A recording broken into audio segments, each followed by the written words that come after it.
The gentle clink of expensive crystal and quiet murmurs of judgment filled the air at La Maison, downtown's most exclusive French restaurant. My father's 60th birthday celebration was in full swing. Though celebration felt like too warm a word for the Arctic atmosphere at our table. I'm Olivia Winters, though my family prefers to call me Liv. Their way of diminishing everything about me, right down to my name. At 29, I'm the youngest of 3 children and, according to family consensus, the only failure in a long line of Winters' success stories. I adjusted my simple black blazer, purchased from a department store, a fact my sister Catherine had already pointed out twice, and took another sip of water. Around me, my family was dressed in their finest, designer labels, luxury watches, and enough diamonds to finance a small country. Liv, darling. My mother Margaret's voice dripped with practiced concern. Are you sure you don't want wine? Your father's treating.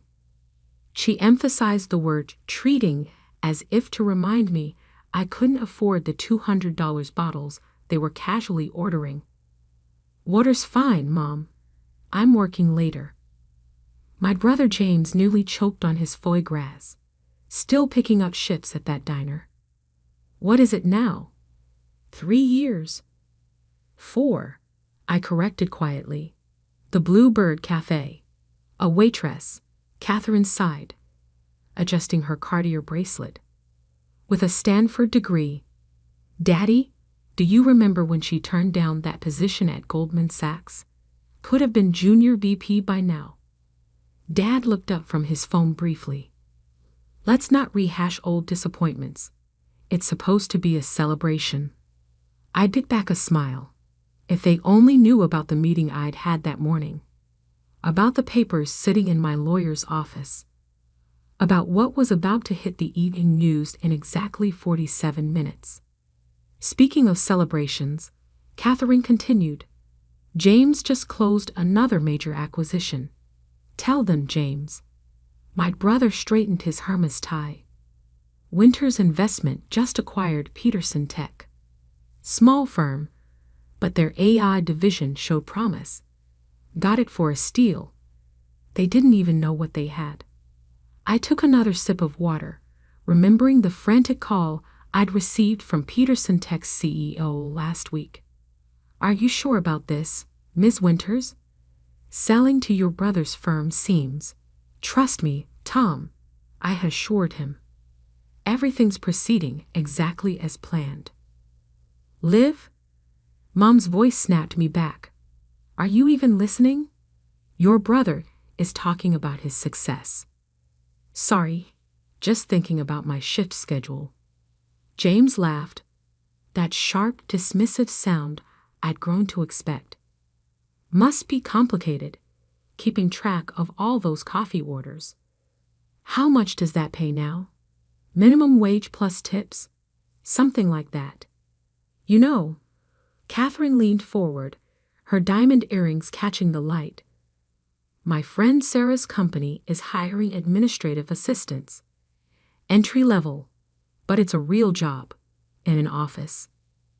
Thank you, but I'm good where I am. Good. Dad finally put his phone down. Olivia, you live in a studio apartment in the worst part of town. Drive a car that's older than your career. Haven't taken a vacation in years. That's not good. That's settling. I checked my watch. 32 minutes. We're just worried about you, dear, Mom added. All that potential, just wasted. Even your old professors ask about you. Such a bright student, they say. What happened? What happened was 4 years of careful planning, of building something revolutionary while they were all too busy judging me to notice, of waiting for exactly the right moment to. My phone buzzed. A message from Marcus, my CFO. Stock transfer complete. Press release in 30. You ready for this? I texted back. Born ready. Family's all here. At least she's not asking for money, James offered, as if that was a consolation. Remember when she wanted us to invest in her tech startup idea? Catherine laughed. What was it called again? Winter something? Winter Tech Solutions, I supplied. The company name I'd abandoned 4 years ago when I realized my family would never take me seriously. The day I decided to build everything under a different name, a different identity, while maintaining my waitress cover. Well, thank goodness, you didn't waste any family resources on that, Mom said. Though speaking of resources, James, tell them about the new house you're buying. James launched into a detailed description of his future mansion, complete with wine cellar and private tennis court. I let his words wash over me, watching the minutes tick down. 10 minutes. 5 minutes. 1 minute. The restaurant's background music suddenly cut out, replaced by the familiar jingle of the evening news. The massive screen above the bar, usually showing muted sports games, flickered to life with the volume up. Breaking news, the anchor announced. In what's being called the largest tech acquisition in the city's history, mysterious company Phoenix Digital has just revealed its ownership of 12 major tech firms, including Peterson Tech. James's fork clattered against his plate. What? The combined value of these acquisitions exceeds $4 billion, the anchor continued. And in a surprising revelation, Phoenix Digital's founder and CEO has been announced as. My family's faces turned toward the screen in perfect synchronization, just in time to see my corporate headshot appear. Olivia Winters, who reportedly built her tech empire in secret while working as a waitress at a local cafe. The silence that fell over our table was absolute. Mom's wine glass froze halfway to her lips. Dad's phone slipped from his fingers. Catherine's perfect composure cracked like fine china. I dabbed my mouth with my napkin and stood slowly. I should go. My shift starts in an hour. Your shift? James choked out. Of course, I smiled. I own the cafe too, along with this restaurant, and the building it's in. Amazing what you can build while people underestimate you. I gathered my department store blazer and practical handbag. Dinner's on me. Order whatever you want. After all, I paused at the table's edge, savoring the moment. I can afford it. As I walked toward the door, I could hear the whispers starting. Could feel the ripple of recognition spreading through the restaurant as other diners connected the news announcement to the scene they just witnessed. My phone buzzed again. Marcus, stock's up 30% already. Ready for tomorrow's board meeting? I stepped out into the cool evening air, where my driver waited with a car that definitely wasn't my old Honda. Ready? I texted back. And Marcus? Make sure the boardroom has a good view of my brother's office building, the one I just bought. Because sometimes the best revenge isn't proving people wrong. It's letting them discover exactly how wrong they've been all along. And this was just the beginning. The morning after my father's birthday dinner, I sat in my real office, not the small locker room at the Bluebird Cafe, but the entire top floor of the Phoenix Digital headquarters downtown. Floor-to-ceiling windows offered a panoramic view of the city I'd quietly been reshaping for the past 4 years. My phone hadn't stopped buzzing since last night. 47 missed calls from James, 32 from Catherine, 65 from Dad, 51 from Mom, and exactly 248 text messages, each one more desperate than the last. I scrolled through them while sipping my morning coffee, the same cheap diner blend I'd grown to love during my waitress years. Old habits die hard. James, Olivia, we need to talk. This is insane. Mom, Darling, please call us. We're worried. Catherine. Owned he live. Why didn't you tell me? I've been trying to reach Sarah about that assistant job. Dad. Family emergency meeting. 9 a.m. The firm. Be there. I checked my watch. 8:57 a.m. They'd be gathering now in the Winters Investment Partners conference room, probably expecting me to come running at their summons like I used to. Instead, I turned to my laptop and opened the video conference app. At exactly 9 o'clock a.m., I sent them a link. My phone rang immediately. What is this? James's voice was tight with barely controlled rage. If you want to meet, we'll do it my way, I replied calmly. Click the link. One by one, their faces appeared on my screen. Dad at the head of their conference table, looking older than he had last night. Mom beside him, eyes red-rimmed like she hadn't slept. James pacing behind them, and Catherine perched on the edge of her seat, perfectly manicured nails drumming against the mahogany. Why aren't you here in person? Dad demanded. I leaned back in my chair, letting them see the city skyline behind me. I have 3 other meetings this morning. This seemed more efficient. Efficient? James exploded. You've been lying to us for years, playing some twisted game, pretending to be a waitress while building a multi-billion-dollar tech empire, I supplied. And I never lied. You just never asked the right questions. Olivia, Mom started, her voice wobbling. We just don't understand. Why did you let us think? Let us treat you like a failure. I finished for her, like someone beneath you? That's exactly why. I pulled up a document on my screen and shared it. This is a transcript from the family dinner 3 years ago when James announced his promotion to CEO. Would you like me to read your exact words, Dad? He paled slightly.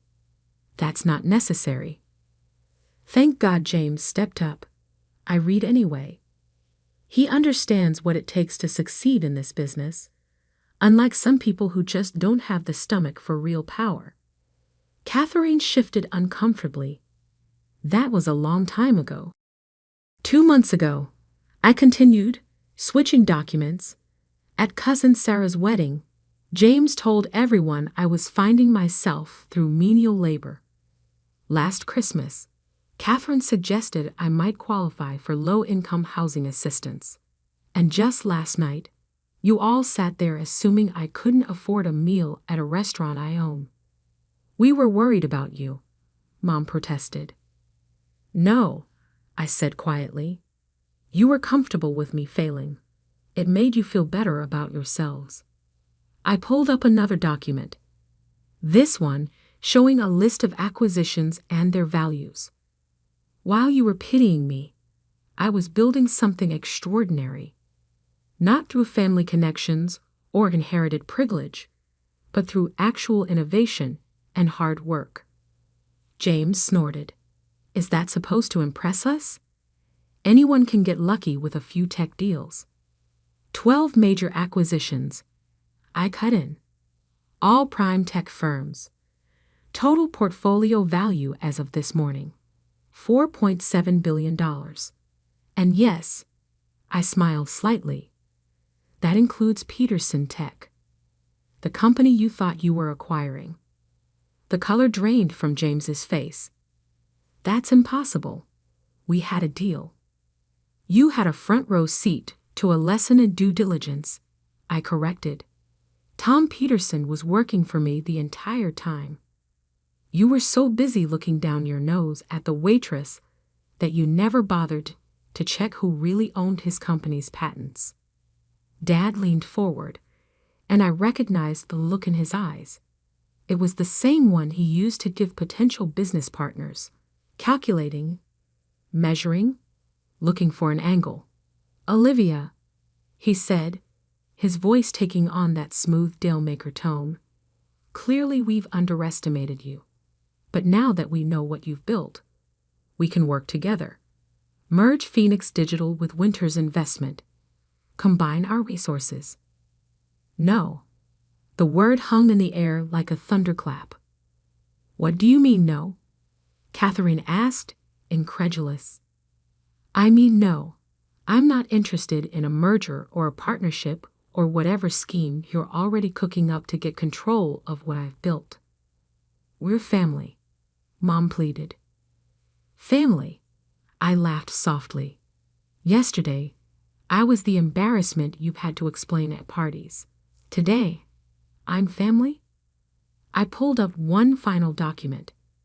This is today's schedule for the Winter's investment building. Your lease expires in 60 days. I won't be renewing it. You can't do that. James shot to his feet. That's been our headquarters for 30 years. Actually, I can, and I am. Consider it a reminder of what happens when you judge people based on appearances. I checked my watch. Now, if you'll excuse me, I have a meeting with the governor about making our city the next major tech hub. A real meeting in person. Olivia, wait. Dad started, but I was already reaching for the disconnect button. Oh, and James, I added, clean out your office by the end of the month. Some of us waitresses might need to mop the floors. I ended the call and sat back, letting out a long breath. My assistant's voice came through the intercom. Ms. Winters, the governor's office is on line 1. I straightened my blazer. Armani now, though they'd never know, and smiled. Put him through. And Sarah? Send a gift basket to the staff at the Bluebird Cafe. They're about to get some very angry visitors. As I picked up the phone, I glanced at the framed photo on my desk. It was from my first day at the cafe. Apron tied, name tag crooked, serving coffee with a smile. The woman who trained me, Betty, had taught me more about people and business than any MBA program ever could. Sometimes, she told me, you have to look up from the bottom to see how high you can really build. I had built higher than my family ever imagined possible, and I was just getting started. The next 2 weeks unfolded exactly as I'd expected. My family, never ones to accept defeat gracefully, launched a campaign to either discredit me or force their way into my success. First came the rumors, whispers in country club lounges about how I must have acquired my fortune through questionable means. After all, how could a waitress build a billion-dollar empire legitimately? I was reviewing acquisition proposals in my office when my assistant Sarah burst through the door. Your sister's here. She doesn't have an appointment.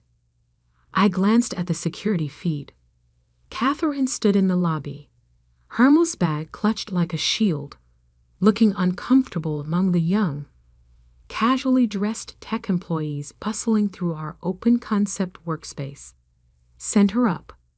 When she walked in, her eyes widened at my office. No doubt she'd expected something less impressive. The space probably made her firm's executive suite look like a storage closet. Nice view, she said, trying for casual as she sat across from me. Though the furniture's a bit minimal. I looked at my deliberately simple desk, chosen because it matched the one Betty used at the Bluebird Cafe. What do you want, Catherine? She pulled out a folder. I've been going through some old family documents. Did you know that technically, as the oldest, I have a claim to any business using the Winters name? Stop. I held up my hand. Phoenix Digital has no connection to Winters' investment. I made sure of that. Her face fell. But surely we could work something out. James is struggling. Dad too. That building was their legacy. No, I corrected. That building was their comfort zone. They're not angry about losing an office. They're angry about losing control. They sent me to offer you a deal, she admitted finally. Of course they did. Let me guess. They'll stop spreading rumors about my business practices if I lease them back their office space. Her silence was answer enough. I turned back to face her. Here's what's going to happen instead. You're going to leave here and tell them that their threats are as ineffective as their business strategy. Then you're going to watch as I acquire the Wilson portfolio next week.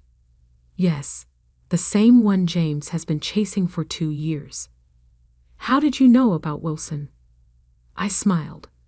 Because I own the building where your firm holds its confidential board meetings. And unlike you, I actually talk to the maintenance staff. They hear everything. Just then my phone buzzed. A text from security. James Winters attempting to access server room. Right on schedule, I murmured. Excuse me, Catherine. I have to deal with something. Our brother just broke into my building's restricted area, probably looking for evidence of wrongdoing. Her face paled. How did you? Cameras everywhere. Would you like to join me? It should be enlightening. We took my private elevator down.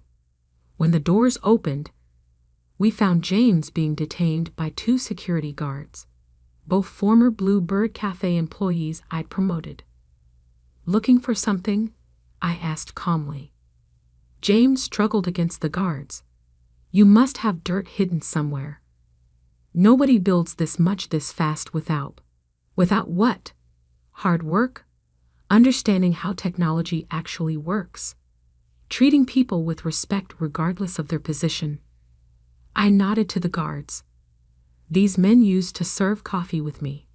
Now they run my building security because I saw their potential instead of looking down on them. Olivia, Catherine interrupted. You've made your point. What do you want from us? Want? I laughed softly. I don't want anything from you. That's what none of you understand. I built this company by choice, not necessity.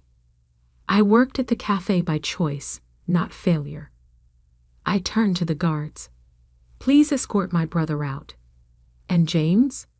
The next time you try to break in, I'll press charges. Family or not. That evening, I received an email from Dad. Olivia, your mother and I have been doing some reflection.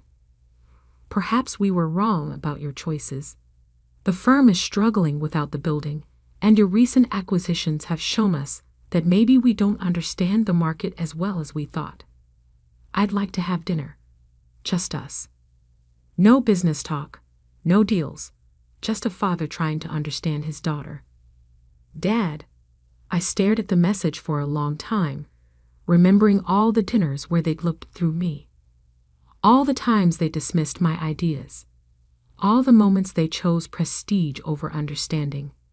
Finally, I replied, Dad, dinner is fine, but not at La Maison. Meet me at the Blue Bird Cafe. It's where the real work happens, where real people build real things. If you want to understand me, start by understanding them. Come alone. No James, no Catherine, no hidden agendas. Olivia. The next evening, I sat in my usual booth at the Blue Bird, nursing a cup of coffee. The door chimed, and Dad walked in, looking completely out of place in his bespoke suit. The regular customers. Workers ending their shifts, students with laptops, families on budgets. Looked up briefly before returning to their meals. Dad slid into the booth, clearly uncomfortable. Interesting choice of venue. This is where I learned my most valuable lessons about business, I said. Not at Stanford, not at the firm. Here, listening to people who actually build things. He picked up the laminated menu, probably the first non-fine dining menu he'd touched in decades. I don't understand why you did it this way. Why not just tell us? Would you have listened? Or would you have tried to control it, shape it into your version of success? He was quiet for a long moment. We thought we were protecting you. No, I said firmly. You thought you were protecting your image of what success should look like. You never asked what I wanted to build. Betty came over, still working the evening shift by choice, though she now owned shares in both the cafe and Phoenix Digital. The usual, Olivia? She asked with a warm smile. Thanks, Betty.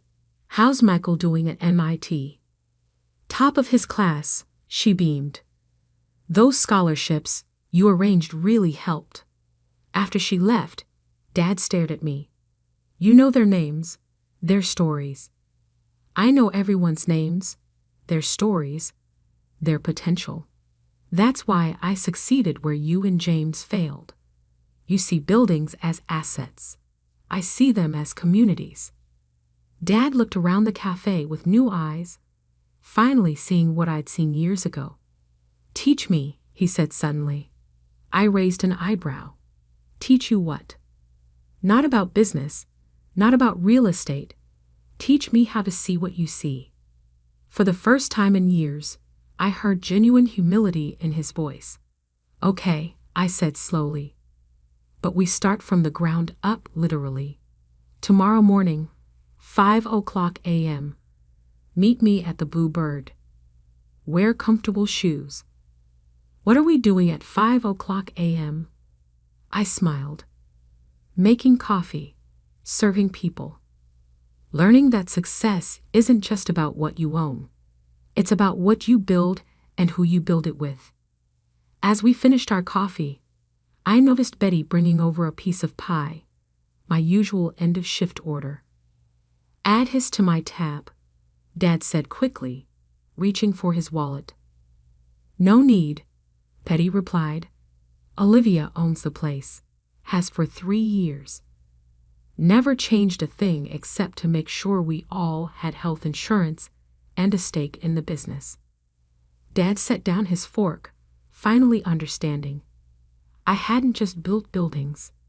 I'd built relationships, trust, and communities. I'm sorry, he said quietly, for not seeing you. Really seeing you. I know, I replied. That's why tomorrow we start with open eyes. As we left the cafe, Dad looked up at the skyline, my skyline. You know, he said thoughtfully, I never really looked up from my office until now. I smiled. Sometimes you have to start at the bottom to truly understand the view from the top.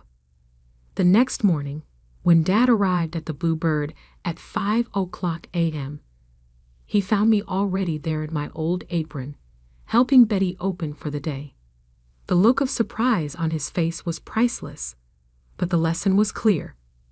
True power isn't about titles or corner offices. It's about understanding every level of what you build, respecting everyone who helps build it, and never forgetting where you started.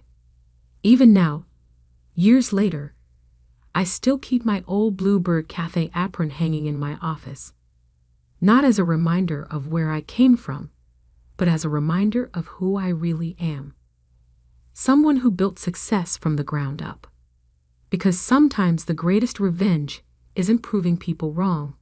It's becoming so undeniably right that they have no choice but to see it for themselves. And as I watched my father tie on an apron for the first time in his life, I knew that some lessons are best learned over a cup of coffee and a slice of humble pie. The fork froze halfway to my mouth when my father cleared his throat and said, Ellie, your mother and I have some wonderful news to share. I should have known. Dad only used that particular tone, the one that sounded like he was announcing quarterly earnings to shareholders when he was about to drop a bomb on someone's life. My name is Ellie, and I've been living in this house for 10 years, paying utilities, fixing leaky pipes, and turning what was once my childhood bedroom into something that actually felt like home. But sitting at that dinner table, watching my parents exchange meaningful glances, while my sister Livia practically vibrated with excitement, I knew My comfortable little world was about to implode. "What kind of wonderful news?" I asked, setting down my fork. The chicken suddenly tasted like cardboard. Mum reached across the table and patted my hand with that practiced smile she reserved for church functions and neighbourhood barbecues. "Well, honey, you know how much we love having you here, but Livia's getting married and—" "We're giving her the house as a wedding gift," Dad interrupted, his chest puffing out like he'd just announced he was donating a kidney to charity. The silence that followed was deafening. I could hear the grandfather clock ticking in the hallway, the same clock I'd helped Dad move when the living room got new hardwood floors 3 years ago. The floors I'd researched, priced, and helped install. Livia squealed and clapped her hands together. "Oh my God, this is perfect. Chase is going to die when I tell him. We were just talking about how we'd need to find a place after the wedding, and now, you have a beautiful home to start your life together," Mum finished, beaming at her youngest daughter like she'd just won the Nobel Prize. I looked around the dining room, at the chandelier I'd saved up for and installed myself, at the built-in shelving unit I'd commissioned from a local carpenter, at the fresh coat of paint on the walls that I'd applied just last month. 10 years of my life, my money, my sweat equity, and they were just giving it away. "That's quite a gift," I said carefully. "What about me?" Dad waved his hand dismissively. "You're 32, Ellie. It's time you got your own place anyway. We'll give you 30 days to find something suitable." 30 days. Like I was a tenant who'd overstayed my welcome instead of the daughter who'd been maintaining their property for a decade. "But I've put so much work into this place," I said, keeping my voice level. "The kitchen renovation, the bathroom upstairs, And we appreciate that," Mum said quickly. "But Livia's starting a family, and she needs the space more than you do." Livia hadn't even set a wedding date yet, but apparently she needed my home more than I did.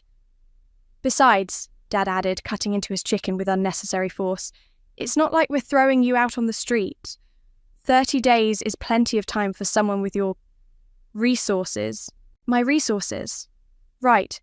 The resources I'd been pouring into their house instead of saving for my own down payment." Chase, Livia's fiancé, shifted uncomfortably in his chair.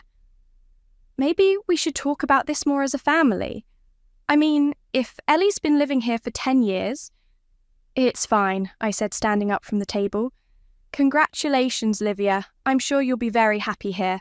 The look of surprise on their faces was almost worth it. They'd expected tears, begging, maybe a dramatic scene where I threw myself on their mercy and promised to be a better daughter if they'd just let me stay.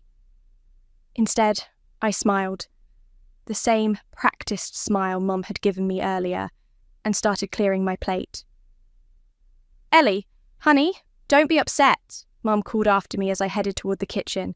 "This is good news for everyone, you'll see." I dumped my barely touched dinner into the garbage disposal and turned it on, letting the grinding noise fill the silence. When I turned around, they were all staring at me through the doorway.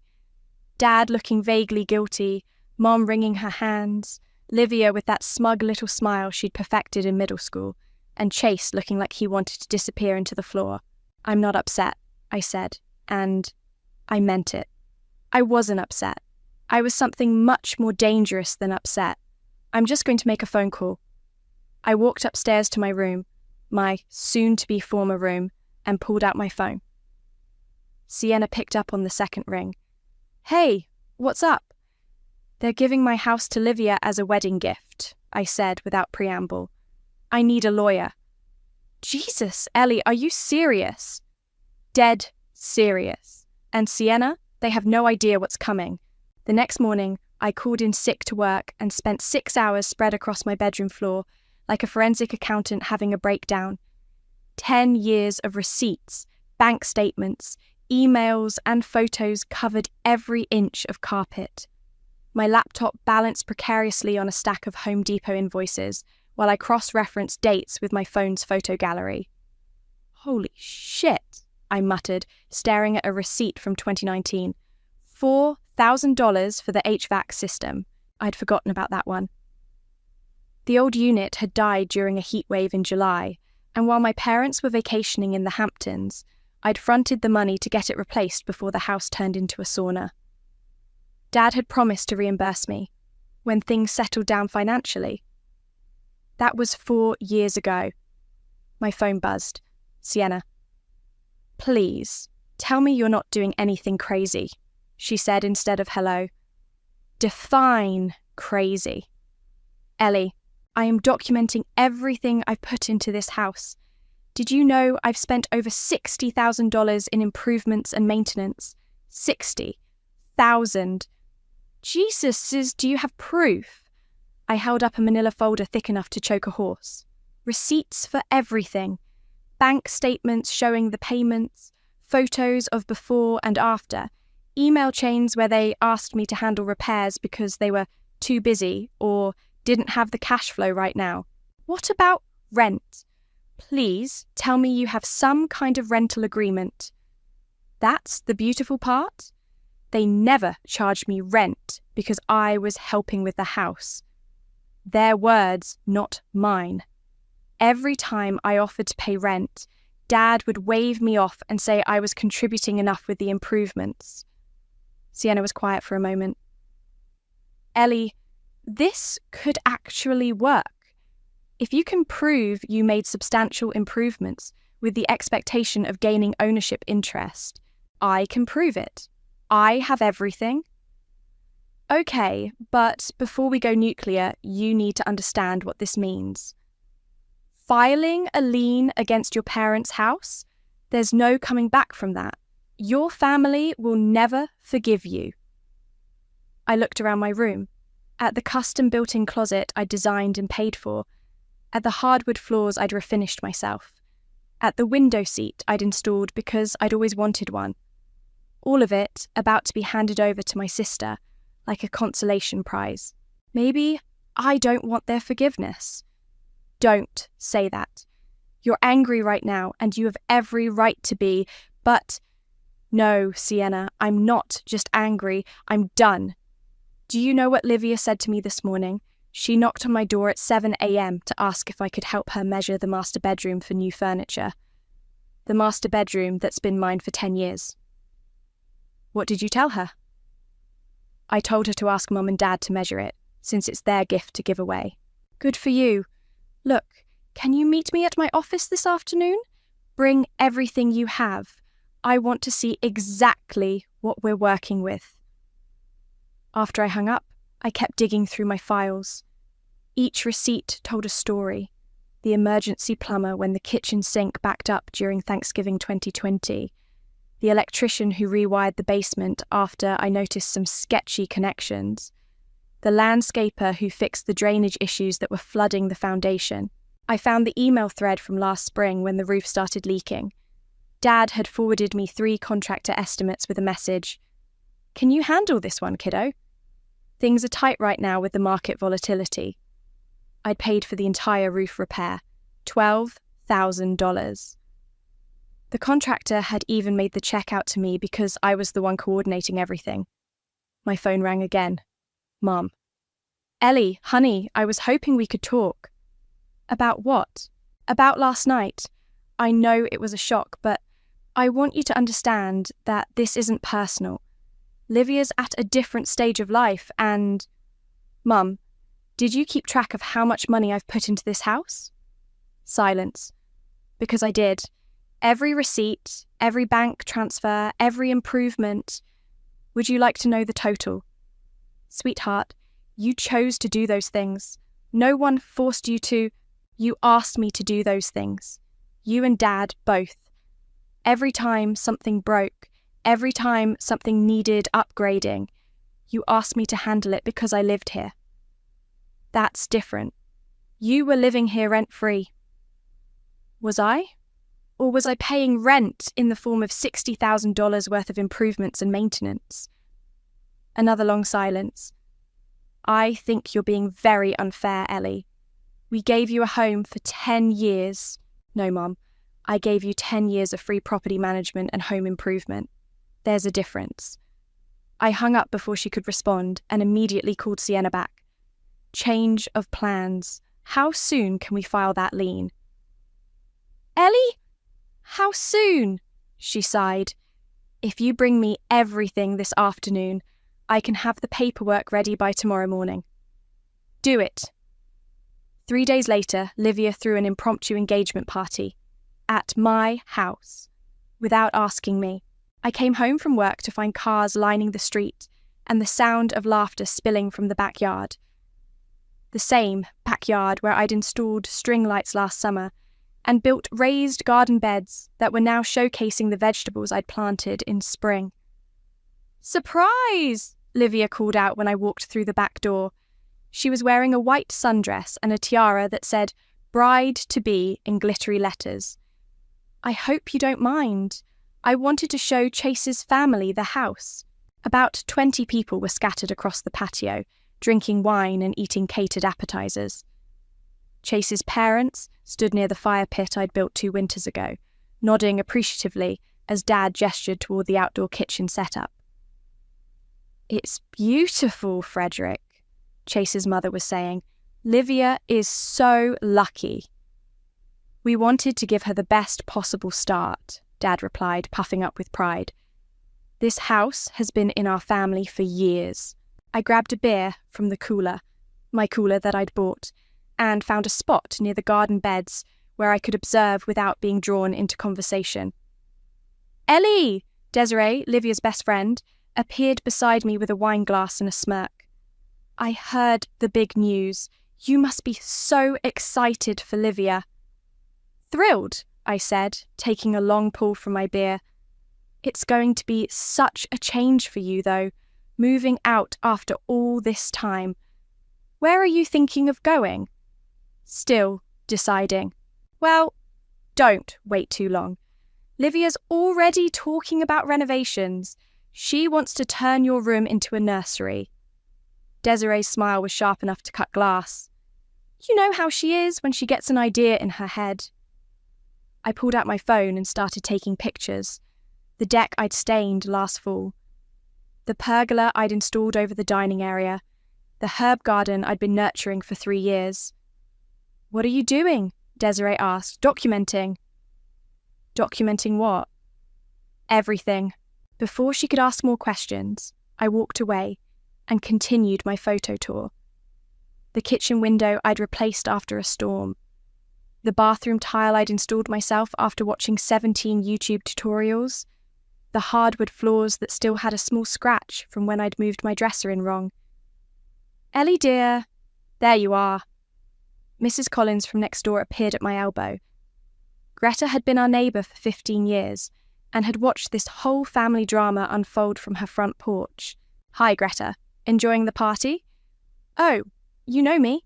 I love watching a good show. She glanced around meaningfully. Though I have to say, some shows are more interesting than others. What do you mean? Greta moved closer, lowering her voice. I couldn't help but notice your parents had some visitors from the bank last week. Very serious-looking men in suits. They were here for quite a while. Bank visitors? And between you and me, I've seen your father checking the mailbox 3 times a day lately. That's usually a sign someone's expecting bad news. Before I could respond, Mum appeared with Chase's parents in tow. Ellie, I want you to meet Richard and Patricia. They're Chase's parents. Lovely to meet you, Patricia said warmly. Livia's told us so much about you. It's wonderful that you've been taking such good care of the house for your parents. Taking care of it? All the improvements and maintenance. Livia mentioned you've been quite the handy woman. It's so nice when families work together like that. I looked over at Livia, who was showing off her engagement ring to a group of women near the pool. The pool deck I'd pressure washed and resealed just last month. Yes, I said slowly. I've put a lot of work into this place. Well, it shows. Everything is absolutely beautiful. You should be proud. I am. Richard nodded approvingly. Chase is lucky to be marrying into such a close family. It's rare to see siblings who support each other the way you girls do. Support each other, I repeated. Now, Ellie, Mum said quickly, why don't you help me get more ice from the kitchen? I followed her inside, where she immediately turned on me. What's with the attitude? You're being rude to our guests. Your guests? This is Livia's party, remember?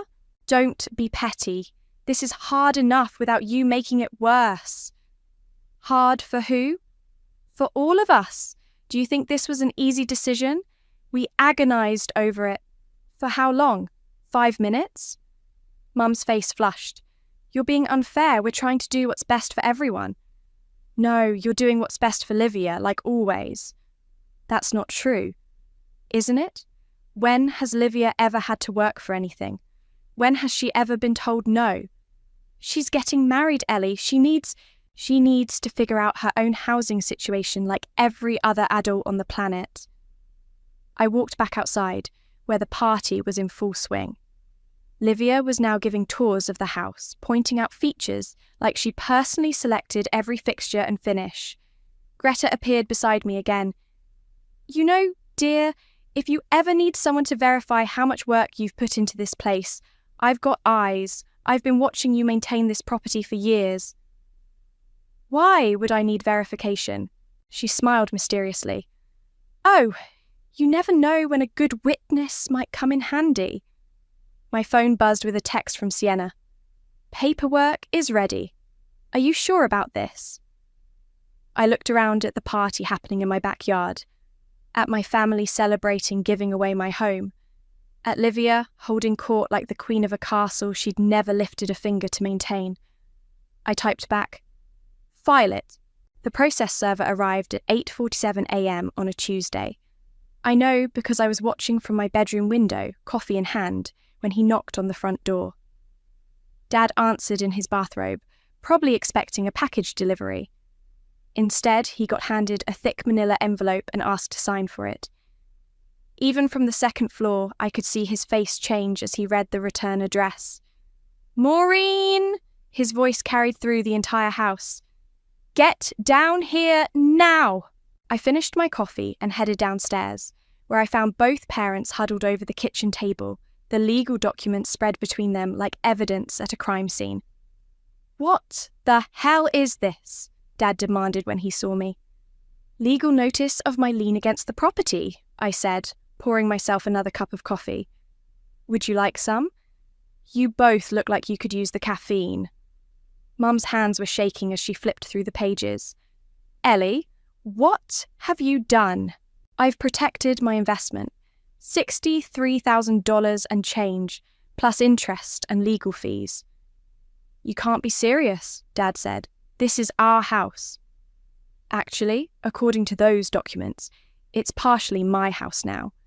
At least until you pay me back for all the improvements I made. Those weren't investments. They were contributions to the household. Funny, that's not what your email said. Page 12 has some particularly interesting quotes. My favourite is from last March. Ellie, can you handle the roof repair? We'll settle up later when our finances improve. Dad's face was turning an alarming shade of red. You're taking us to court? Your own parents? I'm filing a lien. There's a difference. Though, if you force me to foreclose to collect what I'm owed... This is insane, Mum whispered. Families don't do this to each other. You're right. Families don't usually steal each other's homes either, but here we are. My phone started ringing. Livia's contact photo filled the screen. A selfie of her making duck lips at some restaurant.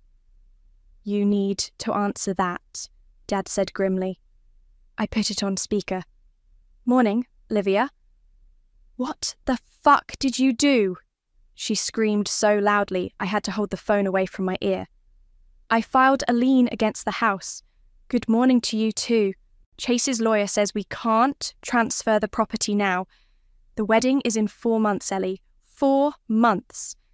Then you better hope Mum and Dad can come up with $63,000 in the next 4 months. This is ridiculous. You lived here rent-free for 10 years. I lived here maintenance-free for 10 years. There's a difference. I'm coming over. The line went dead. I looked at my parents, who were still staring at the legal documents like they might spontaneously combust. "She's coming over," I announced unnecessarily. "Fix this," Dad said. "Right now. Call your lawyer and fix this."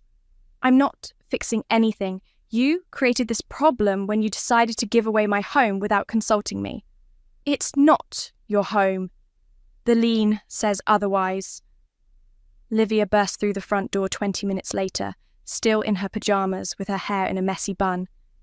Chase trailed behind her, looking like he'd rather be anywhere else on earth. "You vindictive bitch," she snarled at me. "How could you do this?" "Language, Livia," Mom said weakly. "Don't you dare tone police me right now. She's ruining my wedding." "I'm not ruining anything. I'm collecting what I'm owed." "You're not owed shit. You chose to put money into this house." "Because you asked me to," I said calmly. "All of you. Every single time something needed fixing or upgrading, you asked me to handle it." Chase cleared his throat. "Maybe we should all sit down and talk about this rationally." "There's nothing to talk about," Livia snapped. She needs to drop this ridiculous lawsuit." "It's not a lawsuit, it's a lien, and I'm not dropping it." "What do you want?" Dad asked. "Money? Fine, we'll get you the money. $63,412, plus interest, plus legal fees." "We don't have that kind of cash lying around." "Then you shouldn't have promised to give away a house you can't afford to give away." Chase was looking increasingly uncomfortable. "Livia, maybe we should consider other options. There are plenty of nice houses on the market." "I don't want other houses. I want this house. It's perfect for us." "It was perfect for me too," I said. "That's why I spent 10 years making it perfect." "You're being selfish." "I'm being selfish. You're the one who expected me to just smile and move out so you could have my home as a wedding present." "It's not your home." "The lien disagrees." Greta knocked on the back door and let herself in, carrying a casserole dish. "I hope I'm not interrupting anything important." The kitchen fell silent. Greta looked around at our faces and smiled innocently. "Oh my, family meeting?" "Something like that," I said. "Well, I just wanted to drop off this tuna casserole and mention that if anyone needs a witness to verify how much work Ellie's put into this place over the years, I keep very detailed notes." She set the dish on the counter. "Very detailed." She patted my shoulder on her way out. "You call me if you need anything, dear." After she left, Chase turned to Livia. "How much debt do you have?" "What?" "You heard me. How much debt?" Livia's face went pale. "That's not relevant to—" "Answer the question, Livia," Dad said quietly. The silence stretched until it became unbearable. 28,000, she whispered. Chase stared at her. $28,000? In what? Credit cards and a personal loan. Jesus Christ, Livia. It's not that bad. Once we're married and living here, we can pay it off. What money? Chase demanded. I thought you were debt-free. I am. I will be. Once what? Once you trick me into paying off your secret debt? Chase looked around the room, his face a mask of disgust. This whole family is insane. He walked out, leaving Livia sobbing at the kitchen table. Now, look what you've done, Mom said to me. What I've done? I'm not the one with secret debt and a history of financial irresponsibility. Dad slammed his hand on the table. Enough! We'll pay you your money. But after this, you're dead to us. You understand? Dead. I understand perfectly, I said. The question is, where are you going to get $63,000? The look that passed between my parents told me everything I needed to know. They had no idea. 2 weeks later, the house felt like a war zone. Livia had moved back in temporarily after Chase broke off their engagement, and she spent most of her time either crying dramatically in the living room or screaming at me through my bedroom door.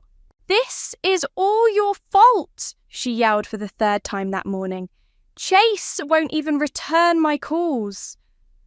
I was getting ready for work when she started pounding on my door again. "Ellie, I know you're in there. You need to fix this."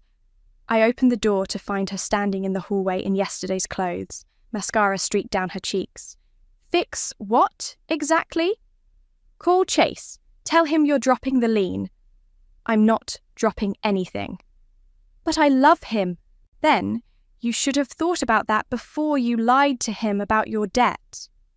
"That's not why he left, isn't it?" Because from where I was standing, he seemed pretty upset about the $28,000 you forgot to mention. Livia's face crumpled. "It's not that much money." "It is when you're hiding it from your fiancé.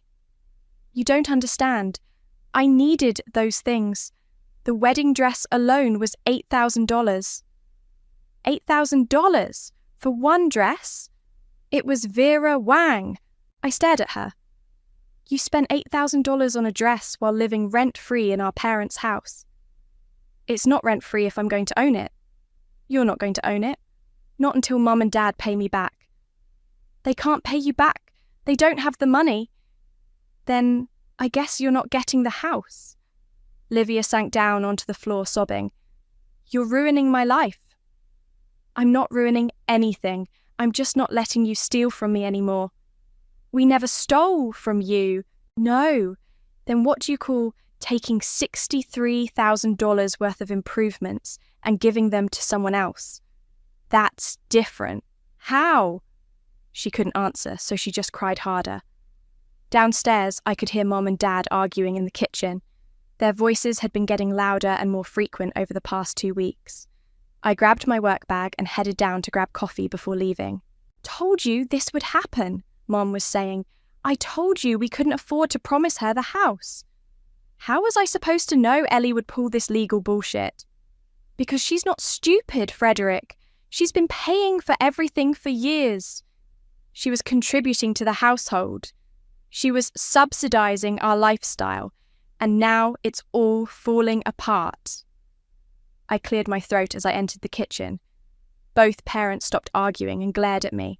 Good morning, I said cheerfully, pouring coffee into my travel mug. There's nothing good about it, Dad muttered. Have you figured out how you're going to pay me yet? We're working on it, Mum said tightly. Working on it how? That's none of your business. Actually, it is my business. I'm the creditor now. Dad slammed his coffee mug down so hard it cracked. We raised you better than this. You raised me to stand up for myself. Congratulations, it worked. We raised you to respect your family. Respect goes both ways, Dad. When's the last time you respected me? Every day. We let you live here. You let me maintain your property for free while I paid for improvements that increased its value by probably $100,000. That's not... It's exactly what happened, and now you want to give all that value to Livia as a wedding present. My phone buzzed with a text from Sienna. Can you meet me for lunch? We need to talk. I have to go to work, I announced. Try not to burn the house down while I'm gone. I have a financial interest in it now. I was halfway to my car when Greta called out from her front porch. Ellie, dear, do you have a minute? I walked over to where she was watering her flower boxes. What's up, Greta? I couldn't help but notice all the shouting coming from your house lately. Family discussions are getting a bit heated. And I couldn't help but notice your father had another visit from those bank gentlemen yesterday. More bank visits? Oh, yes. They were here for over an hour this time. Your father looked quite upset when they left. Did you hear anything? Greta glanced around conspiratorially. Well, I was watering my plants right here by the fence, and the voices do carry. Something about a second mortgage and missed payments. A second mortgage? That's what it sounded like. And between you and me, I think your sister might have some secrets of her own. What kind of secrets?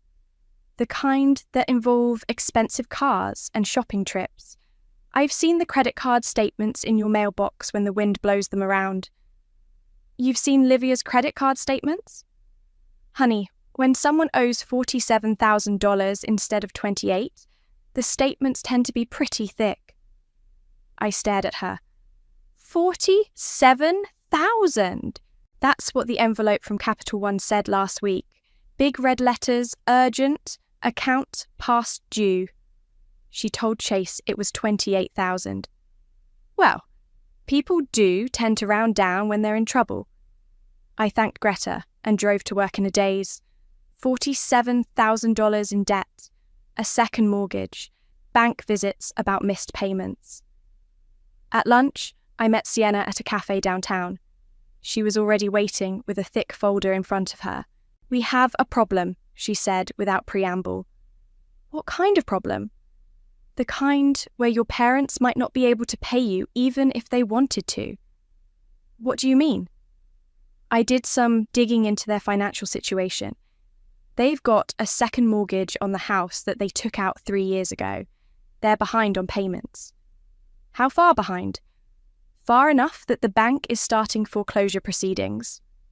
I felt the blood drain from my face. Foreclosure? If they can't catch up on payments in the next 60 days, the bank takes the house. Your lien becomes worthless. So I get nothing. Worse than nothing.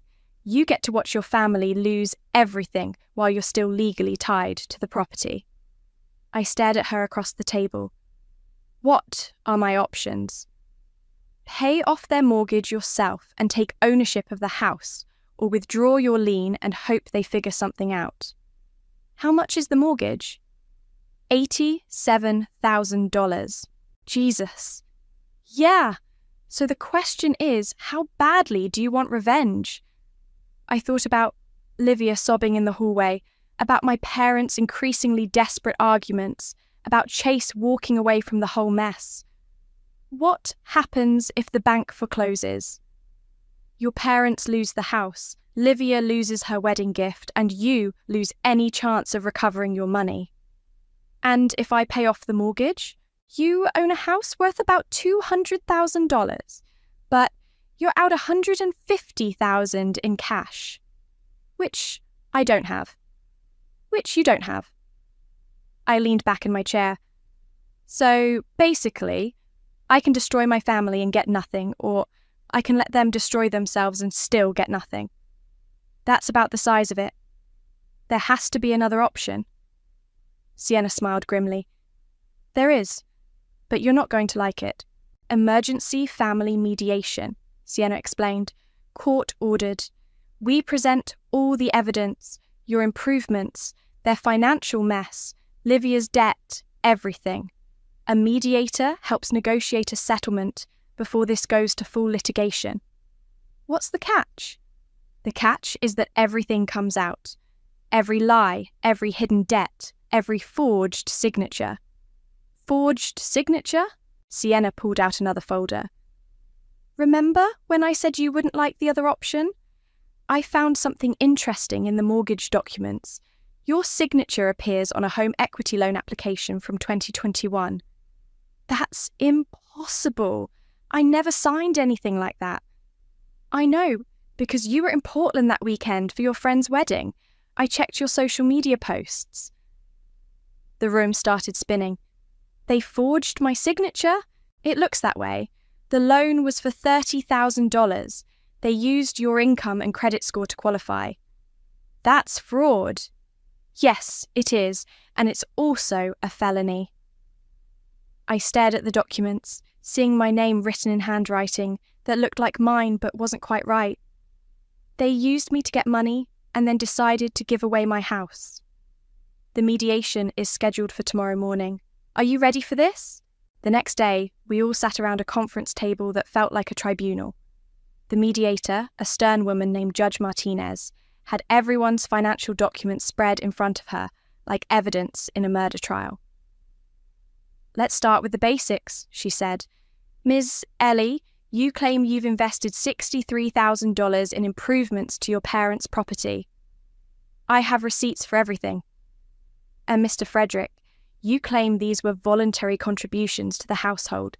She lived there rent-free for 10 years. Did she? Because according to these bank records, she paid utilities, insurance, property taxes, and maintenance. That sounds like rent to me." Dad's face was getting red again. "She's family. Family helps each other. Family also doesn't forge each other's signatures on loan documents." The room went dead silent. Mum's face went white. "I'm sorry, what?" Livia said. Judge Martinez held up the loan application. "Your parents took out a $30,000 home equity loan in 2021 using Ellie's forged signature and credit information." "That's not possible," Mum whispered. "The handwriting analysis says otherwise. Would you like to explain this, Mr. Frederick?" Dad looked like he was going to be sick. "It wasn't. We were going to tell her." "Tell me what?" I demanded. "We needed the money for Livia's college loans. You weren't here, and the bank needed the application that day, so I signed for you. You committed fraud. I was going to tell you." "When? When were you going to tell me that you stole my identity to pay for Livia's education?" Livia was staring at Dad in horror. "You used Ellie's credit for my loans. We were protecting your future. By destroying mine?" I turned to the mediator. "What are the legal implications of this? Identity theft, fraud, forgery. We're looking at potential federal charges." Mum started crying. "We never meant for it to go this far." "How far did you mean for it to go?" Judge Martinez asked. "Because from where I'm sitting, you've been systematically exploiting your daughter for years." "That's not true." "Isn't it? She pays for improvements. You take the equity. She maintains the property. You give it away. She builds credit. You use it for loans. What exactly has she gotten in return? A place to live. A place to live that she was paying for anyway." Sienna leaned forward. "Your Honour, we'd like to propose a settlement." "I'm listening." "Full repayment of all documented improvements, plus damages for the fraudulent loan, plus legal fees. Total amount, $95,000. Dad nearly fell out of his chair. "We don't have $95,000. Then you'll need to sell the house." "We can't sell the house. We owe more than it's worth." "That sounds like a you problem," I said. Livia suddenly spoke up. "What if I pay part of it?" Everyone turned to stare at her. "I have some savings," she said quietly. "How much savings?" Judge Martinez asked. "About 15,000. 15,000? Mum said. "I thought you were broke." "I lied. I have money. I didn't want to use it for my debt." "So you have 47,000 in debt and 15,000 in savings?" Chase had been silent until now, but his voice was ice cold. Livia's face crumpled. "Chase, what are you doing here?" "Your sister's lawyer called me. Apparently, I'm listed as a witness to some of your financial conversations." "You said you were debt-free," he continued. "You said you had no savings. You lied about everything." "I was going to tell you after we were married." "After you trapped me, you mean?" Judge Martinez cleared her throat. "Let's focus on the settlement. Ms. Livia, are you offering 15,000 toward your sister's claim?" Yes, if it helps." "That leaves $80,000. How do you propose to pay that?" Dad and Mum exchanged desperate looks. "We could take out another loan," Mum suggested weakly. "With what collateral? You're already facing foreclosure." "Retirement accounts," Dad said suddenly. We could cash out our retirement accounts. That would trigger massive tax penalties, Sienna warned. We don't have a choice. Judge Martinez looked around the table. Is everyone in agreement with this settlement? $15,000 from Livia, $80,000 from the parents' retirement accounts, in exchange for Ms. Ellie releasing all claims against the property. What about the fraud charges? I asked. That's up to you. You can file a police report separately if you choose. I looked at my father, who was staring at his hands. At my mother, who was still crying quietly. At Livia, who looked like she'd aged 10 years in the past hour. I want it in writing, and I want the money in escrow before any property transfer happens. Agreed, Judge Martinez said. Anything else? Yes, I said. I want them to know that after this, we're done. No family dinners, no holidays, no pretending we're one big happy family. They made their choice, and I'm making mine. Dad finally looked up. Ellie, please. No, you chose Livia over me every single time. You chose to steal from me rather than ask for help. You chose to give away my home rather than acknowledge what I'd contributed. These are the consequences of your choices. But we're family, Mum whispered. No, I said, standing up. Family doesn't do what you did to me. Family doesn't steal and lie and manipulate. You're just people I used to live with. I walked out of the mediation room and didn't look back. 3 weeks later, I sat in Sienna's office watching my father sign away his retirement. The escrow officer had laid out all the paperwork in neat stacks, and Dad's hand shook as he wrote his name on each document. This is the early withdrawal from your 401k, the officer explained. After taxes and penalties, you'll net about $62,000. And this one? Mum asked, pointing to another stack. Your IRA?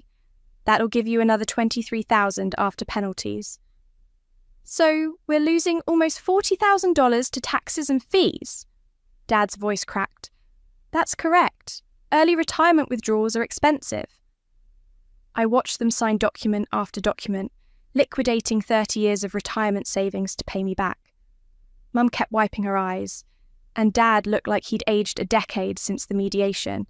The final amount being transferred to Ms. Ellie is $95,000. The officer continued.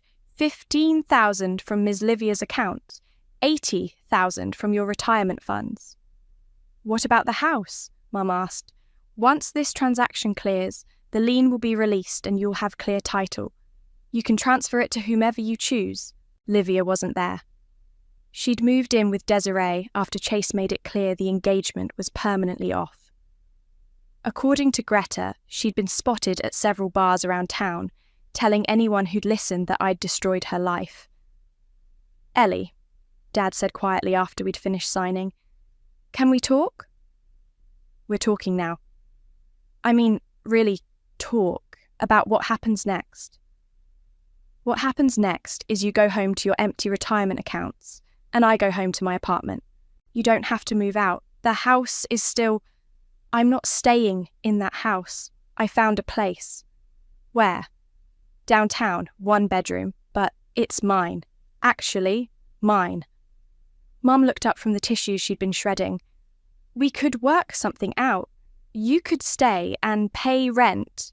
No, but the house is so big for just us, and with our finances now, not my problem. The escrow officer cleared his throat. If we're all finished here, I just need Ms. Ellie to sign the lien release. I signed my name with a flourish. Done. Dad tried one more time as we walked to the parking lot. Ellie, please. We're still your family. Family doesn't forge signatures. That was a mistake. I was desperate. Family doesn't lie about debt. Your mother and I never meant... Family doesn't steal someone's home and give it away. I got in my car and rolled down the window. You made your choices, Dad. All of you did. These are the consequences. 2 days later, I was packing the last of my belongings when Livia showed up. She looked terrible, unwashed hair, wrinkled clothes, dark circles under her eyes.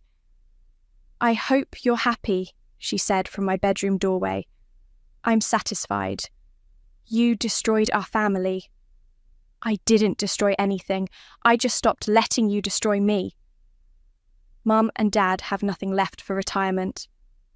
They had plenty before they decided to commit fraud. It wasn't fraud. They were trying to help me by stealing from me. Yeah, I got that part. Livia sank down onto my bed, the bed I'd bought myself 3 years ago. Chase won't even look at me. Can you blame him? I loved him. You loved the idea of him. You loved his money and his family status and the life you thought he could give you. That's not true. Isn't it? When did you ever talk about him as a person? It was always about the wedding, the house, the lifestyle. You don't understand what it's like to want something so badly. I understand perfectly. I wanted a home. I wanted a family that valued me. I wanted parents who didn't steal from me. We never stole from you. I held up a box of receipts.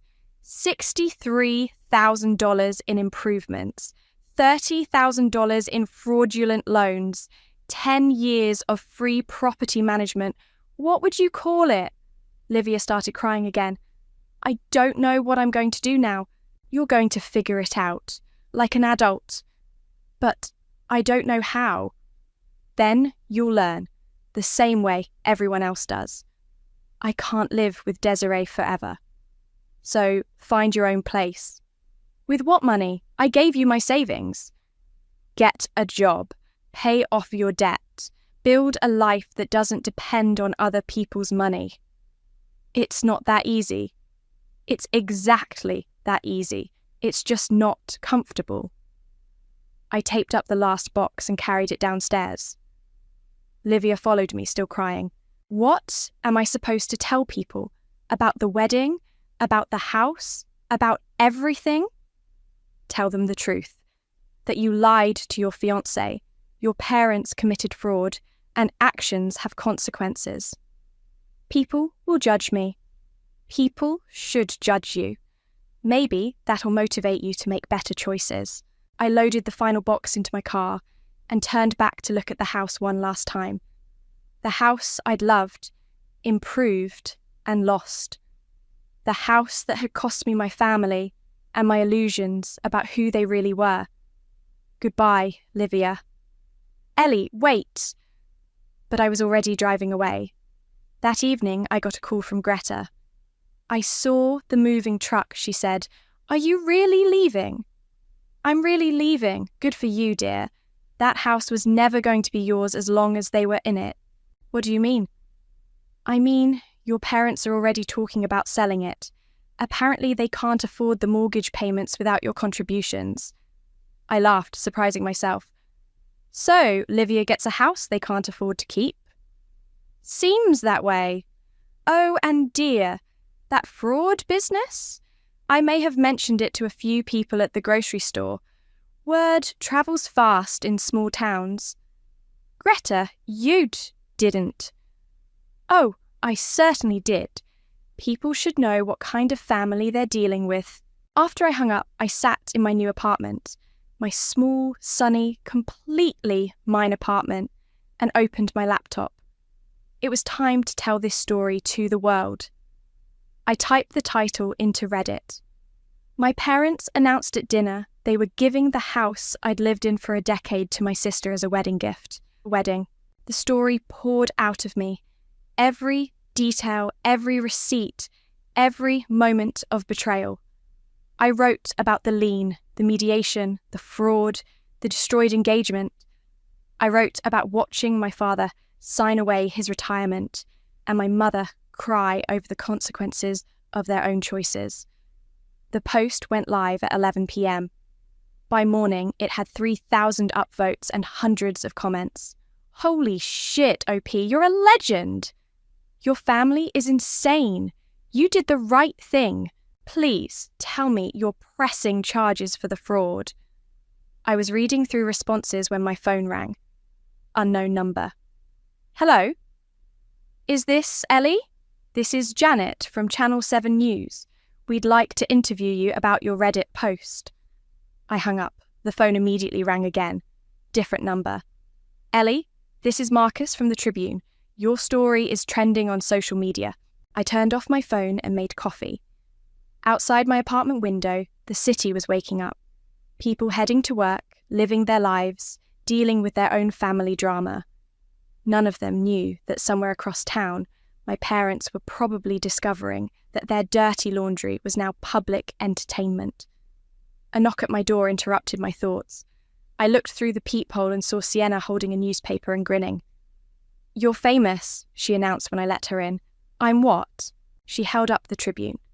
The headline read, "Local family drama goes viral when parents play favourites."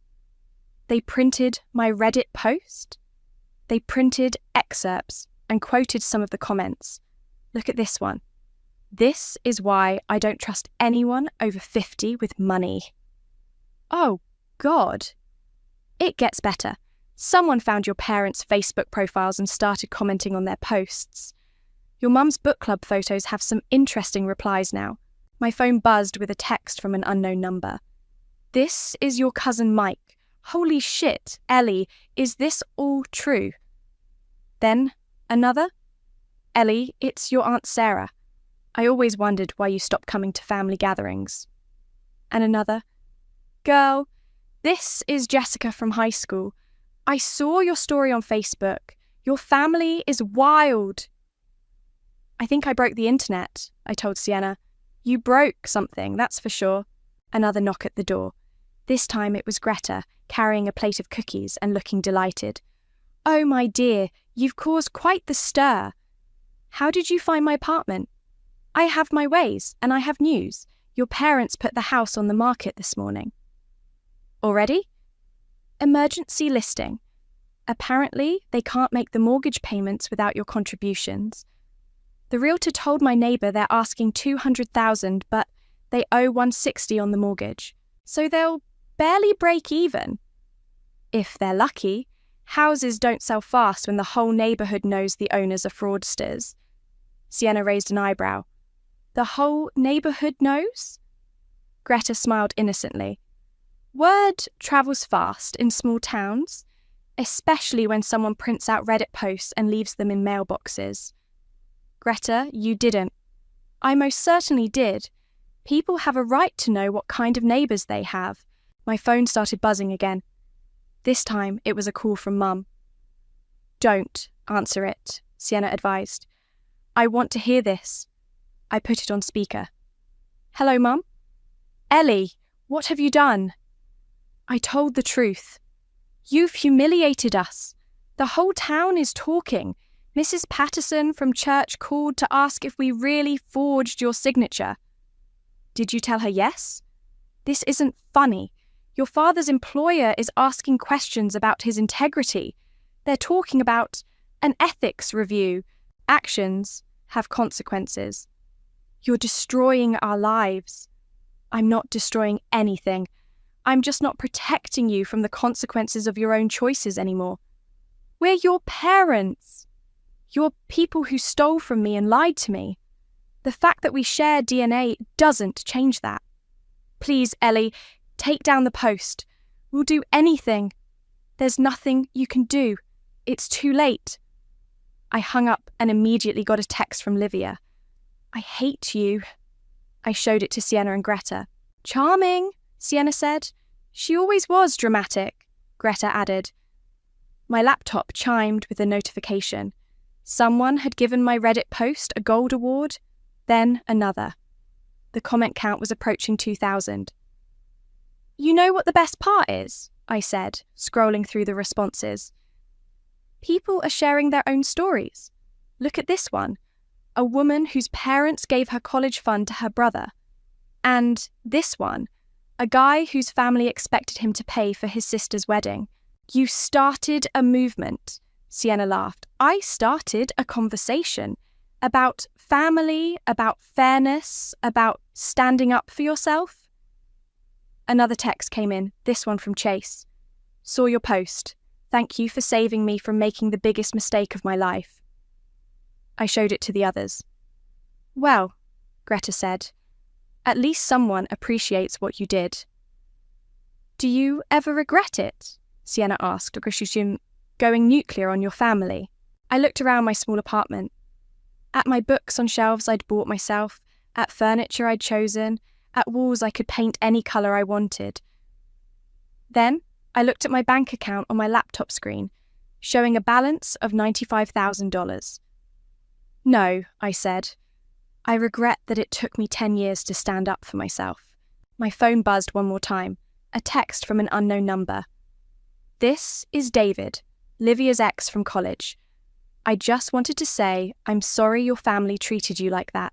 You deserve better. I smiled and set the phone aside. You know what I'm going to do with this money? I asked. Buy a house, Sienna suggested. Eventually.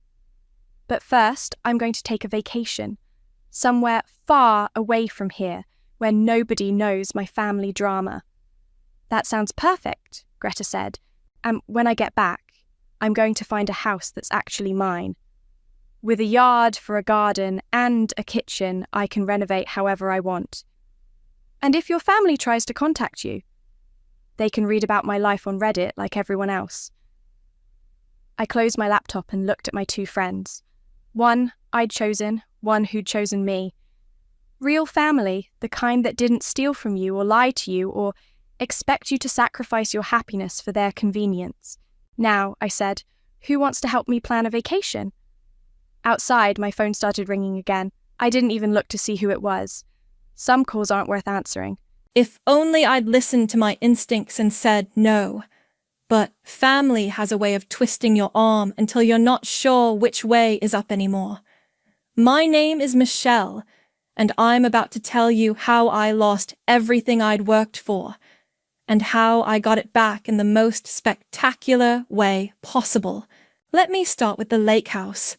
God, I loved that place. 3 bedrooms, wraparound deck, sitting right on the water with a private dock. I bought it when I was 28, with money I'd saved from working 60-hour weeks at my consulting firm. Every penny of the down payment came from skipped vacations, ramen dinners, and saying no to everything fun for 3 years straight. The day I got the keys, I sat on that deck with a beer and cried. Happy tears, you know? I'd done it. Me, not my parents, not some trust fund, not a boyfriend, just me and my stubborn refusal to give up. That was 4 years ago. 4 years of weekend getaways, quiet mornings with coffee and lake views, hosting friends who actually appreciated what I'd built. It was my sanctuary. Then my family discovered it. Michelle, honey, you're so lucky to have this place. My mother Vivian said during her first visit, already rearranging my kitchen like she owned it. It's really too big for just one person, don't you think? My father Wallace nodded along, poking around my garage. Must cost a fortune to maintain. Property taxes alone. They weren't wrong about the costs, but that wasn't the point. I'd budgeted for everything. I'd planned for this. But somehow, within 6 months, my private retreat became the family vacation spot. My parents started bringing friends. My Aunt Tamara treated it like her personal B&B. Cousins I barely knew showed up with coolers and attitudes. I should have put my foot down then. Should have changed the locks and sent them all packing. But every time I tried to set boundaries, the guilt trip started. Family is everything, Michelle. Don't be selfish, dear. We raised you better than this. So I bit my tongue and watched my sanctuary get invaded, weekend after weekend, which brings me to that dinner 3 weeks ago. The ambush. I should have known something was up when both my parents insisted on taking me to Romano's, the fancy Italian place they only visit for special occasions or serious conversations, the kind where they order wine and speak in hushed tones about family matters. So, my mother said after the waiter took our orders. "We need to talk about Alex. My cousin Alex. 28 years old, charming smile, and the work ethic of a houseplant. He'd been finding himself for the past decade, which apparently involved a lot of couch surfing and asking relatives for money." "What about him?" I asked, already dreading the answer. "He's going through a rough patch," my father said. "Lost his job last month. His girlfriend Scarlett is struggling too. You know how hard it is for young people these days." I knew Scarlett, Instagram influencer with 12,000 followers and a talent for making everything about her aesthetic. The kind of person who'd never worked a real job but somehow always had money for designer coffee and nail appointments. "That's unfortunate," I said carefully. My mother leaned forward. "They need a place to stay, just temporarily, until they get back on their feet." The words hung in the air like smoke. I could see where this was going, and every instinct I had screamed danger. "Mom, The lake house is just sitting there most of the time," she continued, "and you're always saying how expensive it is to maintain. Having someone there would actually help with security." "It would be perfect for them," my father added. "Alex loves the water, and Scarlett could use the space for her content creation." I stared at them. "You want me to let Alex and Scarlett live in my house?" "Our family has always looked out for each other," my mother said, her voice taking on that particular tone that meant resistance was futile. "Your grandmother would have done it without question." The guilt card. "Of course." "How long is temporarily?" I asked. "Just the summer," my father said quickly. "Maybe into fall. They'll be out by winter, I'm sure." I looked at their expectant faces, at the way they'd already decided this was happening, and felt something cold settle in my stomach. But family is family, right? And I could afford to be generous. "Fine," I heard myself say, "but I want them out by Labor Day. No exceptions." My mother smiled and reached across to squeeze my hand. "You're such a good daughter, Michelle. Alex is going to be so grateful." I handed over the spare keys that night, watching my father slip them into his pocket like he was doing me the favor. If I'd known what was coming, I would have thrown those keys in the lake instead. Alex and Scarlett moved in on a Tuesday. I know, because Scarlett posted about it. New chapter, new views. Lake life. Blessed. Summer vibes. The photo showed her doing some ridiculous yoga pose on my deck, the morning light hitting her perfectly. 43 likes in the first hour. I tried to give them space that first week. They'd texted thank you messages, promised to take good care of everything, even offered to pay utilities. Alex called me the best cousin ever, and Scarlett sent heart emojis. The politeness lasted exactly 9 days. "Hey, Michelle!" my neighbor Janet called me Friday evening. "Looks like you're having quite the party over there." I was in my city apartment, 70 miles away, eating leftover Chinese food and catching up on work emails. "What party?" "Oh, you know, the music, all the cars. Must be 20 people on your deck right now. The music's pretty loud, but hey, it's Friday night." My stomach dropped. "Janet, I'm not there. My cousin is staying at the house." Silence. Then, "Oh, well, maybe you should check in with him?" I hung up and immediately called Alex, straight to voicemail. Scarlett's phone did the same thing. The next morning, I drove to the lake. The driveway was littered with beer cans and cigarette butts. Someone had left a traffic cone on my front lawn. My beautiful flower beds looked trampled. I used my key and walked into chaos. Pizza boxes stacked on my dining table, red wine stains on my white couch. the smell of stale beer and something else I didn't want to identify. "Alex!" I called out. He emerged from the master bedroom, my bedroom, wearing nothing but boxers and a sheepish grin. "Michelle! Hey! Didn't expect you this early." "It's 11 a.m. "Right. Yeah. Late night. You know how it is." Scarlett appeared behind him in one of my silk robes, her hair perfectly tousled for someone who'd just woken up. "Oh my God, Michelle! We were just talking about you!" She air-kissed my cheek like we were best friends. "Thank you so much for letting us crash here. This place is absolutely perfect for content." "Content?" She gestured around the room. "I'm doing a whole summer series. Lake House living is trending right now. My engagement is through the roof." I looked at the wine stains, the pizza boxes, the general disaster that used to be my clean, peaceful home. "There was a party here last night." "Just a few friends," Alex said quickly. "Nothing crazy. We kept it low-key." Janet said there were 20 people. "Janet exaggerates," Scarlett laughed. "It was maybe 10, 15 tops, and we cleaned up most of it." Most of it. I stared at the chaos around us. "Look, I appreciate you letting us stay, but we need to set some ground rules." "Totally." Alex nodded. "Whatever you need." "No more parties? This is a residential neighborhood." "Of course." "And I need access to the house. It's still my house." "Absolutely," Scarlett said.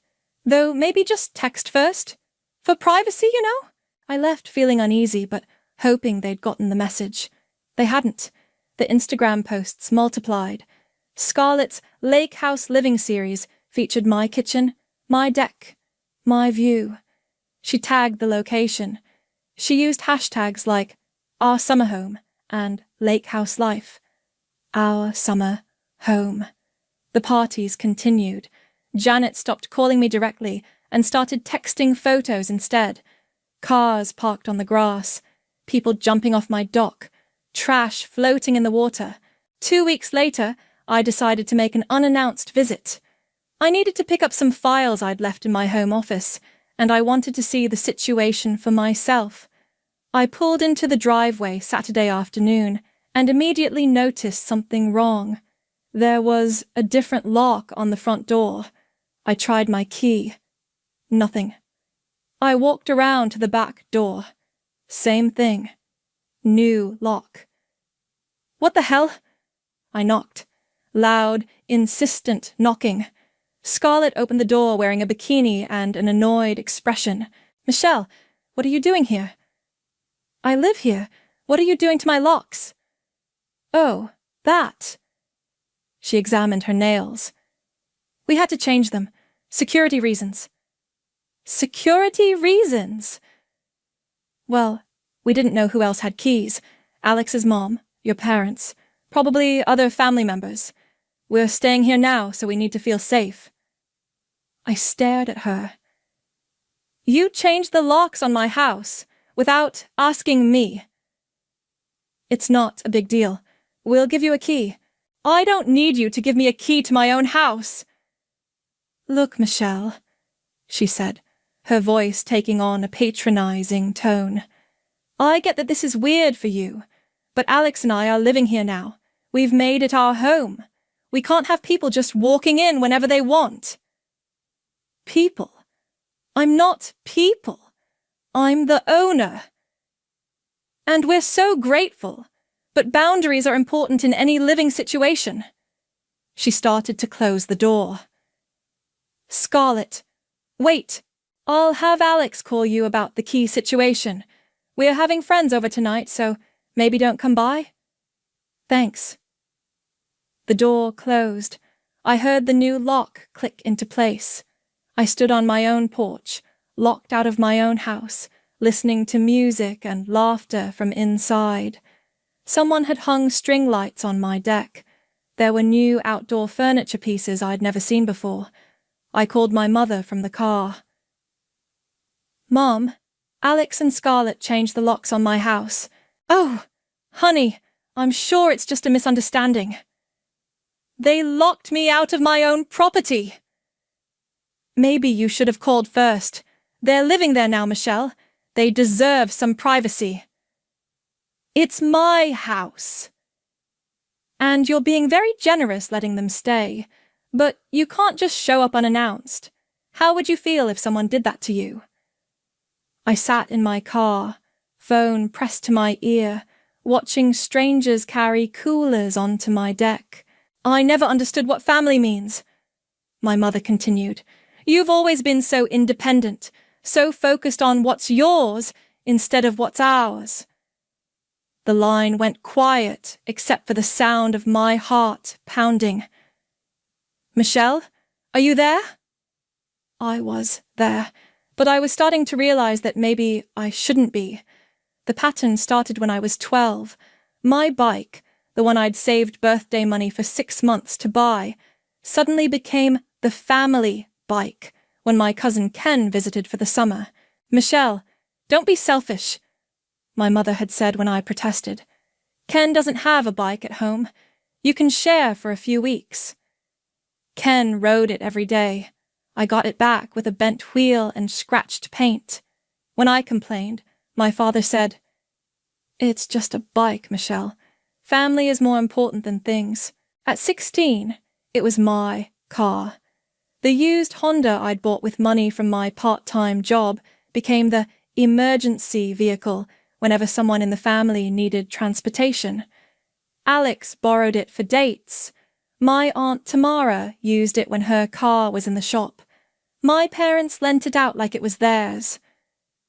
You're not using it right now, was always the excuse. In college, it was my apartment. Family members crashed on my couch during visits to the city. My spring break plans got cancelled because my cousin needed a place to stay during her rough patch. My study space became a revolving door of relatives who treated my home like a hotel. You have room, they'd say, and you're so responsible. We know you don't mind helping family. Every time I tried to set boundaries, the same script played out. I was selfish. I was forgetting my values. I didn't understand what family meant. Now, sitting in my car outside my own lake house, listening to my mother tell me I was being unreasonable, I realized nothing had changed. I was 32 years old, and they were still taking my things and calling it love. Michelle, are you listening to me? I'm listening, Mom. Good. Now, I think you should apologize to Alex and Scarlett. They're probably feeling very unwelcome right now. I hung up. My phone rang immediately. My father. Michelle, your mother is very upset. Dad, they changed the locks on my house. I'm sure they had good reasons. You need to be more understanding. Alex has been through a lot lately. What about what I've been through? What have you been through? You have a good job, a nice apartment, money in the bank. Alex lost his job. He's struggling. So, that gives him the right to take over my house? No one's taking over anything. You're being dramatic. I ended that call too. The next morning, my phone buzzed with a text from my Aunt Tamara. Family barbecue at the lake house Sunday, 2 p.m. Can't wait to see everyone. I called her immediately. Tamara, you can't just plan a barbecue at my house. Oh, Michelle, I was going to call you. Alex suggested it. He said you'd love to have the whole family together. Alex doesn't get to make decisions about my property. Honey, it's just a little get-together. Alex and Scarlett have been working so hard to make the place nice. They want to show it off. Show off my house? You know what I mean. They've really made it feel like home. It is my home. Of course it is. But sharing is caring, right? Besides, everyone's already planning to come. Your parents are bringing the potato salad. Sunday arrived like a storm I couldn't avoid. I drove to the lake house to find my driveway packed with cars. My front yard had been turned into a party zone with folding tables, a rented tent, and a DJ set up on my deck. A DJ at my house that I wasn't invited to. I parked on the street and walked through the crowd of relatives and strangers. No one seemed surprised to see me, but no one seemed particularly happy about it either. "Michelle!"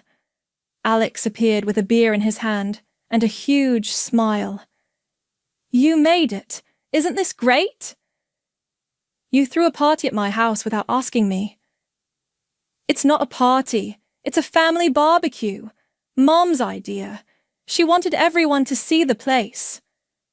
Scarlett materialized beside him, phone in hand, recording everything. "This is so perfect for my content. Michelle, you're going to be famous. I'm tagging you in everything." "Don't tag me in anything." "Oh, come on. Don't be camera shy. This is such great exposure for the lake house. I bet you could rent it out after we leave. I'm basically doing your marketing for free." My mother approached with a paper plate loaded with food. "Michelle, dear, you look stressed. Have some potato salad and smile. Scarlett's taking pictures for her Instagram. Mom, I didn't know about this barbecue." "Well, you're here now. That's what matters. Isn't it wonderful seeing everyone together?" I looked around at my invaded space. My deck was crowded with people I barely knew. Someone had moved my outdoor furniture to make room for the DJ. Kids were running through my flower beds. My phone buzzed. A notification from Instagram. Scarlett had tagged me in a post. "Best family barbecue ever at our lake house. So grateful for this amazing space. Such much family time, such lake house life, such blessed our lake house." "Michelle!" My cousin Ken appeared, looking uncomfortable. "Hey, this is a lot." "Yeah, it is." "I tried to tell Mom maybe she should ask you first, but you know how she gets when she has an idea." "It's fine, Ken. Is it, though? Because you look like you want to murder someone." Before I could answer, Tamara grabbed my arm. "Michelle, honey, we need to talk. I'm hearing some very concerning rumors." "What rumors?" "Someone said you're thinking about selling this place. That's ridiculous, right?" I told them Michelle would never sell the family lake house. "This place is too important to all of us." I stared at her. "The family lake house? Well, you know what I mean. It's where we all come together. It's become such a special place for everyone. Some things are bigger than just houses or money, don't you think?" Around us, the party continued. People laughed and ate and took photos. My house had become their backdrop, their gathering place, their summer home. And I was just the person who paid for it. "You're right, Tamara," I said quietly. "Some things are bigger than houses or money." She beamed. "I knew you'd understand." I walked back to my car, leaving my own barbecue behind. As I drove away, I saw Scarlett posting another story. The caption read, "When your family has the perfect lake house and you get to call it home." Summer vibes. Family, first living my best life. That night, I got tagged in 17 different posts from the barbecue. In every single one, someone referred to it as our lake house or the family place. I was being erased from my own story, one Instagram post at a time. Monday morning, I called my friend Amelia. She's a realtor, but more importantly, she's the only person in my life who doesn't think I owe my family everything I own. "They changed the locks?" she said after I filled her in. "Michelle, that's illegal. You could have them evicted." "They're family." "So? Family doesn't get to steal your house."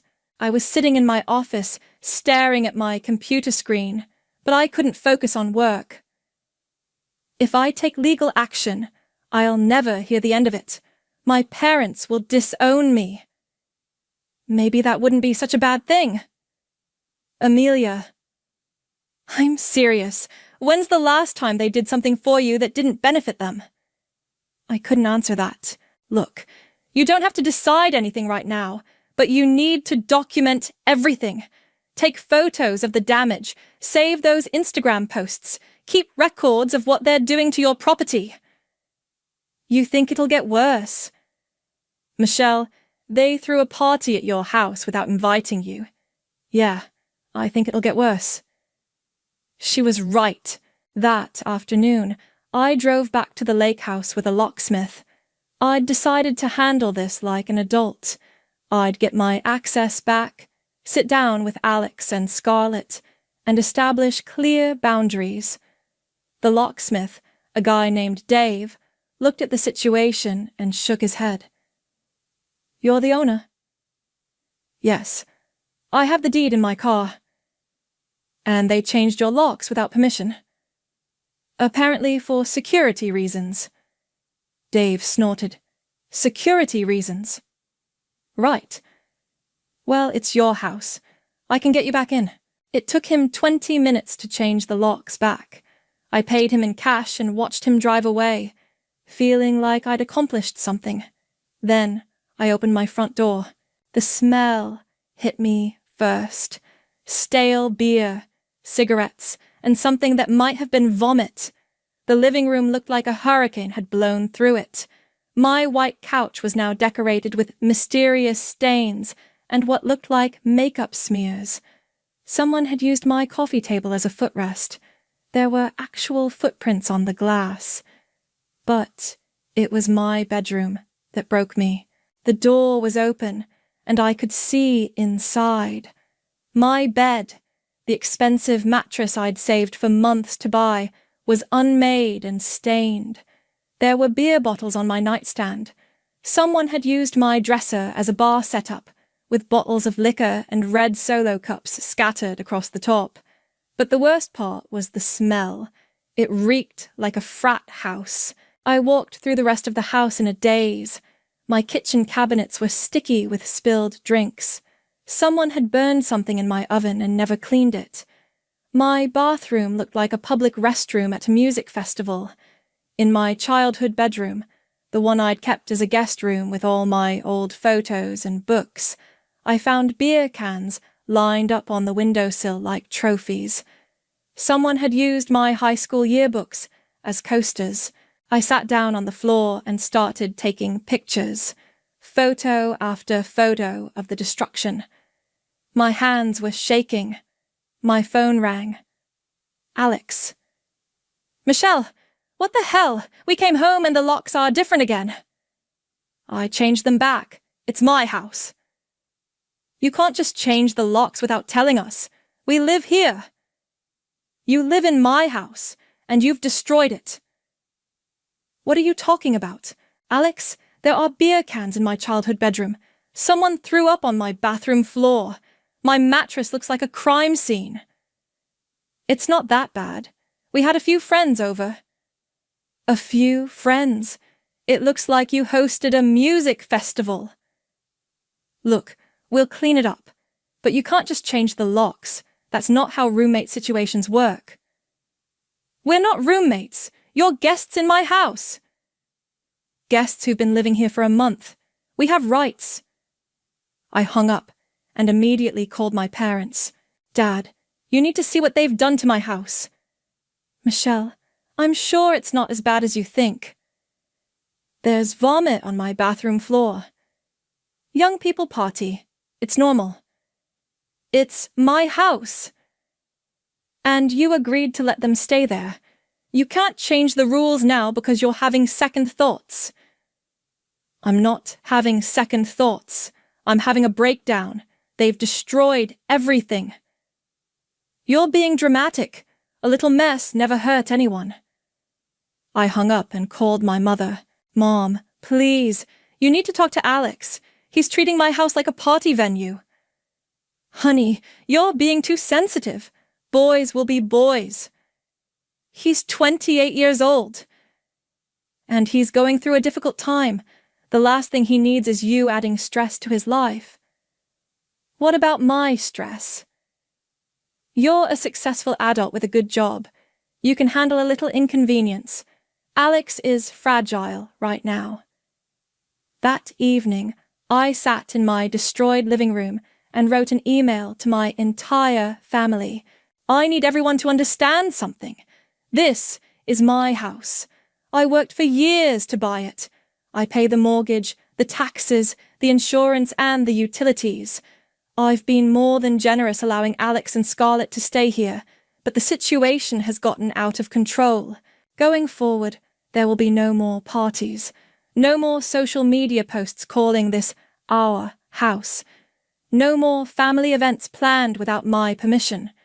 If these boundaries aren't respected, I will take action to protect my property. This isn't negotiable. Michelle? I sent it and waited for the responses. My phone stayed quiet for exactly 12 minutes. Then the flood started. Texts, calls, voicemails, all saying the same thing. I was being unreasonable, selfish, dramatic. I was forgetting what family meant. The last message came from a number I didn't recognize, a text with a photo attached. The photo showed Alex and Scarlett at a local bar, surrounded by friends. Alex was holding up his phone, showing them something on the screen. The message read, "Thought you should know. Your cousin is telling everyone at Murphy's that he basically owns your lake house now. Says his family gave it to him and you can't do anything about it. Thought you'd want to know. A friend." I stared at the message for a long time. Then I deleted it and opened my laptop. It was time to make some calls. I called Amelia at 7 a.m. the next morning. "I want to sell the house." Silence. Then, "Michelle, are you sure? You love that place." "I loved what it used to be. Now it's just a reminder of how my family sees me." "Okay, when do you want to list it?" "I don't want to list it. I want to sell it fast. Cash buyer. No showings, no open houses. Can you make that happen?" Another pause. "How fast are we talking?"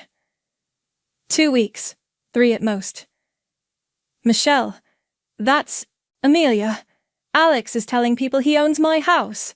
My parents think I'm being dramatic about having my property destroyed. My family planned a barbecue at my house without inviting me. I'm done." "Okay, let me make some calls." We met for coffee that afternoon. Amelia had her laptop open and a serious expression. "I found a buyer, Andrea and Matthew Schmidt. They've been looking for a lake house for 6 months. Cash offer, quick close. They can do 2 weeks if everything checks out." "How much?" She slid a paper across the table. The number was lower than market value, but not by much. "It's fair for a fast sale. They're not trying to lowball you. They just want to move quickly." I signed the preliminary agreement right there in the coffee shop. "Michelle, once we start this process, there's no going back. Your family is going to lose their minds." "Good. Maybe they'll finally understand that actions have consequences." "And you're okay with that? The fallout, I mean?" I thought about Alex telling strangers he owned my house, about my parents dismissing my concerns, about Scarlett's Instagram posts claiming my home as hers. I'm more than okay with it. The next week was a blur of paperwork and phone calls. Andrea and Matthew were dream buyers. They had cash ready, their financing was solid, and they wanted to close as soon as possible. The inspection happened on a Tuesday while Alex and Scarlett were out. The appraiser came Wednesday. I handled everything electronically. Signatures, documents, wire transfers. The beauty of modern real estate is that you can sell a house without ever setting foot in it again. Meanwhile, the Instagram posts continued. Scarlett's Lake House Living series had gained traction. She was getting sponsored content now, posts featuring skincare products and summer fashion, all shot at my house. Her bio read, "Living my best lake life." Alex posted too, photos of him fishing off my dock, grilling on my deck, hosting friends in my backyard. The captions were all about home and grateful and living the dream. My parents shared every post. "So proud of our family," my mother commented on a photo of Alex and Scarlett hosting another party. I screenshotted everything. Thursday morning, Amelia called with an update. "We're all set for closing tomorrow. Andrea and Matthew are excited. They're planning to move in this weekend." "Perfect." "Michelle, have you thought about how you want to handle the logistics?" "What do you mean?" "Well, Alex and Scarlett are living there. Someone needs to tell them they have to leave." "That someone won't be me." "The sheriff's department handles evictions, but since they're not legal tenants, they're trespassers. They changed my locks. They're not paying rent, and they have no lease agreement." "Right, so the new owners can have them removed immediately." "Good." Friday morning, I sat in my apartment and watched my phone. The closing was scheduled for 10 a.m. By 10:30, Andrea and Matthew would own my lake house. At 11:15, my phone started buzzing. First, a text from Alex. "What the fuck, Michelle? There are cops here saying we have to leave?" Then Scarlett. "This is insane. You can't just kick us out with no notice." Then my mother. "Michelle, what have you done?" I turned off my phone and made myself a cup of coffee. At noon, I turned it back on. 47 missed calls, 63 text messages, 12 voicemails. The messages were a mix of panic, anger, and disbelief. Alex demanding explanations. Scarlett threatening to sue. My parents asking if I'd lost my mind. But the one that made me smile came from Amelia. "It's done. Andrea and Matthew have the keys. Your cousin and his girlfriend are gone. The sheriff said they tried to claim squatters' rights, but the new owners had all the paperwork. Clean eviction." Then another text from Amelia with a photo attached. The image showed Alex and Scarlett standing in my driveway with suitcases and garbage bags, looking stunned. Behind them, I could see neighbors watching from their yards. The caption read, "Your family's 15 minutes of fame just ended." My phone rang. My mother. I answered. "Michelle Elizabeth Hughes, what have you done?" "I sold my house, Mom." "You sold without telling us? Without discussing it with the family?" "It was my house to sell." "But Alex and Scarlett were living there. You made them homeless." "I made them find somewhere else to freeload." "How could you be so cruel? So vindictive?" I learned from the best.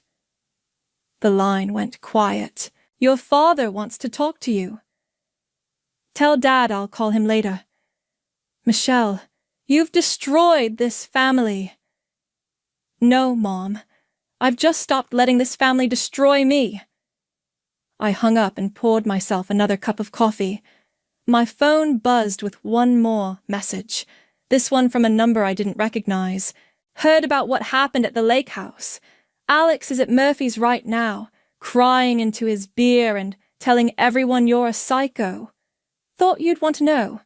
Also, half the bar is buying him drinks and the other half is saying he had it coming." A friend. I smiled and deleted the message. Then I called Amelia. "How do you feel about a weekend getaway? I know this great little bed and breakfast about 2 hours north." "Celebrating?" "Something like that."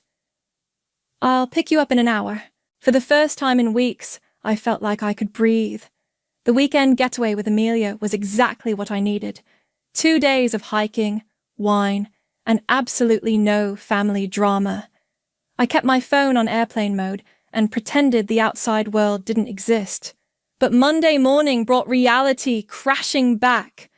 I turned my phone on to find 127 missed calls and a voicemail box so full it wouldn't accept new messages. The text notifications kept coming in waves, my phone buzzing like an angry wasp. "Jesus!" Amelia said, watching my phone light up from across the breakfast table. "It's like a digital stampede." The first voicemail was from my father, his voice tight with controlled anger. "Michelle, call me immediately. We need to discuss what you've done and how we're going to fix this situation." The second was from Tamara, Alex's mother, and she wasn't bothering with control. "How dare you? How dare you do this to my son? He's devastated. He trusted you." But it was the third message that made my blood run cold. My mother, sobbing. "Michelle, please call me back. He's not doing well. He's talking about hurting himself. Please, honey, we need to figure out how to undo this." "Shit," I muttered. "What?" Amelia looked up from her coffee. "They're saying Alex is suicidal." "Are you buying that?" I thought about Alex's track record of dramatic responses to consequences. The time he threatened to drop out of college when his parents cut his allowance. The breakdown he had when his last girlfriend dumped him for cheating. No, but my family will. My phone rang. My father. "Dad." "Michelle, thank God. We need to talk. Alex is in a very dark place right now." "Where is he staying?" "That's not the point. The point is what you've done to him, to all of us. What I've done is sell my own house. Without warning, without consideration for the people living there. Do you have any idea what it was like for them? The sheriff showing up, neighbors watching, having to pack their things like criminals?" "They were trespassing, Dad. They changed my locks. They were family. And now Alex is talking about... Michelle, he's not himself right now." "Put him on the phone." "He doesn't want to talk to you." "Then he's not as suicidal as you think he is." Silence. Then, "How can you be so cold?" "I learned from watching you dismiss my concerns for weeks." I hung up and immediately called Amelia. "I need to know what actually happened during the eviction. Can you get details from Andrea and Matthew?" "Already on it. I'll call them now." 20 minutes later, she called back. "Okay, here's what really went down. The sheriff arrived at 11 a.m. with Andrea, Matthew, and me. Alex and Scarlett were on the deck having coffee like they owned the place. And the sheriff explained the situation, showed them the deed transfer, the eviction notice. Alex immediately started yelling about squatters' rights and how they'd been living there for over a month. Did that work? Not even close. The sheriff explained that without a lease agreement or rent payments, they had no legal standing. Then Scarlett tried a different approach. Which was, she claimed she was a tenant because she'd been paying utilities, pulled out her phone to show Venmo payments. Seriously? Yeah, but here's the kicker. The payments were all to Alex, not to you or the utility companies. So she basically proved she was paying her boyfriend, not rent. What happened next? The sheriff gave them 2 hours to pack and leave. Andrea and Matthew were incredibly patient about it. They even offered to let them leave some stuff in the garage temporarily. And Alex's big breakdown. Michelle, he spent most of the 2 hours on his phone, calling people and posting on social media about how he was being illegally evicted by family. Scarlett was filming everything for her Instagram story. So, not exactly suicidal behavior. More like social media martyrdom. Oh, and get this. When they finally left, Scarlett asked Andrea if she could come back to film content because the lighting was so good. I almost laughed. Almost. There's more, Amelia continued. I drove by yesterday to check on Andrea and Matthew. Guess what I found? What? Alex and Scarlett parked across the street, just sitting in their car, staring at the house. Andrea said they'd been there for hours. That's concerning. It gets better.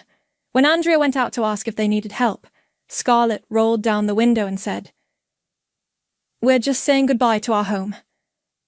Their home. Their home. Andrea told them they needed to leave or she'd call the police. That's when Alex finally drove away, but not before yelling that this wasn't over. My phone buzzed with a text from an unknown number. Check Scarlett's Instagram. I opened the app and found her latest post. It was a video of her crying in a car, mascara running down her cheeks. "Hey, everyone," she sobbed into the camera. "I don't usually share personal stuff like this, but I'm going through something really difficult right now.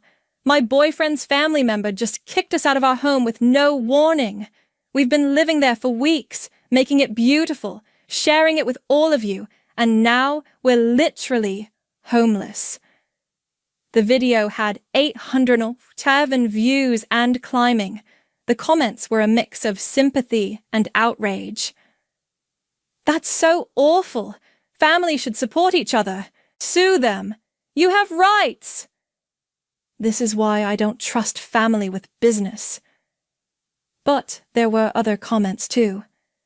"Wait, wasn't this someone else's house? Didn't you just move in like a month ago? If you weren't paying rent, how is this your home?" I screenshotted everything and sent it to Amelia. "She's trying to crowdfund sympathy," I texted, "and it's backfiring. Look at the comments." She was right. The more people asked questions, the more holes appeared in Scarlett's story. Someone had even found her earlier posts about staying at the family lake house and pointed out the inconsistency. My phone rang again. This time it was Tamara. "Michelle, I just got off the phone with a lawyer." "Good for you." "He says what you did was legal, but morally reprehensible. You destroyed my son's stability." "Your son destroyed my house. It's just property. Alex is a person, a human being who trusted you." Alex is a 30-year-old man who needs to learn that actions have consequences. He's 28. Even worse. "Michelle, I'm begging you. Please, can't you buy the house back? Fix this somehow?" "No." "Why not? You have money." "Because I don't want to. Because Alex told people he owned my house. Because Scarlett turned my home into her personal photo studio. Because my own parents told me I was being selfish for wanting access to my own property." "But he's family." "So am I, Tamara. And you all forgot that until it was too late." I hung up and turned to Amelia. "I think I need a lawyer too." "Why?" "Because something tells me this is just getting started. Tuesday evening," my mother called. I almost didn't answer, but something in me needed to hear what she had to say. "Michelle." Her voice was different, smaller somehow. "Hi, Mom. I've been thinking about what you said, about learning from the best." I waited. Was I really that bad? As a mother? The question caught me off guard.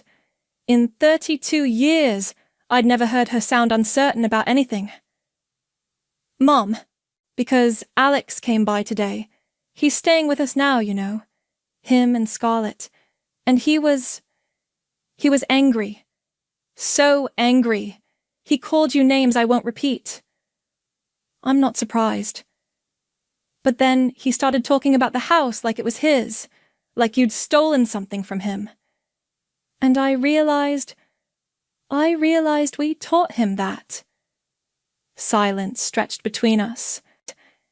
"We taught him that your things were family things, that your success was something he deserved to share, and when you finally said no, We called you selfish. Mom, let me finish, please. Her voice cracked. I was so proud when you bought that house, so proud of how hard you worked. But then I started thinking of it as ours, as the family's, and I never asked if that was okay with you. I sat down hard on my couch. It wasn't okay, I said quietly. I know that now. But, Michelle, what you did, selling the house like that, it's destroyed everything. Alex won't speak to you. Tamara is talking about never seeing you again. Your father. What about Dad? He's hurt, really hurt. He says you've shown your true colours. My true colours? That you care more about money than family. The old anger flared up. Mom, I worked 60-hour weeks to buy that house. I saved every penny. I sacrificed for years. And the minute I owned something nice, you all decided it belonged to everyone. I know. No, you don't know.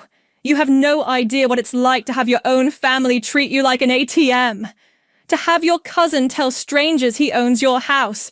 To be locked out of your own property.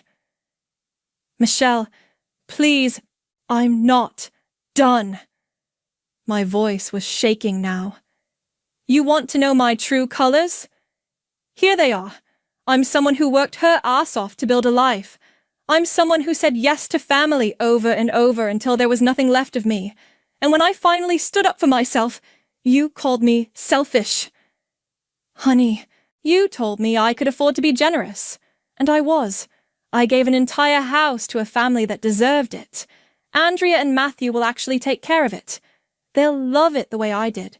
They won't trash it or use it for Instagram clout or tell people it belongs to them. The line went quiet, except for the sound of my mother crying. I'm sorry, she whispered. I'm so sorry, Michelle. You're right, about all of it. Are you? Or are you just sorry because there are consequences now? I don't know, maybe both. At least she was honest. Mom, I need you to understand something. I didn't sell that house to hurt Alex.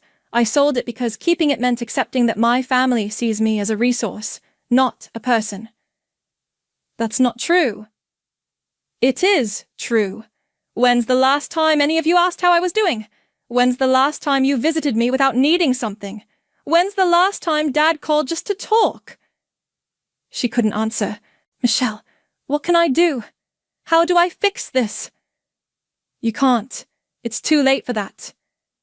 Please don't say that. You're my daughter. I love you. You love what I can provide. There's a difference. That's not fair. Neither was watching my cousin destroy my house while you told me to be more understanding. My phone beeped with another call. My father. Mom, Dad's calling. Don't answer it. He's very angry right now. At me, at everyone. At you for selling the house. At Alex for the things he said today. At me for agreeing with you. You agreed with me.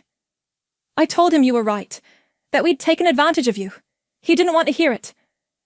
The call went to voicemail. Then my phone rang again. Dad. I should take this, I said. Michelle, wait. Before you do, I want you to know that I understand now what we did to you, and I'm ashamed. Mom, I'm ashamed that it took losing the house for me to see it. I'm ashamed that my daughter had to choose between her family and her dignity. And I'm ashamed that she chose dignity because we gave her no other choice. I was crying now, too. I have to go, Mom. Will you call me? Sometime? I don't know. I understand. I love you, Michelle. I know I didn't show it the right way, but I do love you. I love you too, Mom. I hung up and immediately answered my father's call. Michelle, what the hell is wrong with your mother? What do you mean? She's taking your side. After everything you've done, she's defending you. Maybe because I was right. Right! You made your cousin homeless. You humiliated him in front of the entire neighborhood. You destroyed this family. I sold my house, Dad. My house that I bought with my money. It was never just your house. It was the family lake house. No, it wasn't. It was my house that you all decided to claim. We're your family. We raised you. We gave you everything. You gave me guilt trips and expectations. You taught me that my value was in what I could provide for everyone else. That's not. Dad, Alex told people he owned my house. He changed my locks. He threw parties that destroyed my property. And when I complained, you told me I was being dramatic. He's young. He's 28. When I was 28, I was buying houses, not trashing them. Michelle, you need to fix this. Buy another house. Let Alex and Scarlett live there. Make this right. I stared at my phone in disbelief. Are you serious right now? Dead serious. You have money. You can afford it. Dad, I'm done. I'm done being the family ATM. I'm done being generous with people who don't appreciate it. I'm done pretending that blood relation means I owe you my entire life.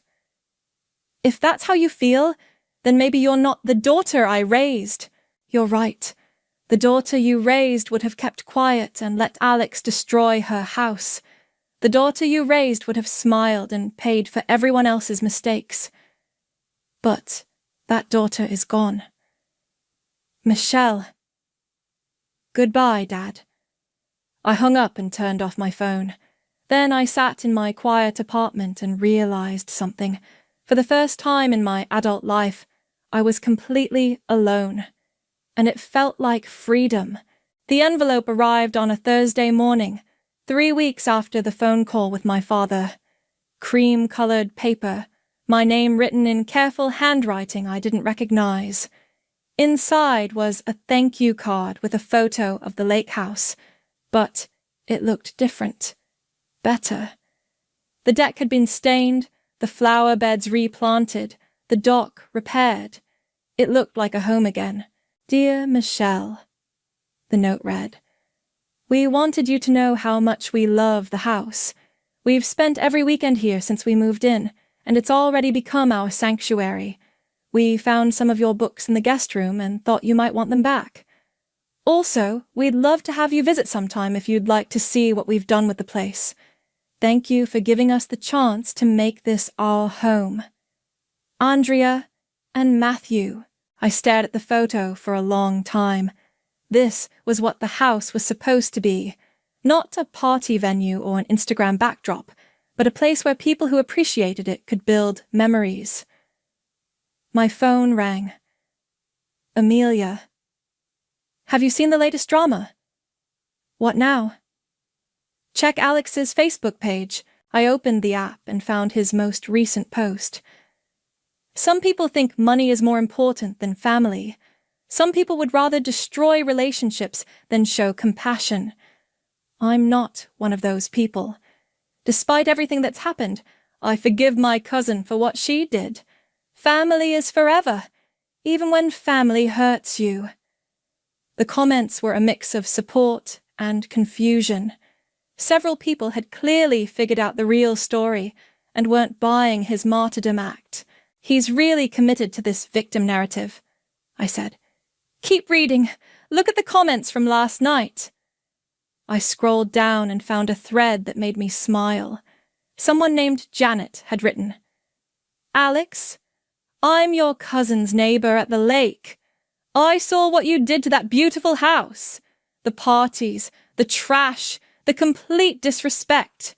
Your cousin showed incredible restraint not calling the police sooner. Other neighbors had chimed in with their own observations. The narrative Alex was trying to build was crumbling in real time. The internet is a beautiful thing sometimes. Amelia said. Speaking of the internet, Scarlett's been quiet lately. Oh, you missed that drama. Her homeless influencer content backfired spectacularly.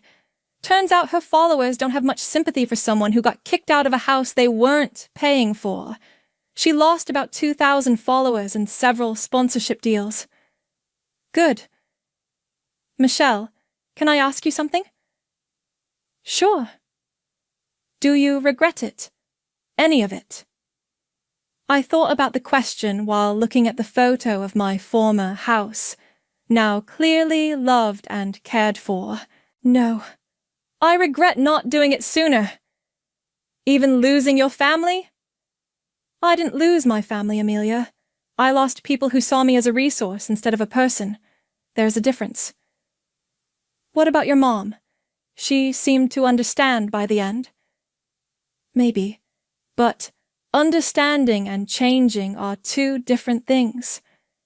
As if summoned by our conversation, my phone buzzed with a text from my mother. Saw Andrea and Matthew at the grocery store today. They seem like lovely people. The house looks beautiful. I stared at the message for a moment, then typed back, I'm glad. She responded immediately. I'm proud of you, for standing up for yourself. I should have said that weeks ago. Thanks, Mom. Would you like to have coffee sometime? Just us. I hesitated, then wrote, Maybe. Let me think about it. I understand. I love you. I love you too. That afternoon, I drove past the lake house. I didn't plan to, I was just in the area running errands, but I found myself turning down the familiar road. The house looked perfect. The lawn was mowed, the flower beds were thriving, and there were 2 kayaks pulled up on the beach. A couple sat on the deck reading books, a golden retriever sleeping at their feet. This was what I'd wanted when I bought the place. Peace, contentment, a home that was actually loved. My phone rang, an unknown number. Hello? Michelle, this is Ken, your cousin. Alex's younger brother, the one who'd stayed quiet during all the drama. Hi, Ken. I wanted to call and apologize for not speaking up, for letting everyone treat you like that. You don't need to apologize. You weren't part of it. But I wasn't part of stopping it either. I saw what Alex was doing to your house. I saw how Mom and Dad were pressuring you, and I said nothing. Ken, Alex is my brother, and I love him, but what he did was wrong. What they all did was wrong, and you had every right to protect yourself. I pulled over to the side of the road. Thank you for saying that. I know the family's pretty split right now. Some people are still mad at you. Some are starting to see your side. But I wanted you to know that at least one person thinks you did the right thing. That means a lot. Maybe we could grab coffee sometime. I'd like to hear your side of things. Really hear it. I'd like that. After we hung up, I sat in my car looking at the lake house one more time. The couple on the deck waved at me, probably thinking I was just another admirer of their beautiful home. I waved back and drove away. That evening, I called Amelia. Remember that bed and breakfast we went to? The one up north? Yeah, why? I'm thinking about buying it. Michelle, are you serious? Dead serious. The owners want to retire and I've been looking at the financials. It could work. That's actually brilliant. You'd be amazing at running a B&B. I think I would be. And this time, I'll make sure everyone knows exactly who owns it. When do we go look at it? We. You think I'm letting you start a new business adventure without me? I'm your realtor, remember? Plus, someone needs to keep you from buying places out of spite. I didn't buy the lake house out of spite. No, but you sold it out of spite. There's a difference. I laughed. Fair point. How's this weekend? Perfect. I'll pick you up Saturday morning. I hung up and looked around my apartment. It was quiet, peaceful, and entirely mine. No one was going to show up uninvited. No one was going to claim it as theirs. No one was going to guilt me into sharing it. Maybe the house was gone. Maybe most of my family was too.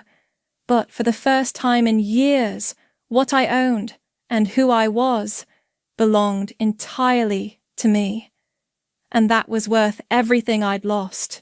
The first time they locked me out, I thought it was a mistake. I stood there in my sundress, the expensive one I'd bought specifically for yacht club events, watching through the glass doors as my sister-in-law Riley laughed with her friends at their girls' luncheon. The hostess, a woman with silver hair and a practiced smile, kept apologising.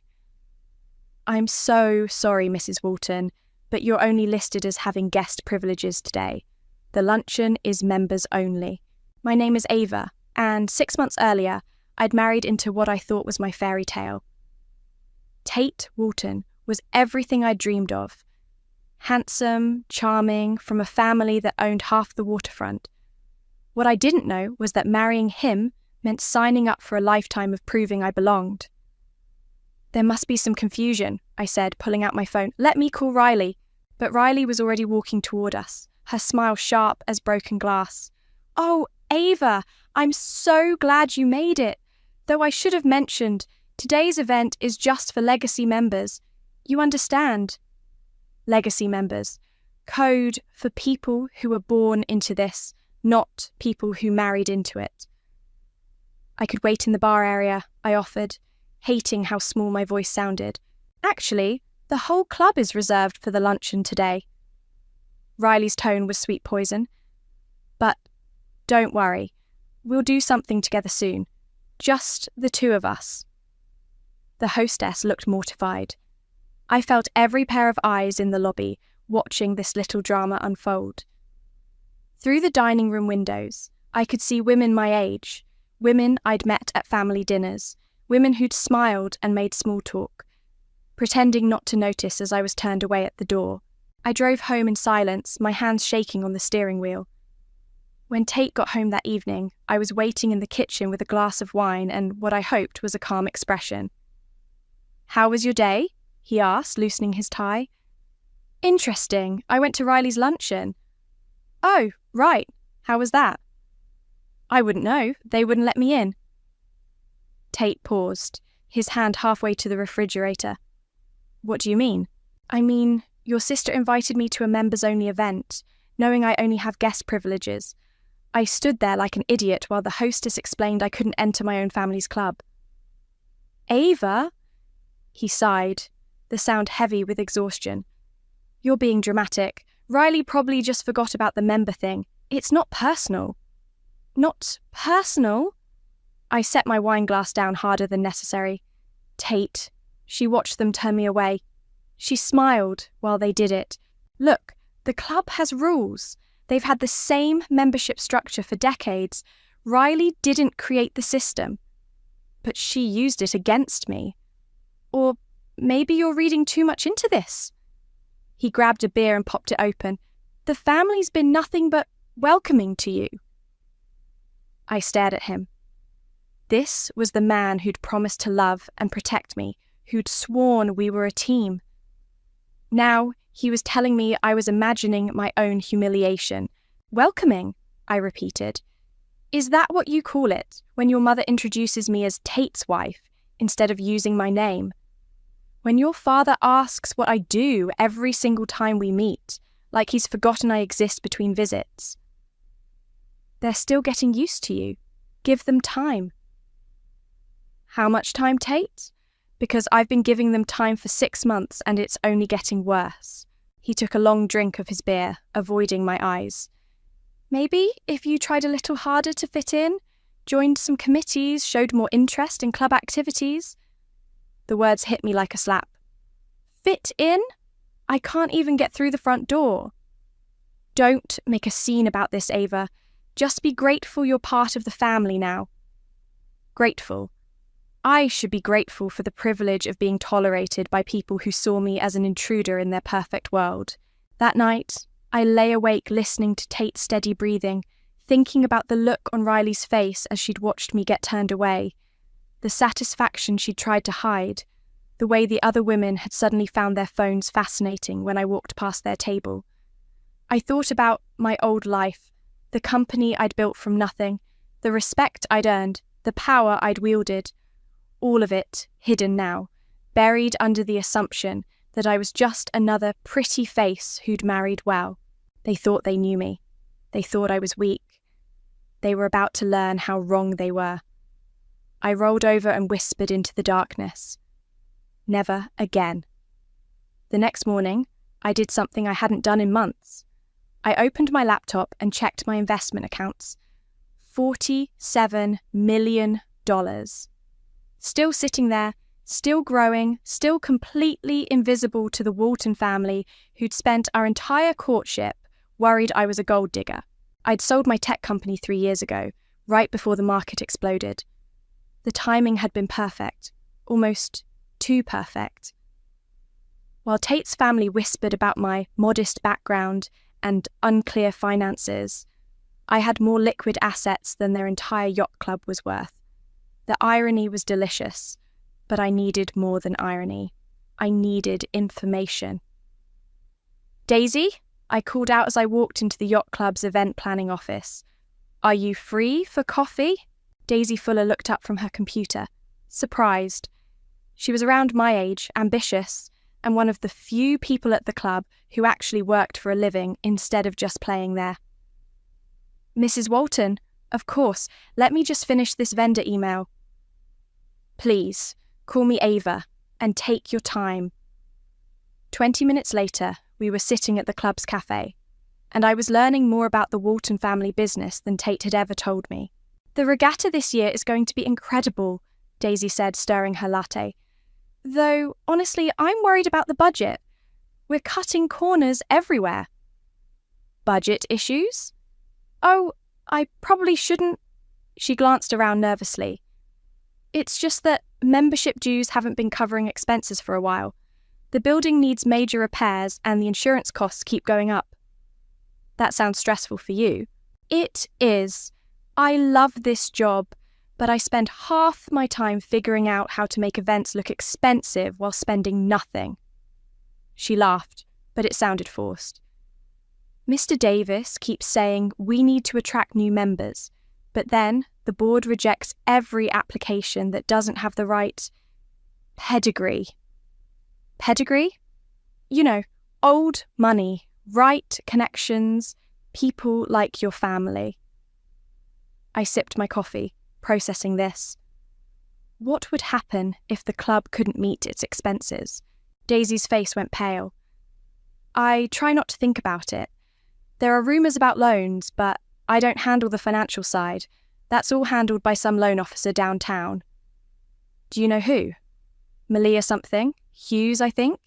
She comes by sometimes for meetings with Mr. Davis. Always looks stressed. That afternoon, I made a call. Hughes, Financial Services, this is Malia. Hi, my name is Ava. I'm interested in learning about investment opportunities in local businesses, particularly in the hospitality sector. What kind of investments are you looking at? Distressed assets, companies that might need capital infusion or debt restructuring. There was a pause. Are you an accredited investor? Yes, I can provide documentation. Why don't you come in tomorrow? I might have something that would interest you. Malia's office was small but professional, tucked into a downtown building that had seen better days. She was a woman in her 40s with sharp eyes and the tired look of someone who dealt with other people's financial disasters all day. So, you're interested in distressed hospitality assets, she said, pulling out a thick folder. I have to ask, are you connected to the Ocean View Yacht Club at all? My heart jumped, but I kept my voice steady. Why do you ask? Because they're one of my biggest headaches right now. Beautiful property, prestigious location, but they're drowning in debt. The family that runs it keeps refusing outside investment. but they're going to lose everything if they don't get capital soon. How much debt are we talking about? 12 million, spread across 3 different loans. They've been making minimum payments for 2 years, but the principal keeps growing. The property's worth maybe 20 million if they sold it, but they'd rather go bankrupt than give up control. What if someone wanted to acquire the debt? Malia leaned forward. You mean buy out the loans? That's actually not a bad idea. The terms would transfer to the new holder, and if they defaulted, you'd have claim to the assets, including voting rights if it's structured as a membership organisation? Exactly. Though I have to warn you, the current owners are not going to be happy about this kind of arrangement. I smiled. That's exactly what I'm counting on. There's something else, Malia said, lowering her voice. The club's been taking out loans against future membership fees, but their membership is actually declining. They're living on borrowed time and borrowed money. How long do they have? 6 months? Maybe less, before the banks start calling in the loans. I stood up and shook her hand. I'll need all the documentation you have. And Malia? This conversation stays between us. Of course. But can I ask why you're interested in this particular property? Let's just say I have a personal interest in seeing it run properly. Walking back to my car, I felt something I hadn't experienced in months. Power. Real power, not the borrowed kind that came from being married to the right man. The Waltons thought they owned their little kingdom. They were about to learn that kingdoms could be bought. Sunday dinner at the Walton house was a weekly tradition I'd grown to dread. Helen always cooked too much food, Davis always dominated the conversation, and Riley always found new ways to remind me I didn't belong. This week was no different. The club's summer calendar is absolutely packed, Riley announced, cutting her roast beef with surgical precision. We've got the Commodore's dinner, the junior regatta, and of course, the Heritage Gala. Heritage Gala? I asked. It's our biggest fundraiser, Helen explained. Very exclusive. We only invite families who've been members for at least 20 years. How wonderful, I said, taking a sip of wine. I'd love to help with the planning. Riley's fork paused halfway to her mouth. Oh, that's sweet of you to offer, but we have a very established committee, all legacy members. There was that word again. Legacy. I'm sure Ava could contribute something, Madison said quietly from across the table. She was the youngest Walton sibling, and the only one who'd ever shown me genuine kindness. Of course she could, Davis boomed. Maybe she could help with decorations or something. Decorations, like I was a volunteer at a church bake sale? Actually, I said, setting down my glass, I was thinking more along the lines of strategic planning, fundraising, optimization, donor cultivation, that sort of thing. Riley laughed. Donor cultivation?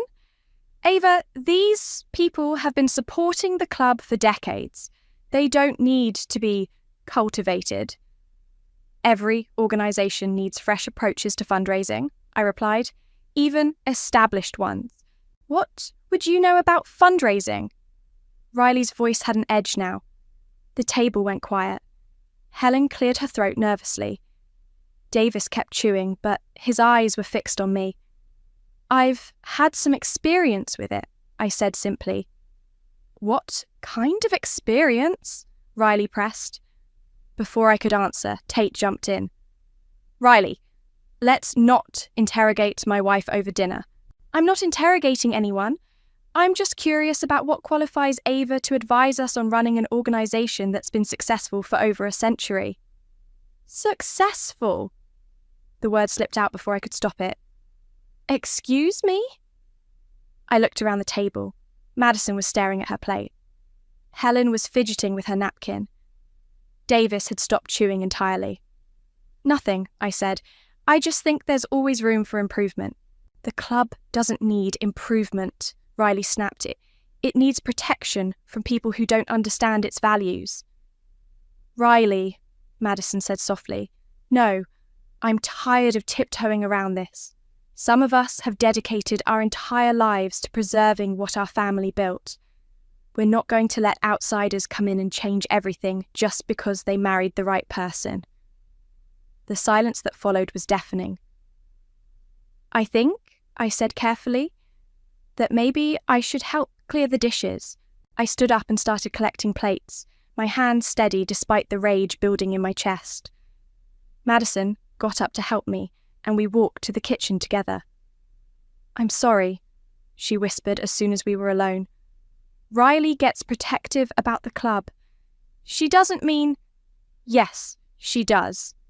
I set the plates down harder than necessary. She means every word. She's scared. Of what? Madison glanced toward the dining room, then back at me. Change. Dad's been talking about needing new revenue streams, and Riley thinks that means letting in people who don't fit the traditional model. People like me. I didn't say that. You didn't have to. We loaded the dishwasher in silence. Through the doorway, I could hear Davis launching into a story about the club's founding members. The same story he told every week. For what it's worth, Madison said quietly, I think you'd be good at fundraising. You have ideas, fresh perspective. Thanks, but apparently fresh perspective isn't what they're looking for. When we returned to the dining room, the conversation had moved on to sailing schedules. I sat down and smiled and nodded in all the right places, but I wasn't really listening anymore. Later, in the car, Tate finally spoke. You were antagonistic tonight. I was antagonistic? You know what I mean. That comment about the club not being successful. I said there was room for improvement. That's hardly controversial. It is when you're talking about something my family has spent generations building. I turned to look at him. Your family has spent generations building a lot of things, Tate. That doesn't make them all perfect. What's that supposed to mean? It means maybe your sister's fear of change is exactly what's going to destroy the thing she's trying to protect. He was quiet for a long moment. Then, so softly I almost missed it, he said, Sometimes I think Dad expects too much from us. What do you mean? The legacy thing. The pressure to be perfect, to never let the family down. It's exhausting. For a moment, I saw a crack in his armour, a glimpse of the man I'd fallen in love with, before his family's expectations had built walls between us. You don't have to be perfect, Tate. Don't I? He pulled into our driveway and turned off the engine. Because from where I sit, it feels like everyone's watching, waiting for me to screw up the family name. What about what I'm going through? Your family treats me like I'm some kind of threat. The moment of vulnerability vanished. His face hardened again.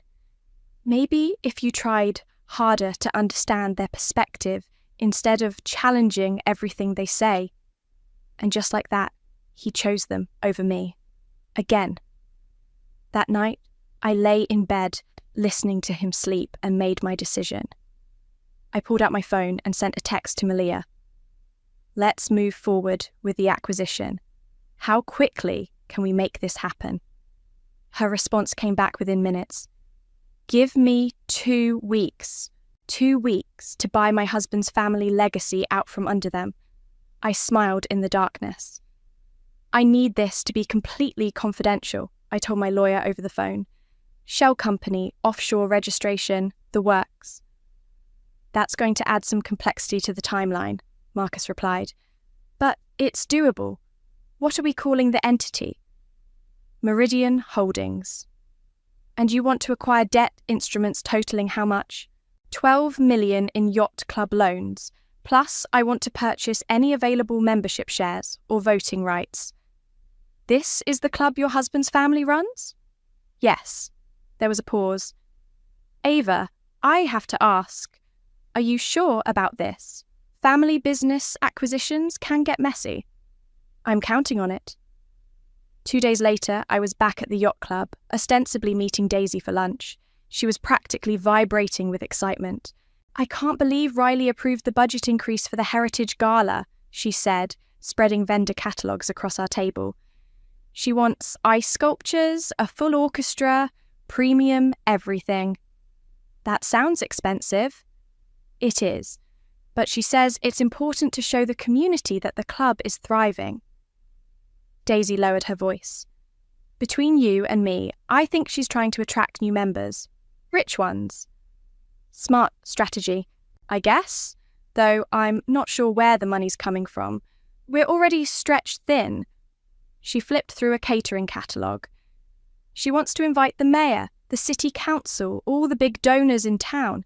She's calling it a celebration of the club's enduring legacy." The irony was perfect. Riley was planning a party to celebrate the very thing I was about to take away from her. "When is it scheduled?" "End of next month, right after the regatta."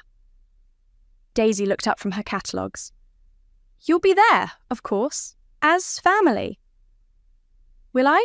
I mean, given the whole legacy member thing?" "Oh, that's different. This is a family event, not a club function. Riley specifically mentioned that all the Waltons would be there." "Interesting. So I'd have a front row seat to my own revenge." "Daisy, can I ask you something? If you could change anything about how the club operates, what would it be?" She blinked, surprised by the question. Wow, I've never really thought about it." "Come on, you work here every day. You must have opinions." "Well," she glanced around nervously, "I guess I'd make it more welcoming, less intimidating for new people. Sometimes I watch potential members come for tours, and they leave looking like they've been judged and found wanting. What else? The staff could use better benefits, and maybe some of the traditions could be updated, made more inclusive." She shook her head. "But I'm just the event manager. Nobody asks for my opinion on policy." "They should." That afternoon, I got the call I'd been waiting for. "It's done," Malia said. "Meridian Holdings now owns 68% of the club's debt and has controlling interest in the voting shares. Congratulations, you just became the majority owner of the Ocean View Yacht Club." My hands were shaking as I hung up. I owned it. I actually owned the place that had spent months making me feel like an unwelcome guest. The next evening, I was setting the table for dinner when Tate came home looking troubled. "Everything okay?" I asked. "Dad had a meeting with some loan officer today. Something about restructuring the club's debt." He loosened his tie with sharp, frustrated movements. "He won't tell me the details, but he seemed rattled. Maybe it's good news. Maybe they found better terms. Maybe." He didn't sound convinced. He keeps talking about protecting the family legacy, making sure the club stays in the right hands. What does that mean exactly? The right hands? People who understand what the club represents, what it's meant to our family for generations. I set down the plates I was holding. "And what does it represent, Tate?" "Excellence, tradition, standards." "Standards that keep people out. Standards that maintain quality." His voice was getting defensive. "Not everything has to be open to everyone, Ava. Some things are worth preserving exactly as they are. Even if they're failing? The club isn't failing." "Isn't it? When was the last time you looked at the membership numbers? The financial reports?" He stared at me. "How would you know anything about the club's finances?" "I pay attention. Maybe you should too." "What's that supposed to mean?" Before I could answer, his phone rang. He glanced at the screen and frowned. "It's Riley. I should take this." He walked into the other room, but I could hear fragments of the conversation. "What do you mean, new ownership structure? That's impossible. Dad would never agree to that." When he came back, his face was pale. "What's wrong?" Riley says someone's been asking questions about the club, making inquiries about membership policies, financial structure, that sort of thing. What kind of someone? She doesn't know, but whoever it is has been very thorough. They know things about our operations that should be private. I turned back to the stove, stirring the sauce with careful concentration. Maybe it's just a potential member doing due diligence. Riley doesn't think so. She thinks someone's trying to find weaknesses, vulnerabilities. Vulnerabilities in what? In the club, in our family's position. He sat down heavily at the kitchen island. She's convinced someone's planning some kind of hostile takeover. I kept stirring, fighting to keep my expression neutral. That sounds paranoid. Does it? Because apparently this person has been meeting with our creditors, learning about our debt structure. How does Riley know all this? She has connections. People talk. He looked at me directly. Ava, if you hear anything, any gossip, any rumours, you'll tell me, right? I met his eyes without flinching. Of course. We're family. That night, I lay awake thinking about the word family and what it really meant. To the Waltons, it meant closing ranks, protecting their own, keeping outsiders at bay. To me, it was starting to mean something entirely different.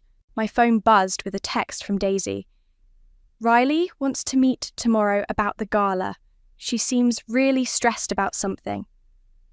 I smiled in the darkness and typed back, I'm sure everything will work out perfectly. The annual regatta was the club's crown jewel event, and I was watching it from the guest dock like a tourist. I'm sorry, Mrs. Walton, the dock attendant said for the third time. Family dock is reserved for voting members only during regatta weekend. Riley swept past us in her designer sailing outfit, not even bothering to acknowledge the conversation. She was heading toward the family dock where Tate was already waiting with his parents. It's fine, I told the attendant, though my jaw was clenched so tight it hurt. The guest dock has a lovely view. I found a spot between a couple from Ohio and someone's elderly aunt, watching my husband's family prepare for their big race from 100 yards away. The symbolism wasn't lost on me. My phone buzzed. A text from Malia. Final, paperwork signed. You officially own them as of 9 a.m. this morning. I looked up at the family dock where Davis was giving some kind of pep talk to the crew. Riley was laughing at something Tate said. Helen was arranging a picnic spread that probably cost more than most people's monthly salary. They had no idea that the woman they'd relegated to the cheap seats now held their entire world in her hands. Excuse me, are you Ava? I turned to find Daisy approaching with a clipboard and a stressed expression. Hi, Daisy, shouldn't you be up there with the family? I'm working. Someone has to coordinate with the caterers and make sure the trophy ceremony goes smoothly. She sat down beside me. Can I ask you something? You've been around the family for a while now. Do they seem different to you lately? Different how? Paranoid. Riley's been asking me weird questions about who I've been talking to, whether anyone's been asking about club operations, and Mr. Davis has been having all these closed-door meetings. Maybe they're just stressed about the regatta. Maybe. Daisy didn't look convinced. Riley wants to move up the Heritage Gala. She says it's important to demonstrate the club's strength as soon as possible. When does she want to have it? Next weekend, right after the regatta results are announced. Daisy shook her head. It's going to be a nightmare to coordinate, but she's insisting. She wants every major donor in the city there. Perfect. Riley was going to throw herself a going-away party and didn't even know it. I'm sure you'll pull it off, I said. You always do. The race started with a cannon blast that echoed across the water. I watched the Walton family boat, aptly named Legacy, cut through the waves with Tate at the helm. He was a good sailor. I had to give him that. Confident, skilled, completely in his element. It was probably the last time he'd ever feel that way at this club.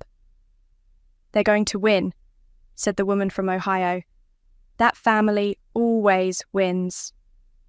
"Not always," I murmured. An hour later, Legacy crossed the finish line first, and the family dock erupted in celebration. I watched Tate hug his father, saw Riley jump up and down like a teenager. Even Helen was clapping and laughing. They looked so happy, so secure in their little kingdom. My phone rang. It was Malia. "I'm at the club right now," she said, "meeting with Davis about the ownership transfer. He's not taking it well." "What do you mean?" "He keeps asking who's behind Meridian Holdings. He's threatening to challenge the acquisition in court." I glanced toward the family dock, where Davis was now holding up a trophy and giving what looked like a victory speech. "Tell him the new owner is looking forward to working with the existing management team," I said, "and that all current arrangements will be honoured through the end of the month." "End of the month? Ava, that's next week." "I know." After I hung up, I sat there watching the celebration continue on the family dock. Tate was scanning the crowd, probably looking for me. When his eyes found mine across the water, he waved and pointed to his trophy. I waved back and gave him a thumbs up. 20 minutes later, he appeared on the guest dock, still flushed with victory. "Did you see the race?" he asked, sitting down beside me. "I saw it. Congratulations." "Thanks. I looked for you on the family dock earlier. Guest privileges only, remember?" His smile faltered slightly. "Right. I forgot about that rule." "It's okay. I had a good view from here." "Listen, about that whole thing with Riley and the membership stuff. Tate, it's fine. Really. No, it's not fine. You're my wife. You should be able to stand wherever you want at this club." For a moment, I almost felt sorry for him. He was trying, in his own limited way. "Maybe things will change," I said. "Actually, they might have to. Dad's been having meetings with some investment group. Apparently, the club needs capital, and they might have to make some adjustments to the membership structure." "What kind of adjustments?" "I don't know the details, but Dad seems worried about losing control of the board." He looked out at the water. "He keeps talking about hostile takeovers and protecting the family legacy." "And what do you think?" "I think maybe it's time for some changes around here. This place has been stuck in the past for too long." I stared at him. "Really?" "Don't get me wrong. I love the traditions, the history, but some of the rules, the exclusivity..." He shrugged. "Maybe it's time to evolve." "That's very progressive of you." "Riley would kill me if she heard me say that." He laughed, but it sounded forced. "She thinks any change is going to destroy everything our family built." "And you don't?" "I think our family built something worth preserving, but I also think we can preserve it without being assholes to people who deserve better." He was looking right at me when he said it. "Tate, I'm sorry, Ava, for all of it. The way they've treated you, the way I've let them treat you, you deserve better." For a split second, I wavered. This was the man I'd married, the one who'd gotten lost somewhere in his family's expectations and traditions. Maybe there was still a chance to... My phone buzzed with another text from Malia. "Davis is demanding an emergency board meeting. He knows something's up." I looked at Tate, still waiting for my response to his apology, and felt the moment slip away. "Thank you," I said simply. "That means a lot." He squeezed my hand, and we sat there, watching the sun set over the water, both of us unaware that we were watching the end of everything we'd known. The Heritage Gala was 3 days away, and I was in the club's event planning office with Daisy, supposedly helping with last-minute details. "I still can't believe Riley moved this up," Daisy muttered, frantically typing on her laptop. "The florist is charging double for the rush order, and half the catering staff had to cancel other events." She must have her reasons. She says it's about striking while the iron is hot after the regatta win. But honestly, I think she's panicking about something. Daisy looked up from her screen. Have you heard anything about new investors? Riley keeps asking me if anyone's been snooping around, asking questions about operations. What kind of questions? Financial stuff, membership policies. She's convinced someone's planning to buy into the club. I kept my expression neutral while arranging centerpiece samples. Would that be so bad if the club needs money? You'd think not, but the family is acting like it's the end of the world. Mr. Davis called an emergency board meeting yesterday. Riley came out looking like she'd seen a ghost. What happened? I don't know, but she immediately started making calls. Something about damage control and protecting our interests. Daisy lowered her voice. She also asked me to change the gala program. Change it? How? She wants to add a special presentation. Something about the club's founding principles and the importance of preserving tradition. Daisy pulled up a document on her screen. Look at this speech she wrote for her father. It's basically a manifesto about keeping the club in the right hands. I read over her shoulder. Davis's speech was exactly what I'd expected. Pompous, exclusionary, and completely tone-deaf. He was going to stand up in front of the city's elite and essentially announce that the club would never change, never evolve, never welcome outsiders. It was perfect. She also wants to announce some kind of new membership initiative, Daisy continued. Something about selective expansion for qualified candidates. Qualified? How? She won't say, but she keeps using words like heritage and values alignment. Daisy shook her head. I swear, sometimes I think they'd rather see this place go bankrupt than let in anyone who doesn't fit their exact mould. My phone buzzed. A text from Madison. Can we talk? It's important. I need to step out for a minute, I told Daisy.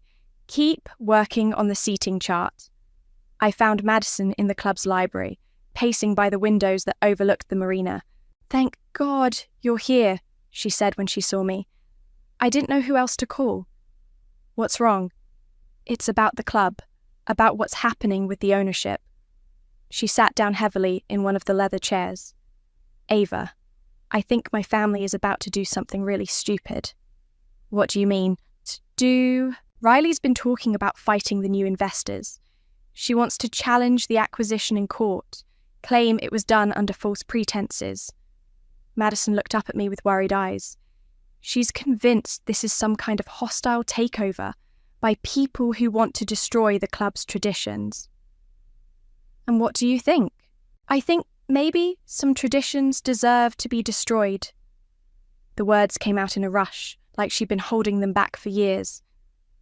Ava, I've watched this family exclude people, judge people, treat people like they're not good enough for decades.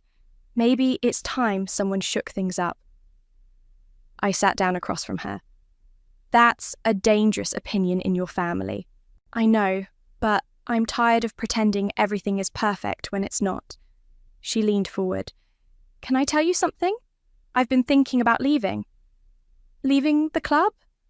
Leaving everything, the family business, the social obligations, all of it. I want to do something that actually matters, not just preserve some outdated system that makes people feel small. What's stopping you? Fear, mostly. This is all I've ever known, and if I leave, I'll be cut off completely.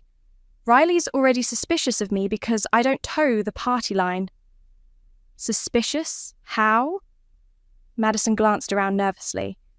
She thinks someone in the family is feeding information to the new investors. She's been asking questions about who I talk to, whether I've shared anything about club operations. My pulse quickened. What did you tell her? The truth, that I don't know anything about the business side.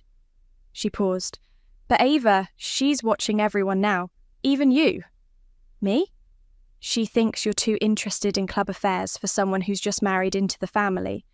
She keeps saying things like, outsiders don't understand our values, and some people can't be trusted with family business. What does Tate think about all this? That's the thing. I think he's starting to question everything too. He's been asking Dad hard questions about the club's finances, about why they're so resistant to outside investment. Madison smiled sadly. For the first time in his life, he's not just going along with whatever the family wants. How's that going over? About as well as you'd expect. Riley accused him of being influenced by outside forces. She looked at me meaningfully. I think she means you. That evening, Tate came home looking exhausted and frustrated. How was your day? I asked, though I already knew the answer. Terrible. The family's in full crisis mode about this investor situation. He poured himself a scotch and sat down at the kitchen island. Riley's talking about hiring lawyers, Dad's talking about calling in political favours, and Mum's talking about preserving our legacy at all costs. What are you talking about? I'm talking about maybe it's time to let someone else take over. Maybe fresh blood is exactly what the club needs. I almost dropped the glass I was holding. You really think that? I think we've been so focused on keeping people out that we forgot why we wanted them to stay out in the first place. He took a long drink. And honestly, I'm tired of defending traditions that make good people feel unwelcome.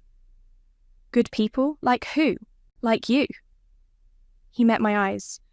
Like anyone who doesn't fit Riley's narrow definition of suitable.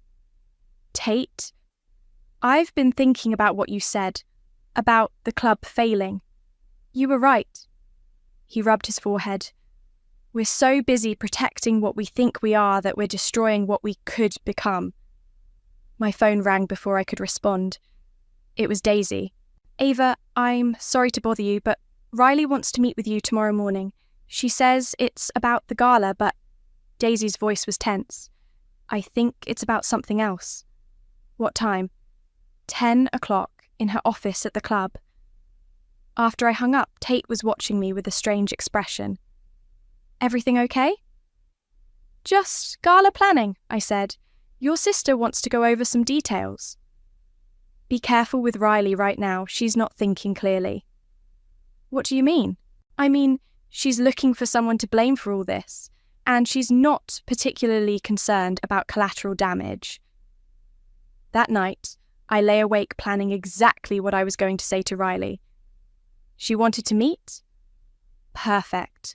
It was time to stop hiding in the shadows. The Heritage Gala was everything Riley had promised.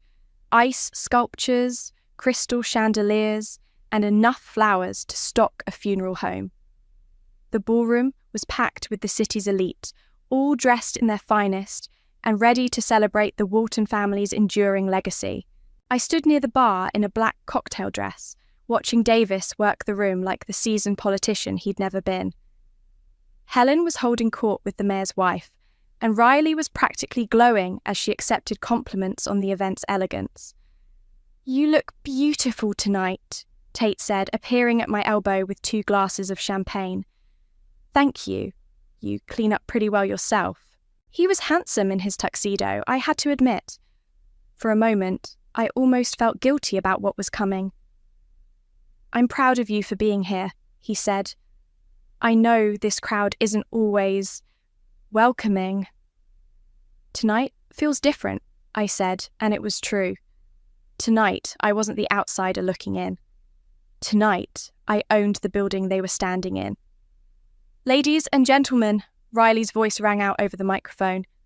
If I could have your attention, please. The crowd quieted, turning toward the small stage where Riley stood beaming.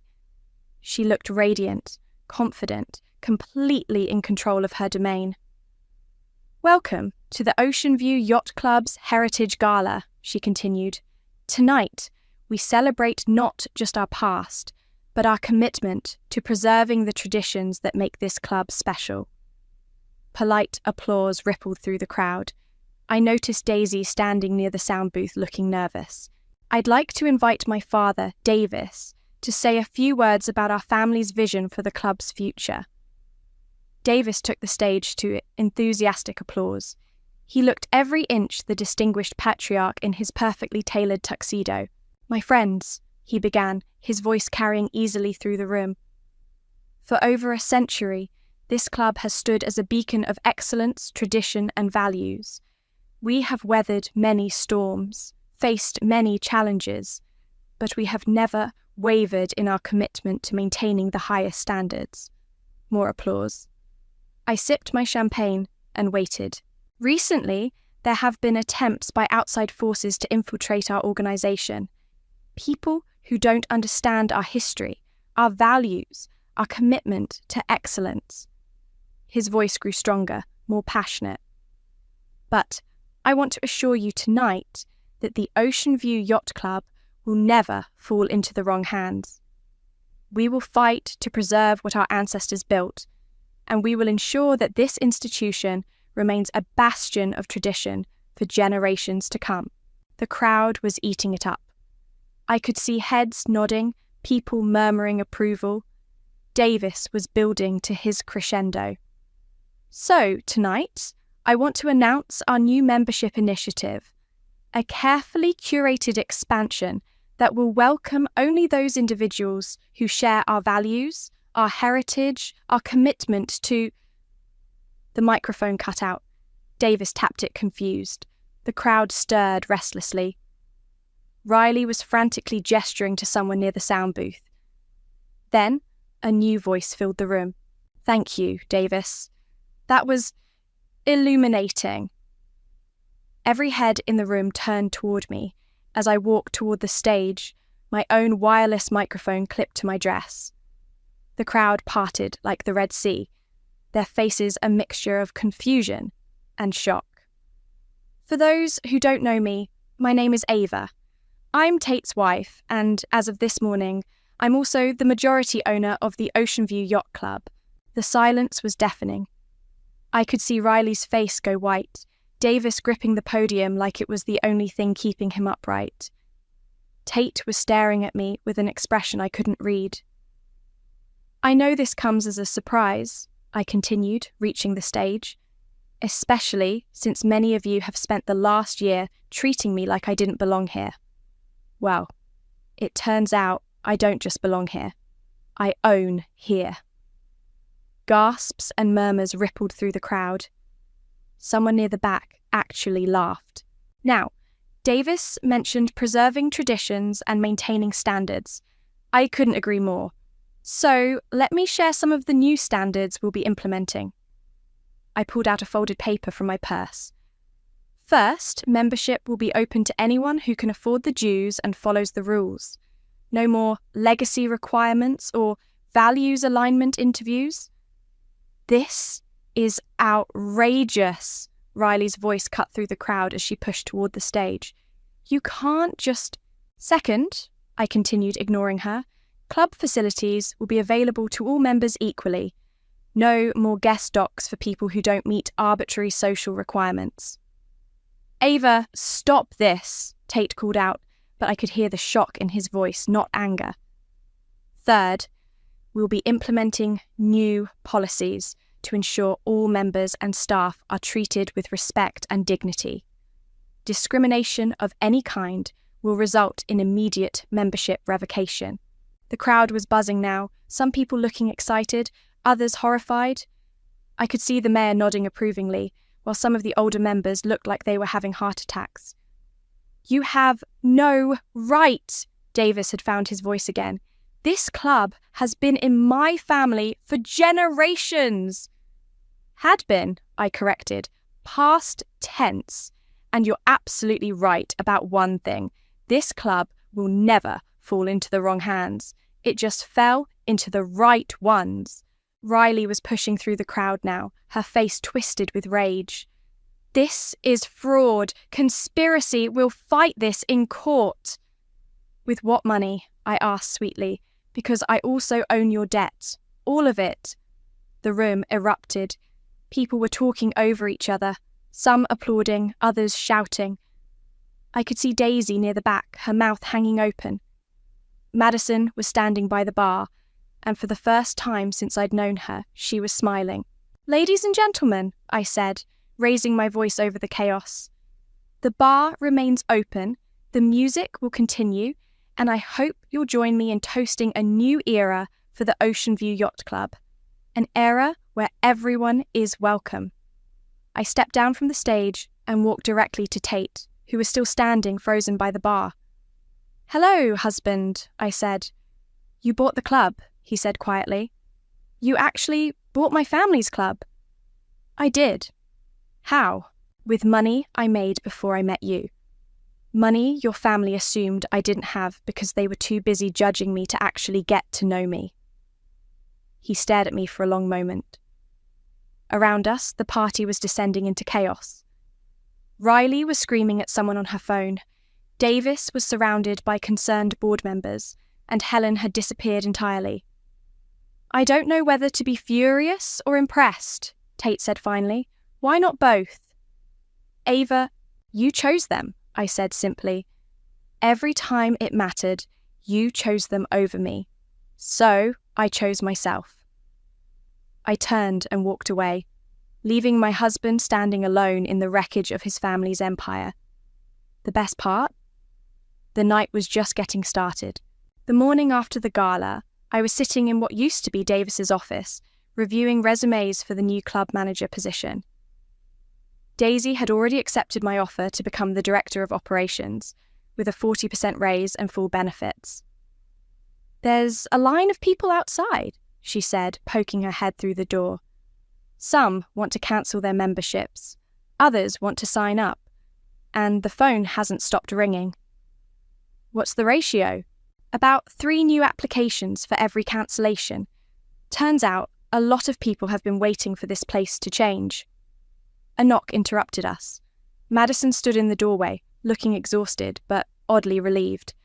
"Can I come in?" "Of course. Daisy, could you give us a minute?" Madison sat down across from my new desk, Davis's old desk, and let out a long breath. "I wanted to thank you," she said. "For what?" "For doing what none of us had the courage to do, for blowing everything up." She smiled sadly. "I know it sounds crazy, but watching you take control last night, it was the first time I felt hopeful about this place in years." "How's the family taking it?" "About as well as you'd expect.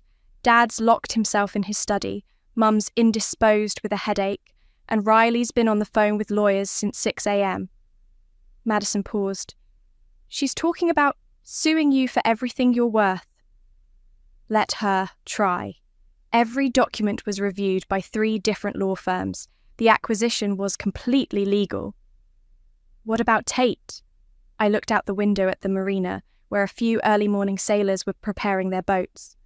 "What about him? He's been sitting in his car in the parking lot for 2 hours. I think he's trying to work up the courage to come in." "He doesn't need courage. He needs a decision. He loves you, you know.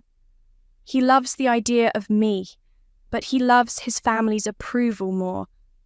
Madison was quiet for a moment. "Can I ask you something? Why didn't you just divorce him? Why go through all this?" "Because divorce would have meant walking away, letting them win, letting them keep treating people like garbage because they were born into the right family." I turned back to her. "Some things are worth fighting for, even if the fight gets messy.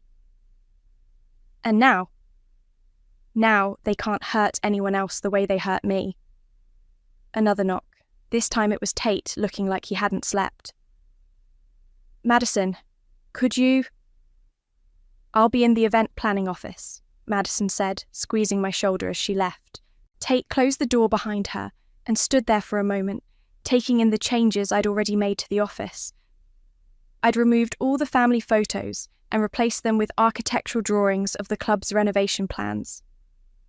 "You work fast," he said. "I've had time to plan." "How long? How long have you been planning this?" "Since the day your sister watched them turn me away at the door."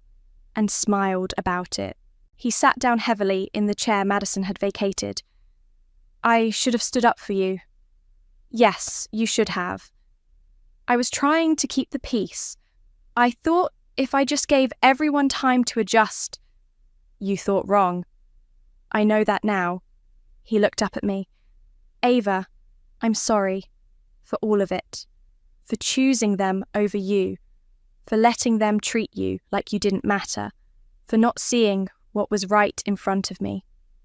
What was right in front of you, that you're stronger than all of us combined, that you deserved better than what we gave you. He leaned forward.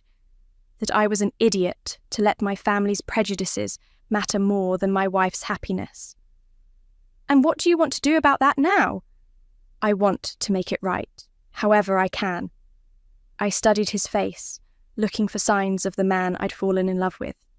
He was there, underneath the guilt and exhaustion, but I wasn't sure it was enough. Your sister's planning to sue me.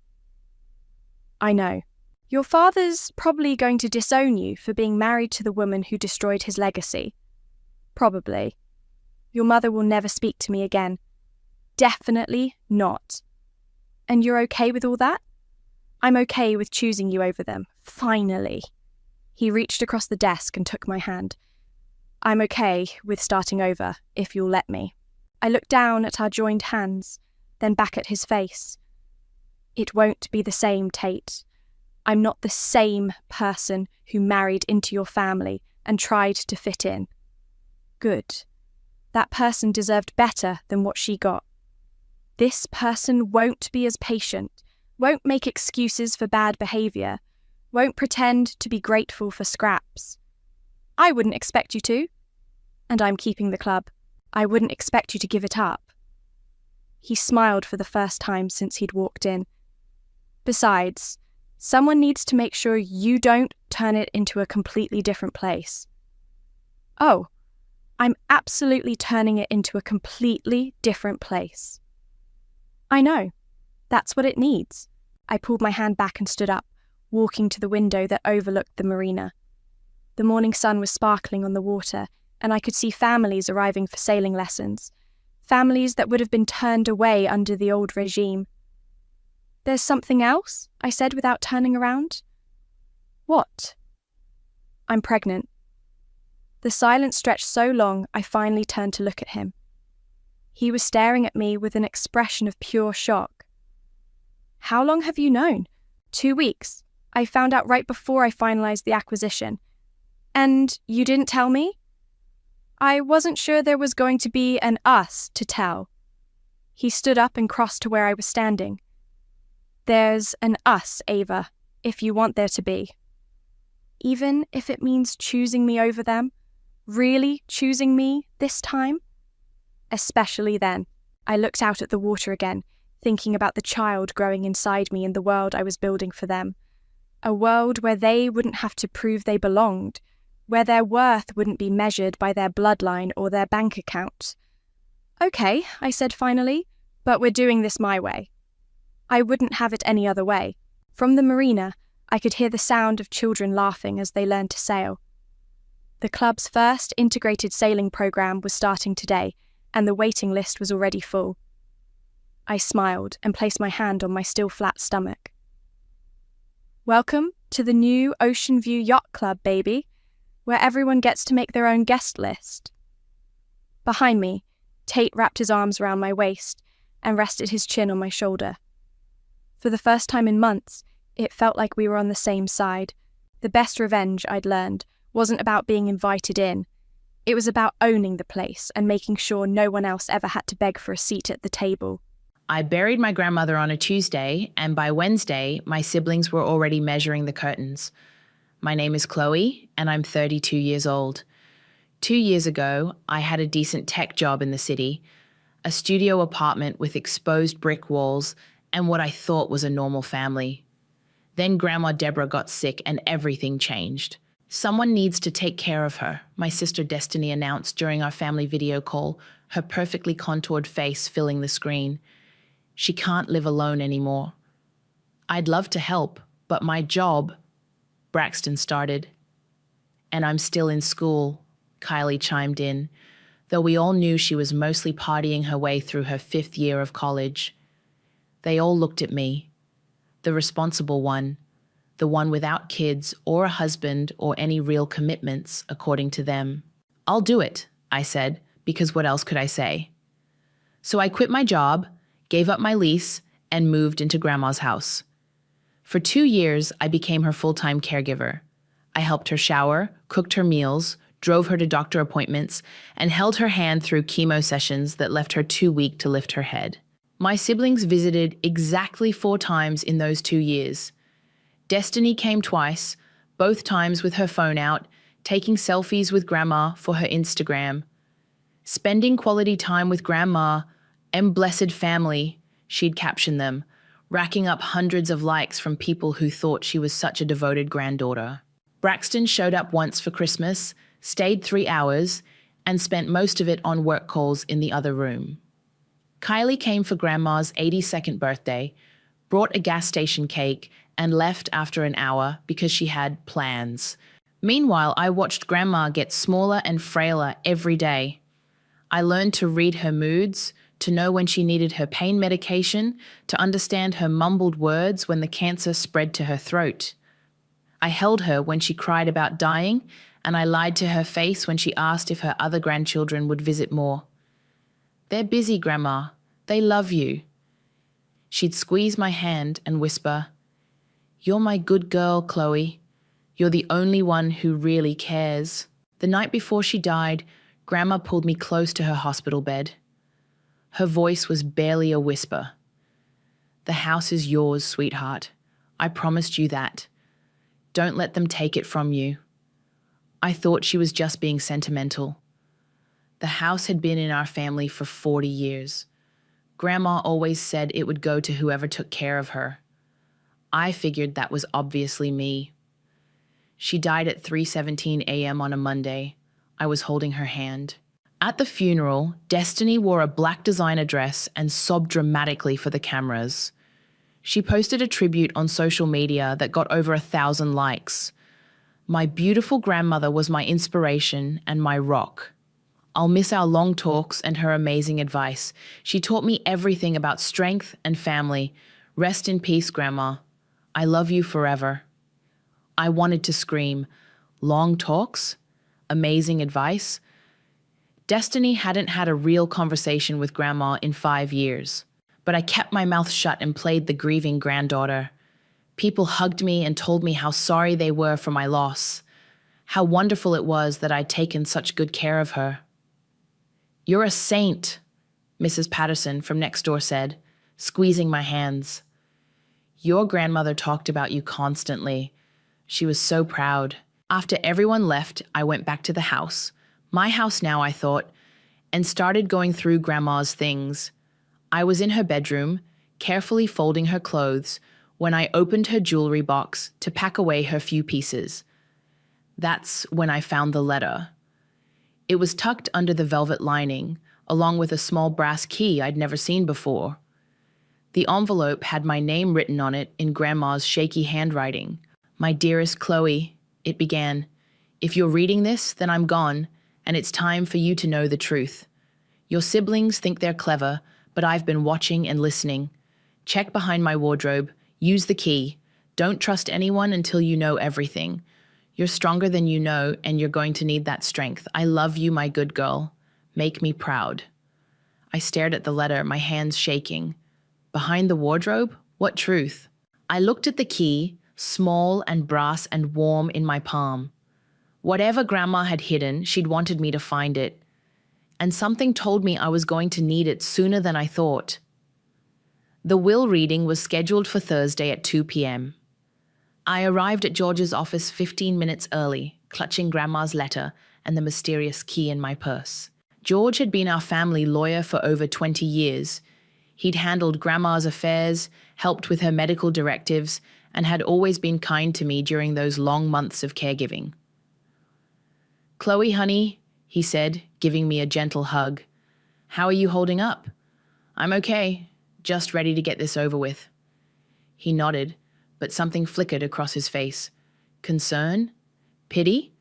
Before I could ask, the door burst open. "Sorry we're late," Destiny announced, strutting in wearing a white blazer and designer sunglasses. Traffic was insane. Braxton followed behind her, checking his phone. "Yeah, this better not take long. I have a conference call at 4. Kylie slipped in last, looking uncomfortable.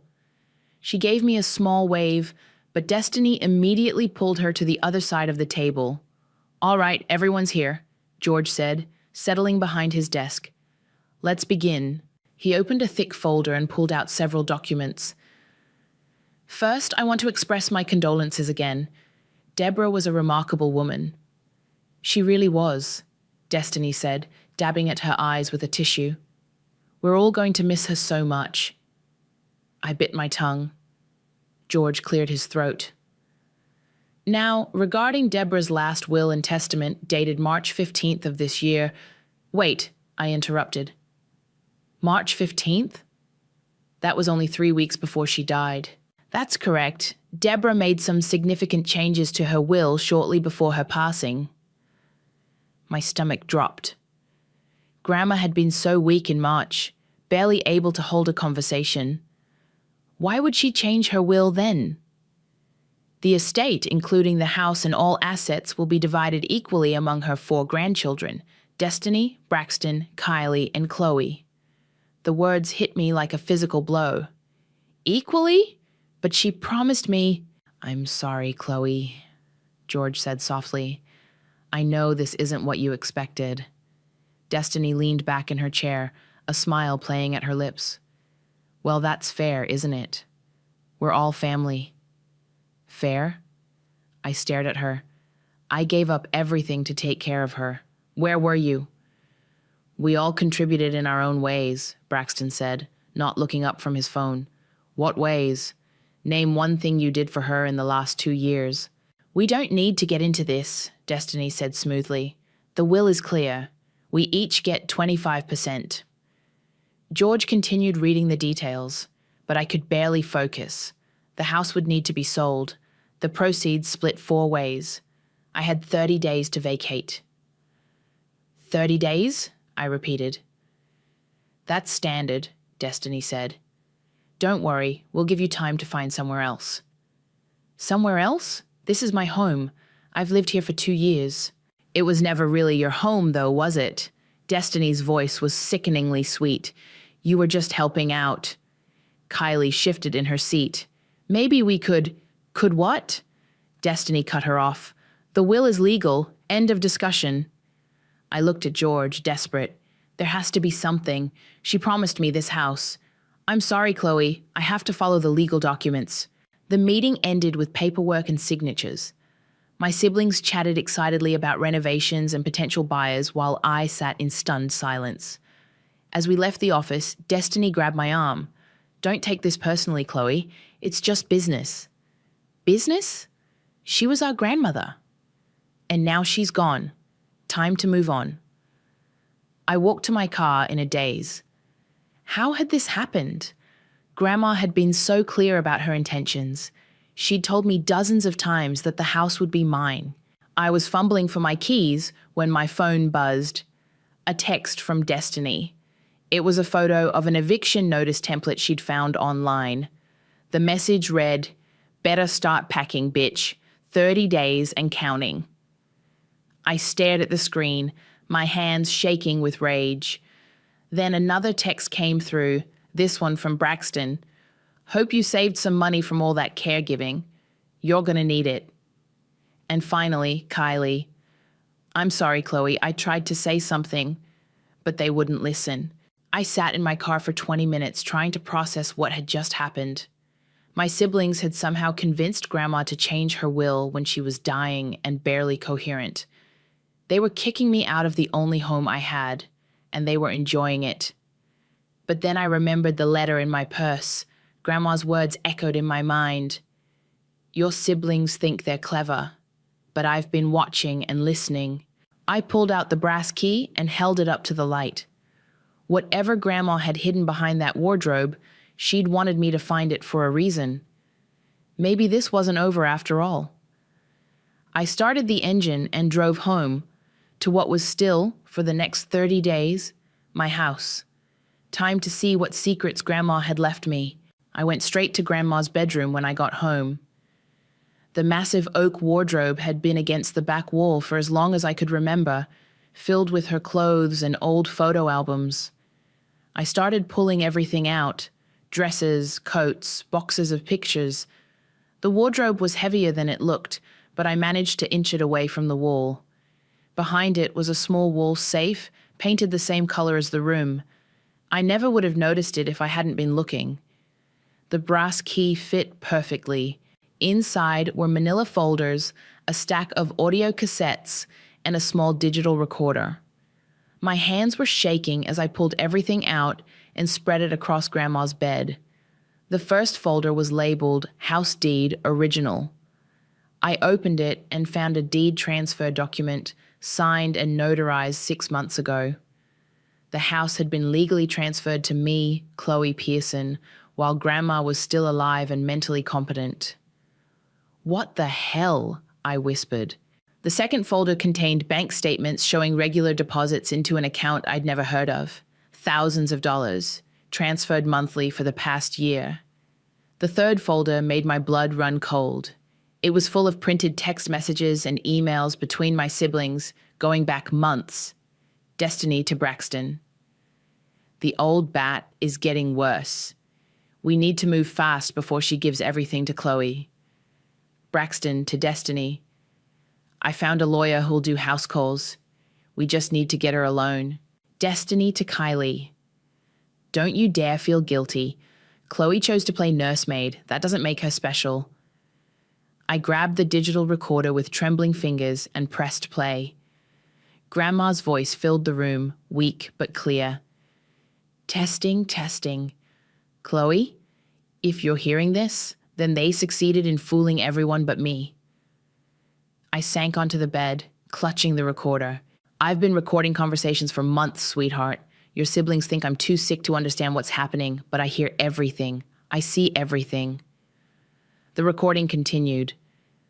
3 weeks ago, Destiny brought a man to the house, said he was a friend, but I recognized him from the business cards in her purse, a lawyer. They waited until you went to the grocery store. My chest tightened. I remembered that day. Destiny had insisted on staying with Grandma while I ran errands. She'd been so sweet about it, said she wanted to spend quality time together. "They told me you were stealing from me, Chloe. Said you were planning to put me in a nursing home and sell the house. They had fake bank statements, forged documents. They said if I didn't change my will, they'd have you arrested."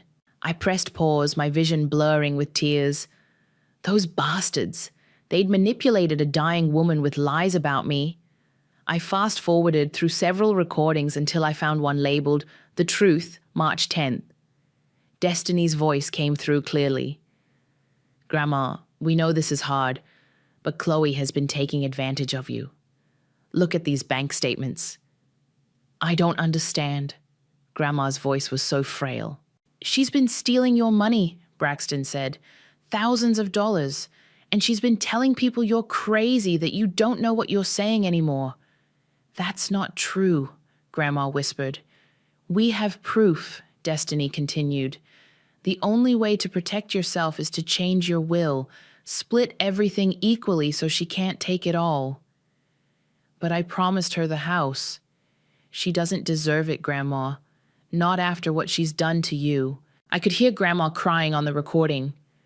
They'd broken her heart with their lies. But then I heard something else, a different recording, dated just 2 days later. "George, it's Deborah. I need you to come to the house, but don't tell anyone, especially not my grandchildren." George's voice. "Of course, Deborah. Is everything all right?" "No, it's not. I made a terrible mistake, and I need to fix it before it's too late." I grabbed another cassette and shoved it into an old player I found in the closet. "George, I want you to witness this." Grandma's voice was stronger now, more determined. "My grandchildren, Destiny, Braxton, and Kylie, lied to me. They manipulated me into changing my will with false documents and threats. The will I signed under duress is invalid. The house belongs to Chloe, as I always intended. George's voice. Deborah, are you certain about this? Completely. I've been recording everything. I have proof of their deception. Chloe is the only one who truly cared for me. She deserves everything I promised her. I found more recordings. Hours of my siblings plotting, lying, and celebrating what they thought was their victory. Destiny laughing about how pathetic I was. Braxton joking about me being homeless. Even Kylie, sweet Kylie, agreeing that I had it coming. The last recording was dated just 3 days before Grandma died. Chloe, my darling girl, if you're hearing this, then I'm gone and they think they've won. But I've been 3 steps ahead of them this whole time. The deed transfer is legal and binding. The will they forced me to sign was made under duress and coercion. George has all the documentation. You just need to give him the signal. My phone rang, making me jump. It was George. Chloe, I was hoping you'd call. Did you find what your grandmother left for you? George, what the hell is going on? Your grandmother was a very smart woman, Chloe. She knew exactly what your siblings were planning. Can you come to my office tomorrow morning and bring everything you found? Is the house really mine? Oh, honey, the house has been yours for 6 months. Your siblings just don't know it yet. I hung up and looked around at the evidence scattered across the bed. Recordings, documents, proof of everything they'd done. They thought they were so clever. They thought they'd outsmarted a dying old woman. They had no idea what was coming. I spent the night listening to more recordings.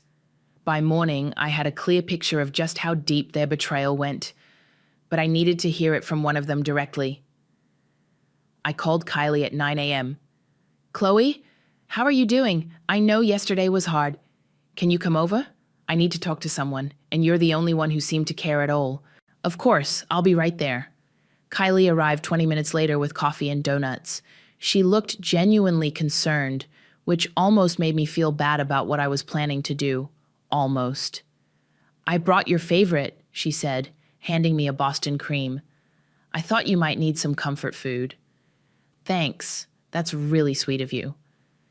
We sat at the kitchen table, and I let her talk for a few minutes about how sorry she was, how she wished things could be different. Kylie, can I ask you something? Of course. Did you know about the will being changed? She froze with her coffee cup halfway to her lips. What do you mean? I mean, did you know Grandma changed her will 3 weeks before she died, when she could barely remember my name most days? Chloe, because I'm trying to understand how that happened. She was so sick, so confused. But somehow she managed to completely change her mind about everything she'd promised me. Kylie set down her cup, her hands shaking. It wasn't supposed to happen like this. What wasn't supposed to happen like this? The will thing. Destiny said, she said Grandma was being manipulated. Manipulated by who? By you. The words came out in a whisper. She said you were taking advantage of her, making her think she owed you everything. I pulled out my phone and hit record, keeping it hidden under a napkin. What exactly did Destiny tell you? She showed us bank statements, said you were stealing money from Grandma's accounts, and she had these emails where you were supposedly talking to nursing homes about putting Grandma away. Did you see these emails yourself? Well, no. Destiny showed them to us on her phone, but you believed her. She had proof, Chloe, and you have to admit it looked suspicious. You moved in here, isolated Grandma from the rest of us. Isolated her? You visited 4 times in 2 years. We tried to visit more, but you always made excuses. Said she was too tired or having a bad day or... That's not true, and you know it. Kylie's face crumpled. I don't know what's true anymore. Destiny said you were poisoning Grandma against us, making her think we didn't care. And you believed that instead of believing me? She had evidence, Chloe, documents and recordings, and...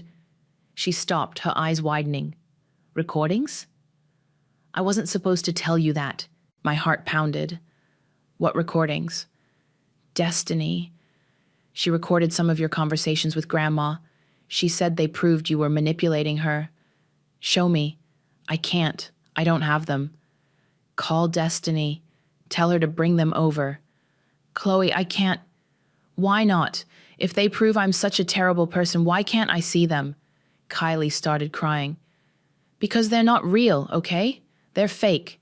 Destiny made them on some app on her phone. The confession hit me like a physical blow. She faked recordings of me? She said it was the only way to make Grandma understand what you were really like. She said you were so good at manipulating people that we needed proof. So you helped her lie to a dying woman? We thought we were protecting her.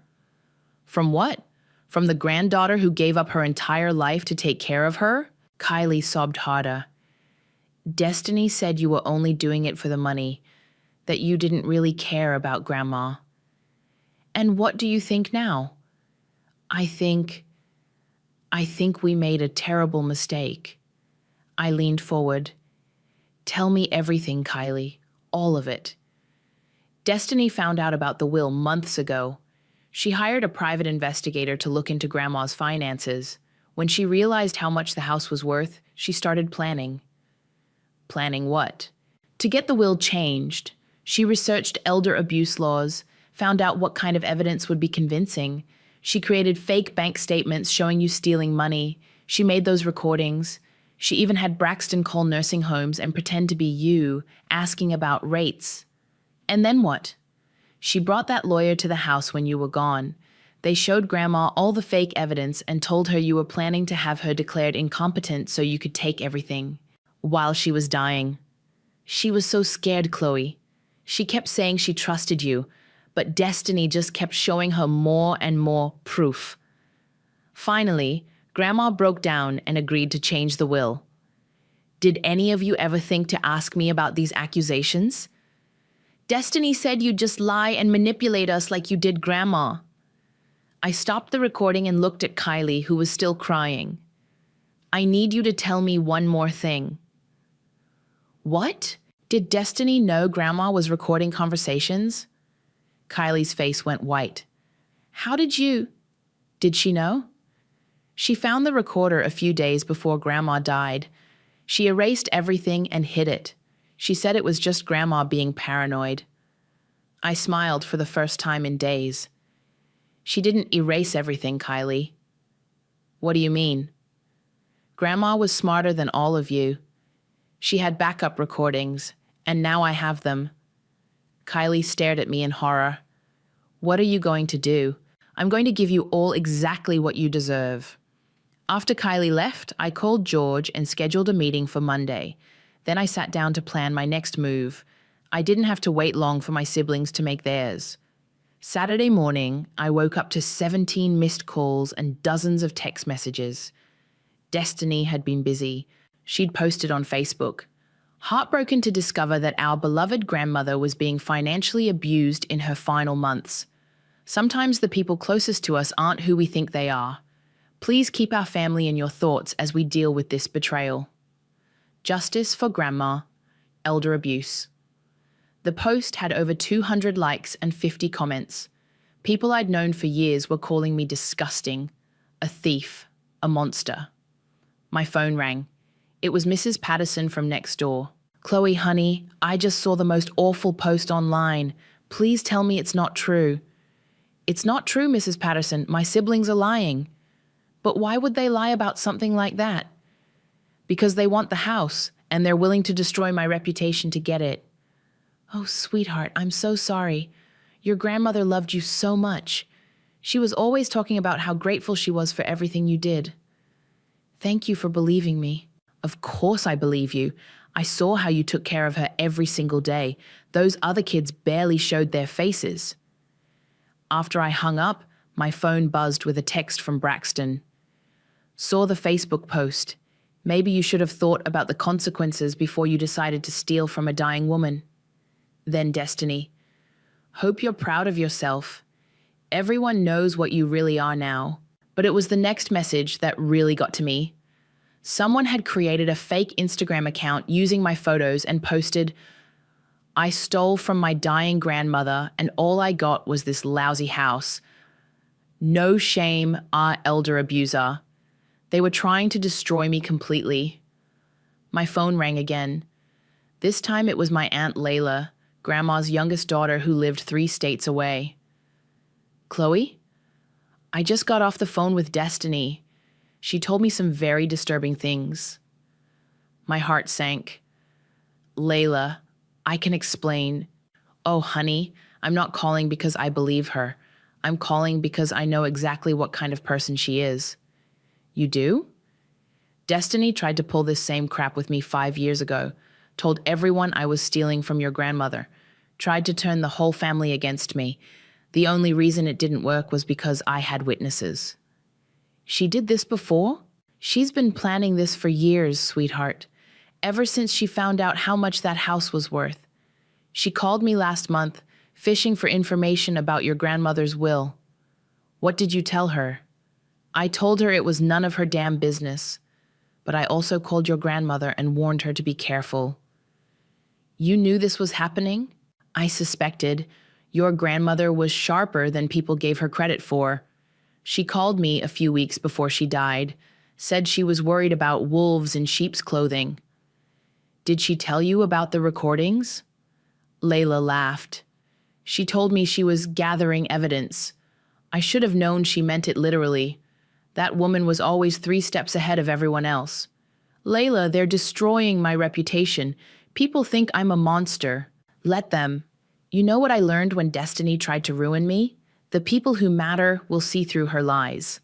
The people who don't matter, well, who cares what they think? But everyone believes her. Not everyone. Mrs. Patterson called me this morning furious about that Facebook post. So did 3 other neighbors. They all said the same thing. They watched you take care of your grandmother with their own eyes. Really? Really? And honey, I've been doing some digging of my own. Did you know Destiny's been bragging to her friends about inheriting a house worth $500,000? She has? Posted about it on her private Instagram, screenshots of real estate listings, talking about renovation plans. I saved everything before she deleted it. Why would she delete it? Because someone pointed out that it looked pretty suspicious to be celebrating an inheritance while accusing someone of elder abuse. My phone buzzed with another notification. Someone had tagged me in a post. This is what a real granddaughter looks like, with a photo of me helping Grandma into her wheelchair at a doctor's appointment last year. Then another. I saw Chloe at the grocery store every week for 2 years buying special food for her grandmother's dietary restrictions. This whole thing is bullshit. And another. Chloe gave up her job and apartment to take care of her grandmother. Where were the other grandchildren? Oh, right, posting selfies on Instagram. Layla, I think the tide is turning. Of course it is. The truth has a way of coming out. But Chloe? Yeah? Don't let them off easy. What they did to your grandmother, what they're trying to do to you, that's unforgivable. I'm not planning to. Good. Your grandmother was a fighter, and so are you. Make her proud. After we hung up, I spent the rest of the day documenting everything. Screenshots of their social media posts, copies of the fake Instagram account, records of all their lies. Sunday morning, George called. Chloe, I've been getting some interesting phone calls. Apparently your siblings have been telling people that you're under investigation for elder abuse. Are they insane? Possibly. But here's the thing. I've also been contacted by several of your grandmother's neighbors and friends. They want to provide character testimony on your behalf. Testimony for what? For the meeting tomorrow. I think it's time we showed your siblings exactly what kind of evidence we have. All of them? All of them. I've asked them to come in at 2 p.m. I told them we'd found some irregularities in the estate that needed to be addressed immediately. What did they say? Destiny said she'd bring her lawyer. Braxton asked if he needed to lawyer up too. Kylie just cried. This is really happening. Oh, it's happening. And Chloe? Bring everything your grandmother left you. It's time for the truth to come out. I hung up and looked around the house that had been my home for 2 years. Tomorrow it would officially be mine forever. But first, I had to face my siblings one last time. I arrived at George's office at 1:45 p.m. with a box full of evidence. My siblings were already there, huddled together on one side of the conference table. Destiny had brought a sharp-looking woman in an expensive suit who I assumed was her lawyer. "Chloe," George said, gesturing to a chair across from them, "thank you for coming." Destiny looked smug.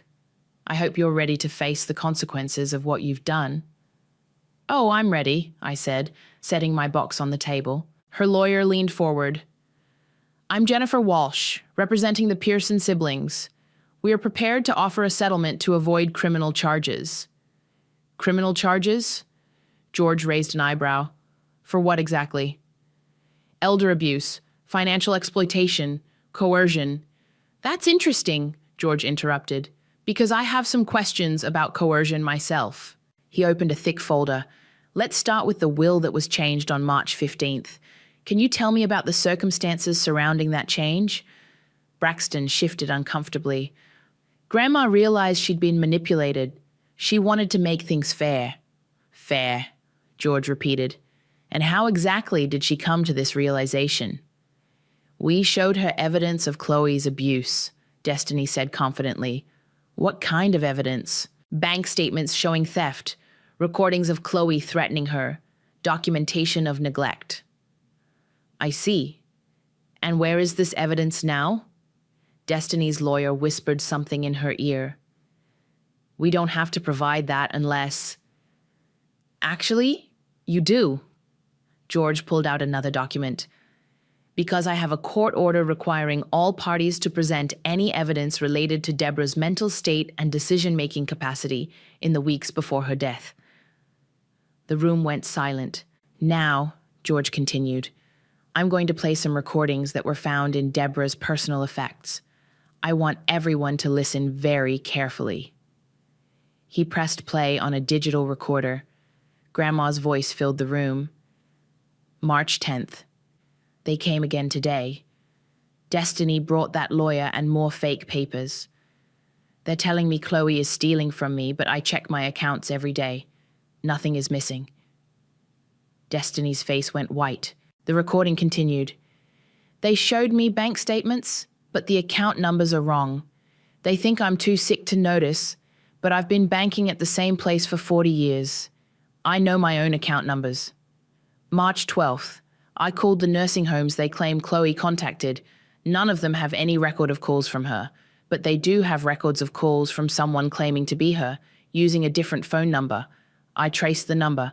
It belongs to Braxton." Braxton started to stand up. "This is—" "Sit down," George said firmly. "We're not finished." March 14th. Destiny brought those fake recordings again. She doesn't know I have a background in audio engineering from my radio days. The voice patterns are all wrong. She used some kind of computer program to fake my granddaughter's voice. Destiny's lawyer was frantically scribbling notes. March 15th. "They're forcing me to sign a new will today. They say if I don't, they'll have Chloe arrested for elder abuse. I'm going to sign it, but I'm also going to make sure the truth comes out." George stopped the recording. "There are 12 hours of recordings like this. Deborah documented every lie, every manipulation, every threat." "Those recordings could be fake," Destiny said desperately. "They could be," George agreed, "except for this." He pulled out a manila envelope. "Deborah had the recordings analyzed by a forensic audio expert. She also had handwriting analysis done on the fake bank statements you showed her. And she hired a private investigator to verify your claims about nursing home calls." He spread the reports across the table. "Every single piece of evidence you presented to her was fabricated." Kylie started crying. "We didn't mean for it to go this far." "Shut up," Destiny hissed. "No," Kylie sobbed. "I can't do this anymore. Grandma trusted us, and we lied to her while she was dying." George pulled out another document. "This is the real will, signed by Deborah 6 months before her death, when she was in perfect mental health. It leaves the house and all assets to Chloe, as she always intended." "That's impossible," Braxton said. "We saw the deed transfer. You saw a fake deed transfer that Destiny created, George said. The real deed transfer happened 6 months ago. The house has been legally Chloe's property since then. Destiny's lawyer whispered urgently in her ear, then stood up. We need to discuss this privately with our clients. Sit down, George said. We're not done. He turned to me. Chloe, would you like to share what you found in your grandmother's safe? I pulled out the folder of text messages and emails. These are screenshots of conversations between my siblings, planning this whole thing. They've been scheming for over a year. I read from Destiny's messages. The old bat won't last much longer. We need to move fast. And Braxton's response, I already found a lawyer who makes house calls. We just need the right story. There's more, I said, pulling out my phone. I also have a recording of Kylie confessing to the fraud. I played the recording from our kitchen conversation. Kylie's voice was clear. The recordings are fake. Destiny made them on some app on her phone. Destiny's lawyer stood up again. My clients invoke their right to remain silent. Too late for that, George said. I've already filed a complaint with the district attorney's office. Elder abuse, fraud, coercion of a vulnerable adult, conspiracy. The charges are quite extensive. You can't prove anything, Destiny said, but her voice was shaking. Actually, I can prove everything. Your grandmother was very thorough. She documented every conversation, every lie, every manipulation. She even had you followed by a private investigator. He pulled out a stack of photographs. These show you meeting with lawyers, creating fake documents, and celebrating at a bar after you thought you'd successfully changed the will. The photos were damning. Destiny and Braxton toasting with champagne, Destiny showing the fake will to friends, Braxton laughing about me being homeless soon. The house belongs to Chloe, George said firmly. It has belonged to Chloe for 6 months. Your grandmother made sure of that before you could manipulate her further. This isn't over, Destiny said, standing up. Actually, it is, I said, speaking for the first time since the meeting began. It's completely over. I looked at each of them. You tortured a dying woman with lies about me. You tried to steal my home. You attempted to destroy my reputation, and you celebrated while doing it. The district attorney will be in touch, George said. I suggest you all get very good lawyers. As they filed out, Destiny turned back to me. You think you've won, but you've lost your family forever. I lost my family the day you decided to lie to a dying woman, I replied. I just didn't know it yet. The door closed behind them, and I was finally alone with George. It's over, he said softly. The house is yours. It always was. I held up the keys Grandma had left me. For the first time in weeks, they felt like they truly belonged in my hand. The silence in George's office felt heavy after my siblings left. I stared at the evidence scattered across the table, months of lies and manipulation laid bare.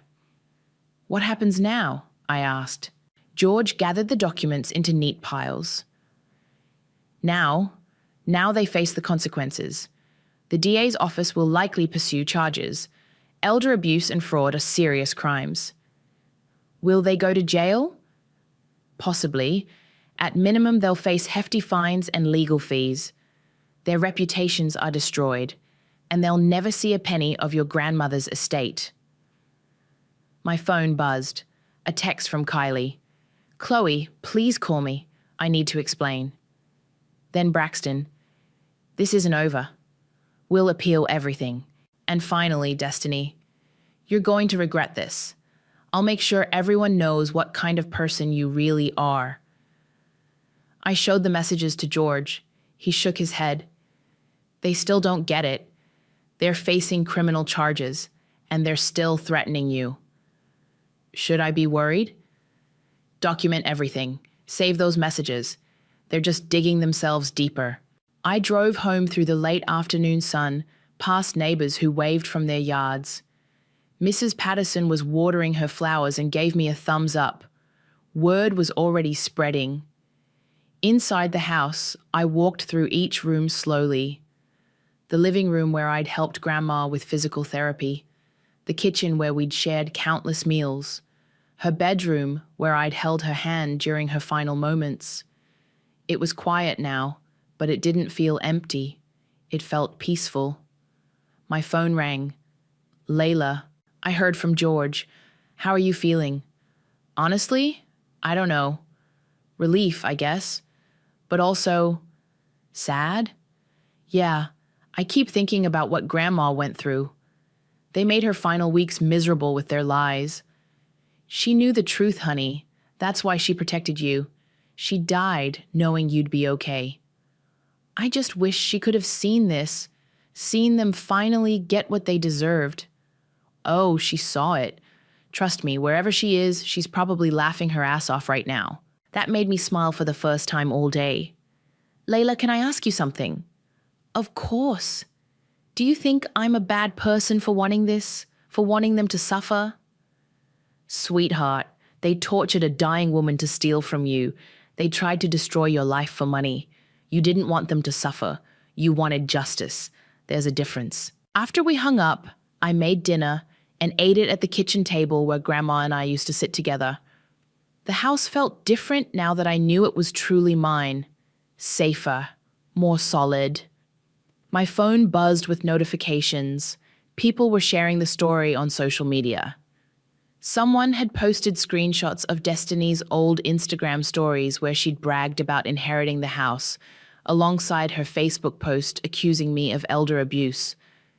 The comments were brutal. So she was celebrating the inheritance while accusing her sister of stealing it? What a psychopath. This is disgusting. That poor grandmother. I hope they all go to prison. Another notification showed that Destiny had deleted all her social media accounts. Braxton had done the same. Only Kylie's remained, and it was flooded with angry comments. Around 9 p.m., there was a knock at my door. I looked through the peephole and saw Kylie standing on the porch, crying. I opened the door but didn't invite her in. Chloe, please, I need to talk to you. There's nothing to talk about. I'm so sorry. I never wanted it to go this far. I tried to stop them. No, you didn't. You went along with every lie. You helped them torture Grandma. I was scared. Destiny said if I didn't help, she'd cut me off from the family. She said you were manipulating Grandma and we had to save her. And you believed that instead of believing me. I was stupid. I was weak. But I'm not like them, Chloe. I'm not cruel like Destiny or selfish like Braxton. You're exactly like them. You just cry about it afterward. She flinched like I'd slapped her. Please don't say that. It's true. You knew what they were doing was wrong. But you did it anyway because it was easier than standing up to them. I'll testify against them. I'll tell the prosecutor everything. You'll testify because you're trying to save yourself, not because you suddenly grew a conscience. That's not fair. Fair? I stepped closer to her. You want to talk about fair? Fair would have been visiting Grandma more than once in 2 years. Fair would have been helping me take care of her instead of letting me sacrifice my entire life. Fair would have been believing me instead of believing Destiny's lies. I know I messed up. You didn't mess up, Kylie. You made a choice. You chose money over family. You chose lies over truth. You chose to hurt me and Grandma because it was convenient. I love you, Chloe. You're my sister. No, I'm not. Not anymore. I started to close the door, but she put her hand against it. Please don't shut me out. I can't lose you too. You already lost me. The day you decided to help them lie to a dying woman. What can I do? How can I fix this? You can't. Some things can't be fixed, Kylie. Some betrayals are too deep. I closed the door and locked it. She stood on the porch crying for another 10 minutes before finally leaving. I went to Grandma's bedroom and sat on her bed, surrounded by the evidence of my siblings' betrayal. The recordings, the fake documents, the proof of their cruelty. I did it, Grandma. I whispered to the empty room. I made them pay for what they did to you. The house settled around me with small creaks and sighs, like it was finally relaxing after holding its breath for months. Tomorrow, the legal process would begin in earnest. There would be court dates and depositions, and probably more attempts by my siblings to contact me. But tonight, I was home, in my house. The house Grandma had protected for me, even as she was dying. I picked up one of her recordings and pressed play. "Chloe, my darling girl, you are stronger than you know and braver than you believe. Don't let them break you. Don't let them win." I wouldn't let them win. I already hadn't. The district attorney's office moved fast. Within 2 weeks, formal charges were filed against all 3 of my siblings: elder abuse, fraud, conspiracy, and coercion of a vulnerable adult. The local news picked up the story, and suddenly everyone knew what they'd done. I was in Grandma's garden, planting the roses she'd always wanted, when George called with an update. "Destiny's lawyer called. She wants to make a deal."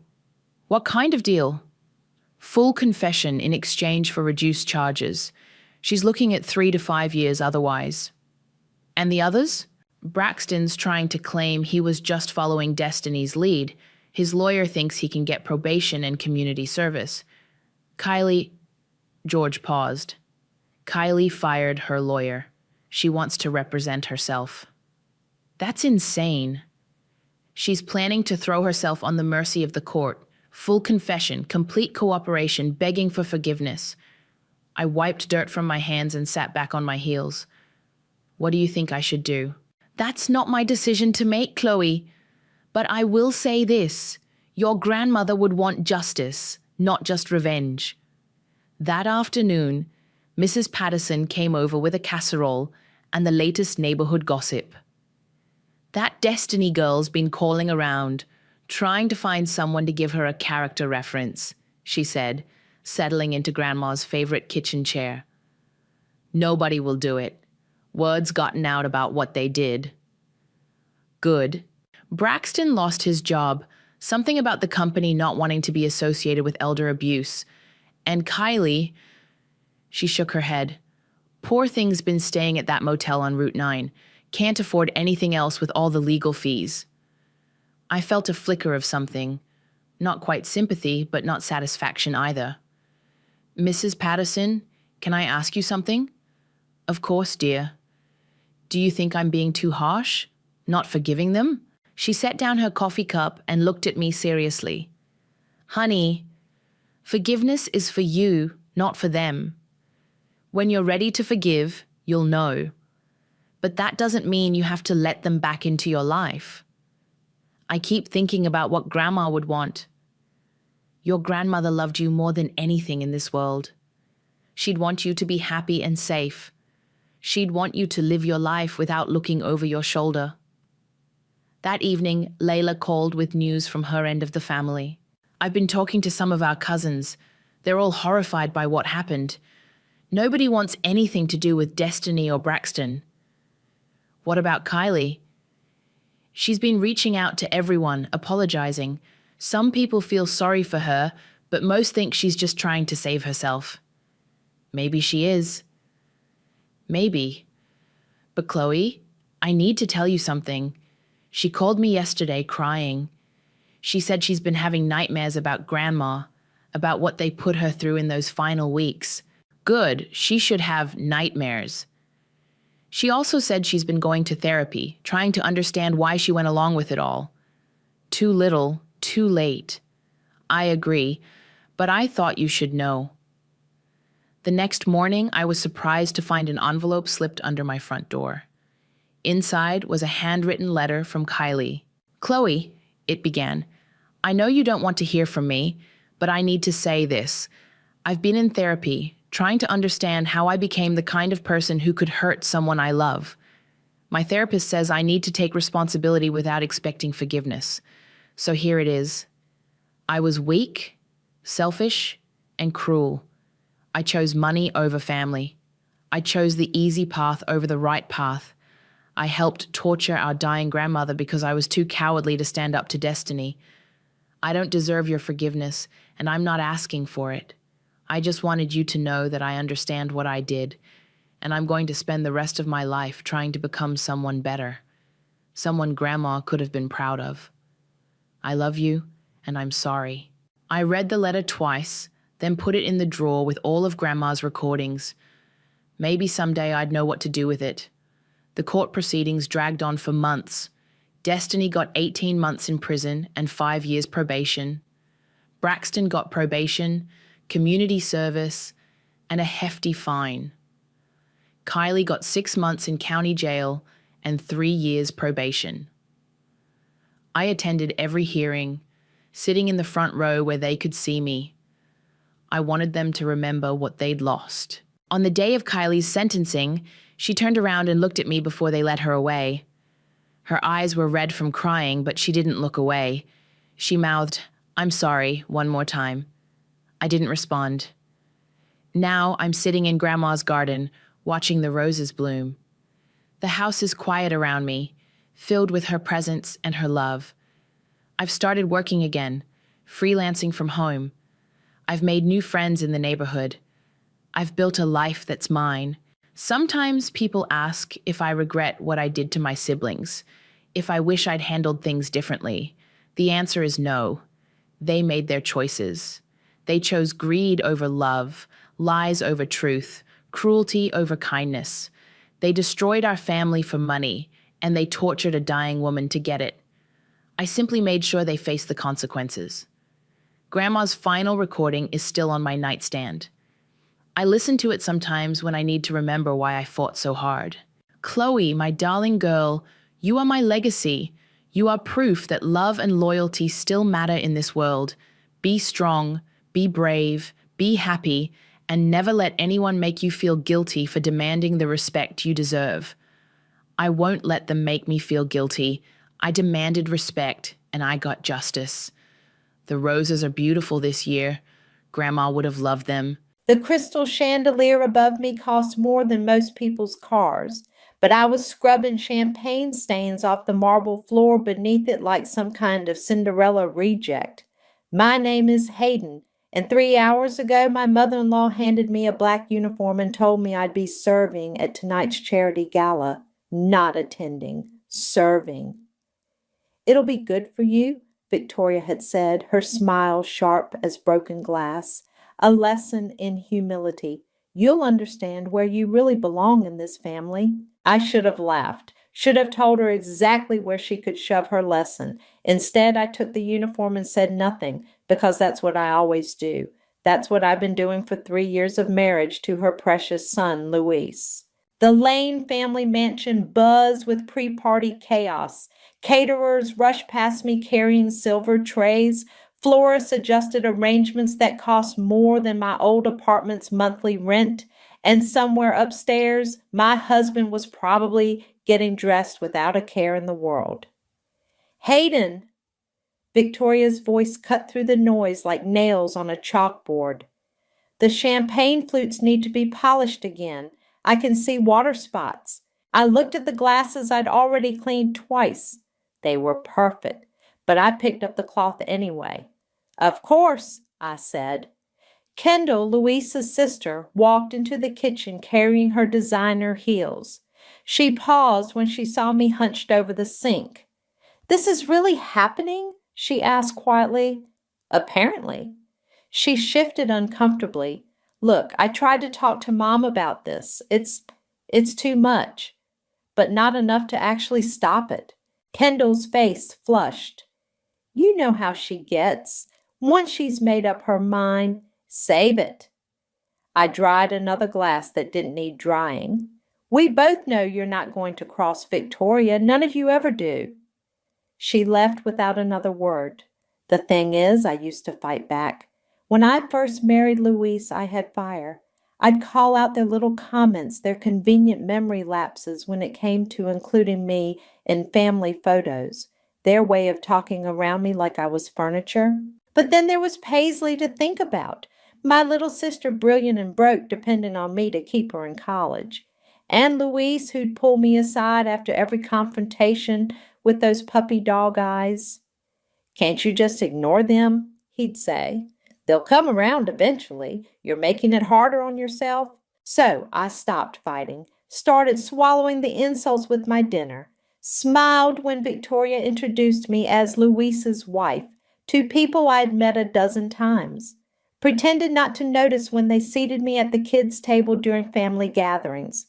The kitchen door swung open and Luis appeared, looking like he'd stepped off a magazine cover in his custom tuxedo. He spotted me in the uniform and winced. "Hey, babe." He kissed my cheek, quick and distracted. "You okay with all this?" I stared at him. Am I okay with being turned into the help at my own family's charity event? It's just for tonight. Mom thinks. I know what your mother thinks. He loosened his bow tie, already looking for an escape route from this conversation. Look, just play along, okay? For me, it'll be over before you know it. Play along, like this was all some harmless game instead of 3 years of systematic humiliation finally reaching its crescendo. Sure, I said. I'll play along. He smiled, relieved, and headed back upstairs to finish getting ready. Probably to meet up with his family and laugh about poor little Hayden, so grateful to be included that she'd wear a maid's costume to prove it. What none of them knew, what none of them had ever bothered to find out, was that the trust fund I'd inherited from my estranged father didn't just pay for Paisley's education. It had been quietly funding their entire lifestyle for years.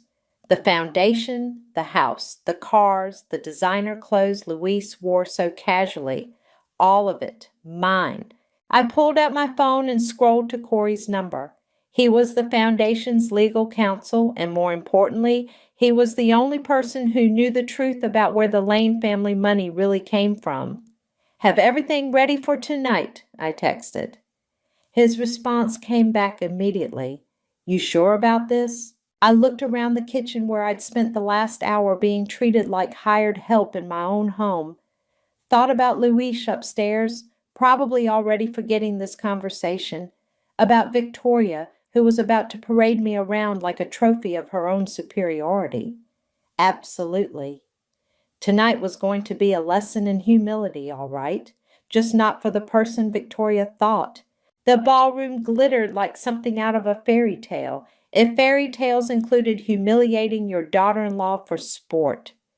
I weaved through the crowd carrying a tray of champagne, the black uniform making me invisible to people who'd shaken my hand at dinner parties just months ago. The irony wasn't lost on me.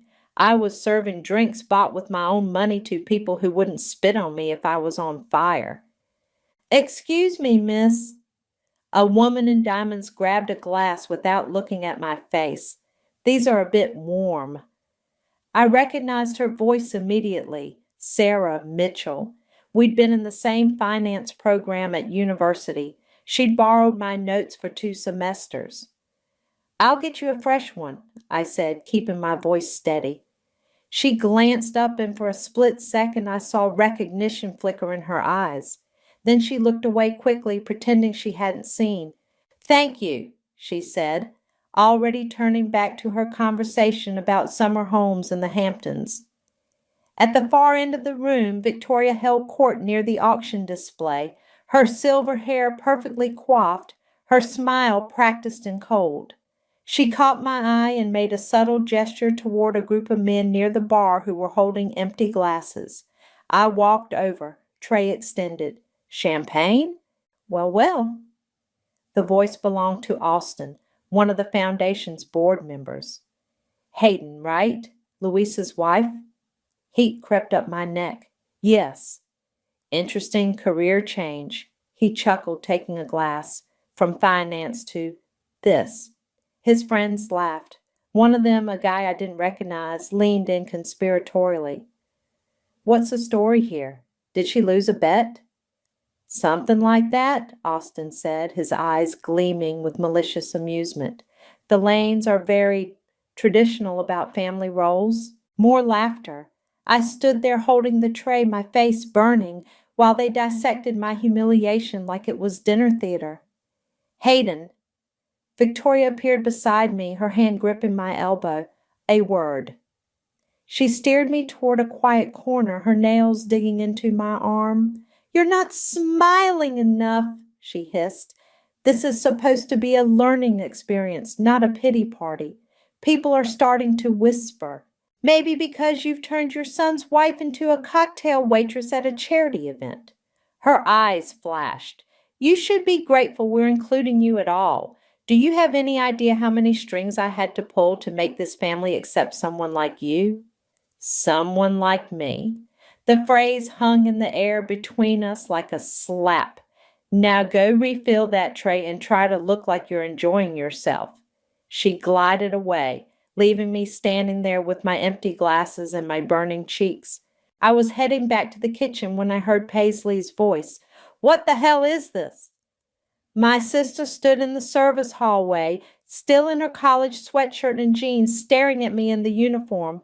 Her dark hair was pulled back in a messy bun, and her eyes were blazing. Paisley, what are you doing here? I came to surprise you. Drove 4 hours to see my sister at her fancy charity thing. She gestured at my outfit. Instead, I find you dressed like... Keep your voice down. Are you kidding me right now? She stepped closer and I could see she was shaking with anger. They have you serving drinks at your own event? It's complicated. No, it's not. It's sick. She grabbed my arm. Come on, we're leaving. I can't. Why not? Because if I left now, Victoria would make Luis choose between his family and me, and I already knew how that would go. Because Paisley needed her tuition paid, and I needed to keep the peace to keep the money flowing. Because I'd spent 3 years building toward this moment, and I wasn't about to waste it.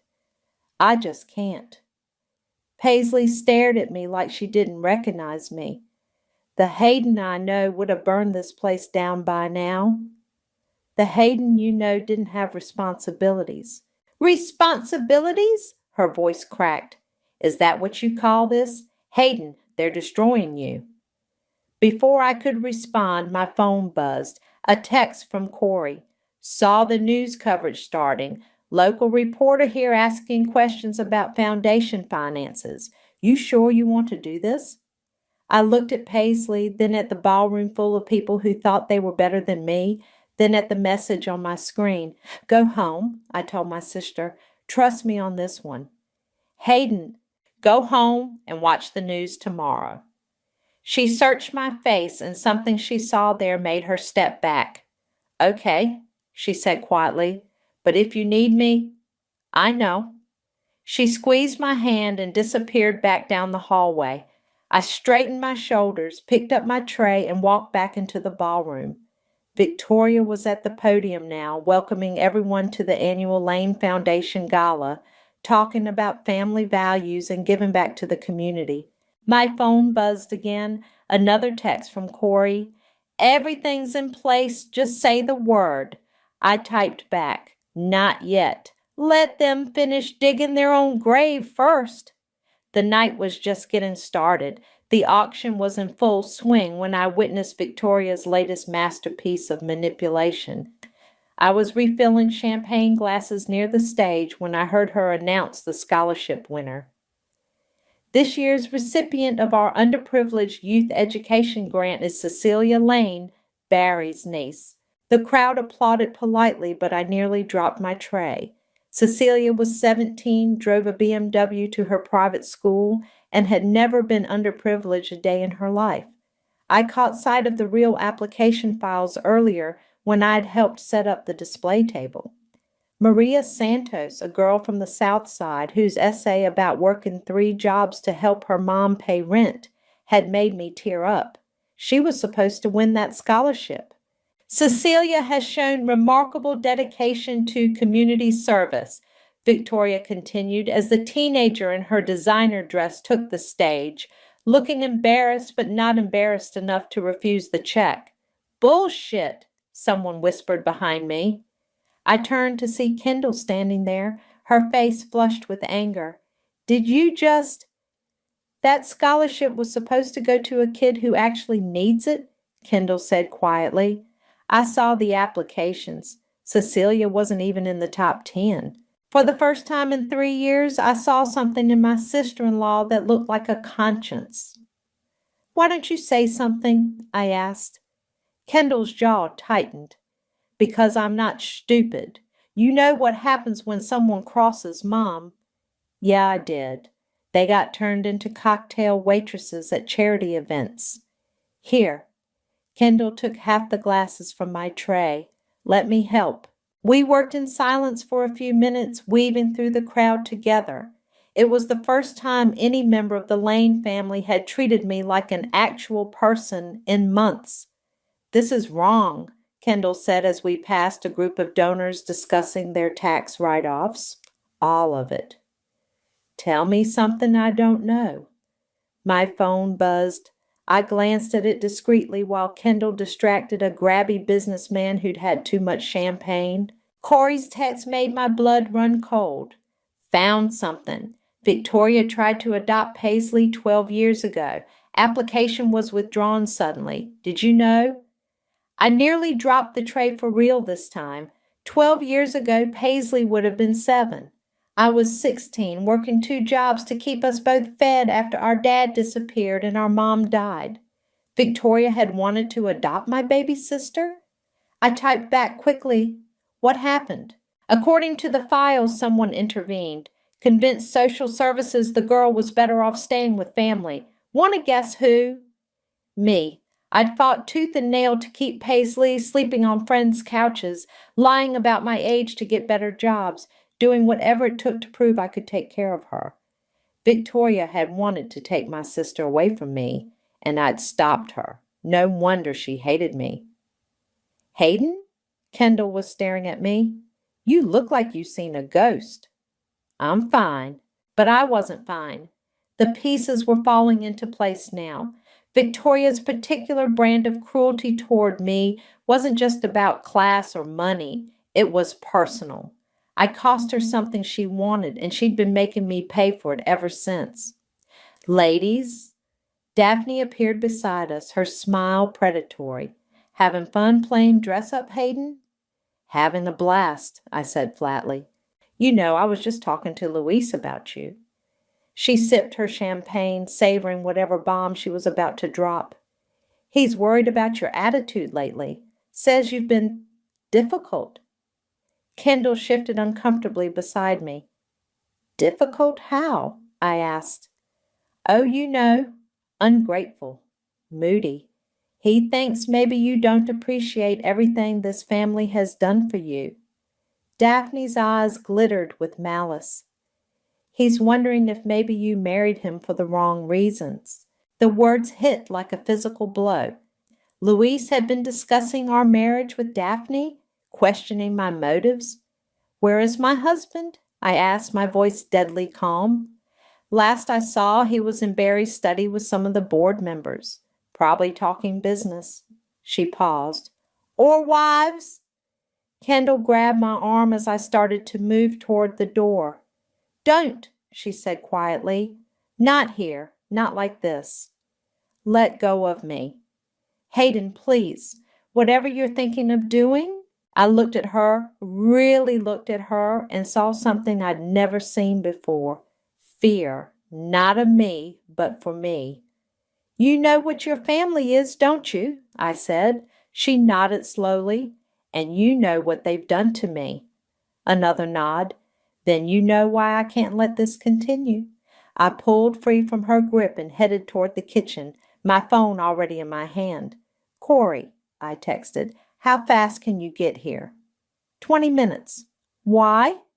"Because it's time to end this." Behind me, I could hear Victoria's voice over the microphone, thanking everyone for their generous donations to help deserving young people achieve their dreams. The irony was about to become a lot less funny.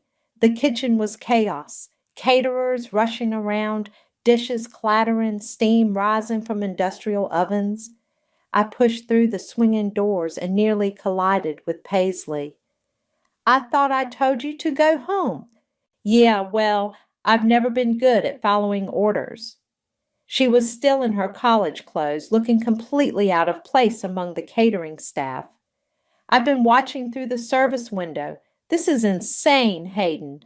They have you running around like the help, I know. So why are you still doing it? Before I could answer, Kingsley burst through the doors, his face red with alcohol and entitlement. There you are. He pointed at me with his champagne glass. Mom wants more of those little shrimp things, the ones with the fancy sauce. I'm not catering staff, I said evenly. Tonight you are. He grinned, clearly enjoying himself. Come on, sis. Family's got to stick together, right? Paisley stepped forward. Are you serious right now? Kingsley looked her up and down dismissively. And you are?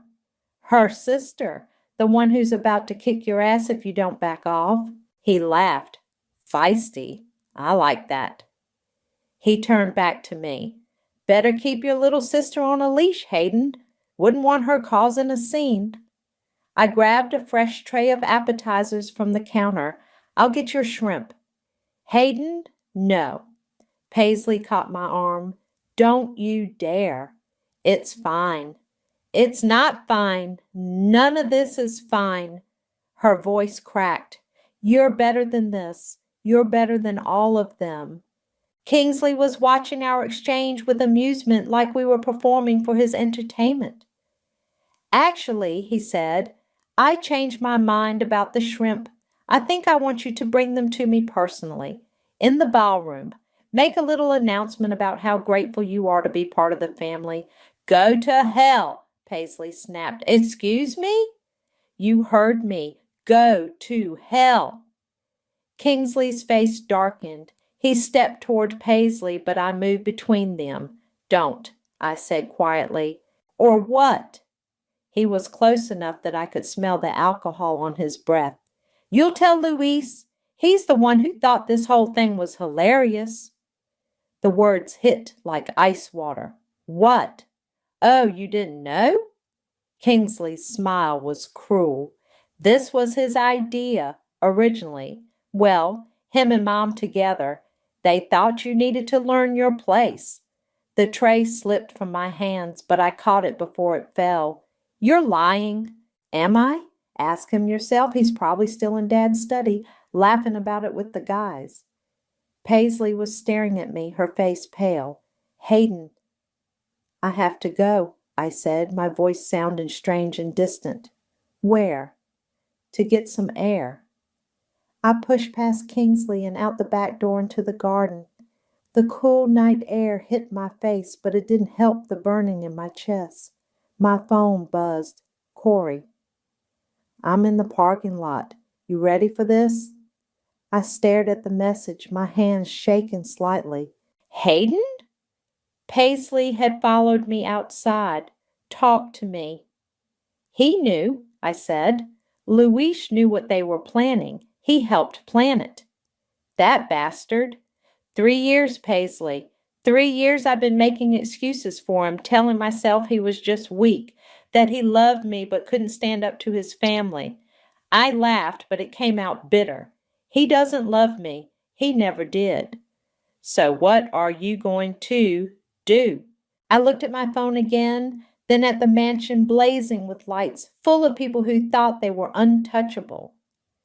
I'm going to show them exactly who they've been messing with. What does that mean? Remember when Dad died? The trust fund he left me? Yeah, you said it wasn't much. I lied. I typed a response to Corey. Come to the service entrance. Bring everything. Paisley's eyes widened. How much are we talking about? Enough to own this entire foundation. Enough to own them. Holy shit. The Lane family has been living off my money for 3 years and they don't even know it. Every donation, every event, every dollar they've spent, it all comes from Dad's trust. And you never told them? I wanted to belong somewhere. I thought if I helped them, if I made myself useful, they'd eventually accept me. I shook my head. Stupid. Not stupid, human. My phone buzzed again. I'm here. Back entrance. Come on, I said to Paisley. Time to meet the man who's about to help me burn this whole thing down. Are you sure about this? Once you do this, there's no going back. I thought about Luis laughing with his family about humiliating me, about Victoria stealing scholarships from kids who actually needed them, about 3 years of swallowing insults and pretending it didn't hurt. I've never been more sure of anything in my life. We walked back toward the house where the party was still in full swing, where people were still drinking champagne bought with my money and congratulating themselves on their generosity. They had no idea what was coming. Corey was waiting by the service entrance with a leather briefcase, looking like he'd rather be anywhere else. You sure about this timing? He asked, glancing toward the ballroom where laughter and music spilled out into the night. There are reporters in there, local news, society pages. This is going to be everywhere by morning. Good, I said. I want witnesses. Paisley looked between us. What exactly is in that briefcase? Corey opened it, revealing stacks of legal documents. Proof that your sister owns the Lane Foundation, lock, stock, and barrel. How is that possible? Your father was smarter than anyone gave him credit for, Corey explained. He set up the trust to funnel money through shell companies. On paper, it looks like anonymous donations from various sources. In reality, it's all Hayden's inheritance. $73 million, I said quietly. That's what Dad left me, and I've been giving it away to people who treat me like garbage. Paisley whistled low. Jesus. The Foundation's board doesn't know, Corey continued. They think they're managing donations from multiple benefactors.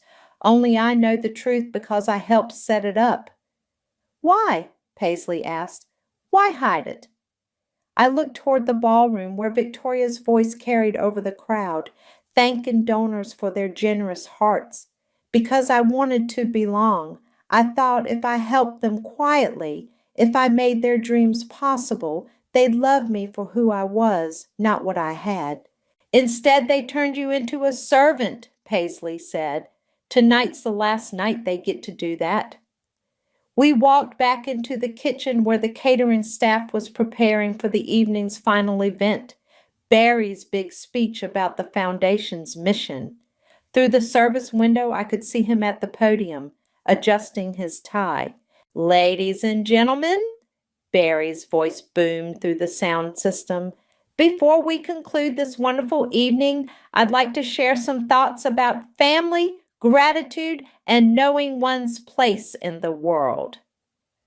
Victoria appeared in the kitchen doorway, her eyes scanning until they found me. There you are. Come with me. Where? You're going to help with Barry's presentation, a little demonstration about humility and service. Kendall was behind her, looking sick. Mom, maybe we should... Quiet, Kendall. This is important. Victoria's smile was sharp as a blade. Hayden needs to understand what it means to be truly grateful for this family's generosity. She led me toward the ballroom, Corey and Paisley following at a distance. The crowd had gathered around the stage, champagne glasses in hand, ready for the evening's grand finale. Now, Barry continued, as I'd like to invite someone special to join me, someone who exemplifies the spirit of service and gratitude that makes our foundation possible. Victoria pushed me forward. Go on, up on stage. I climbed the steps in my black uniform, feeling hundreds of eyes on me. The spotlight was blinding, but I could make out faces in the crowd, people I'd known, people who'd pretended not to recognize me earlier.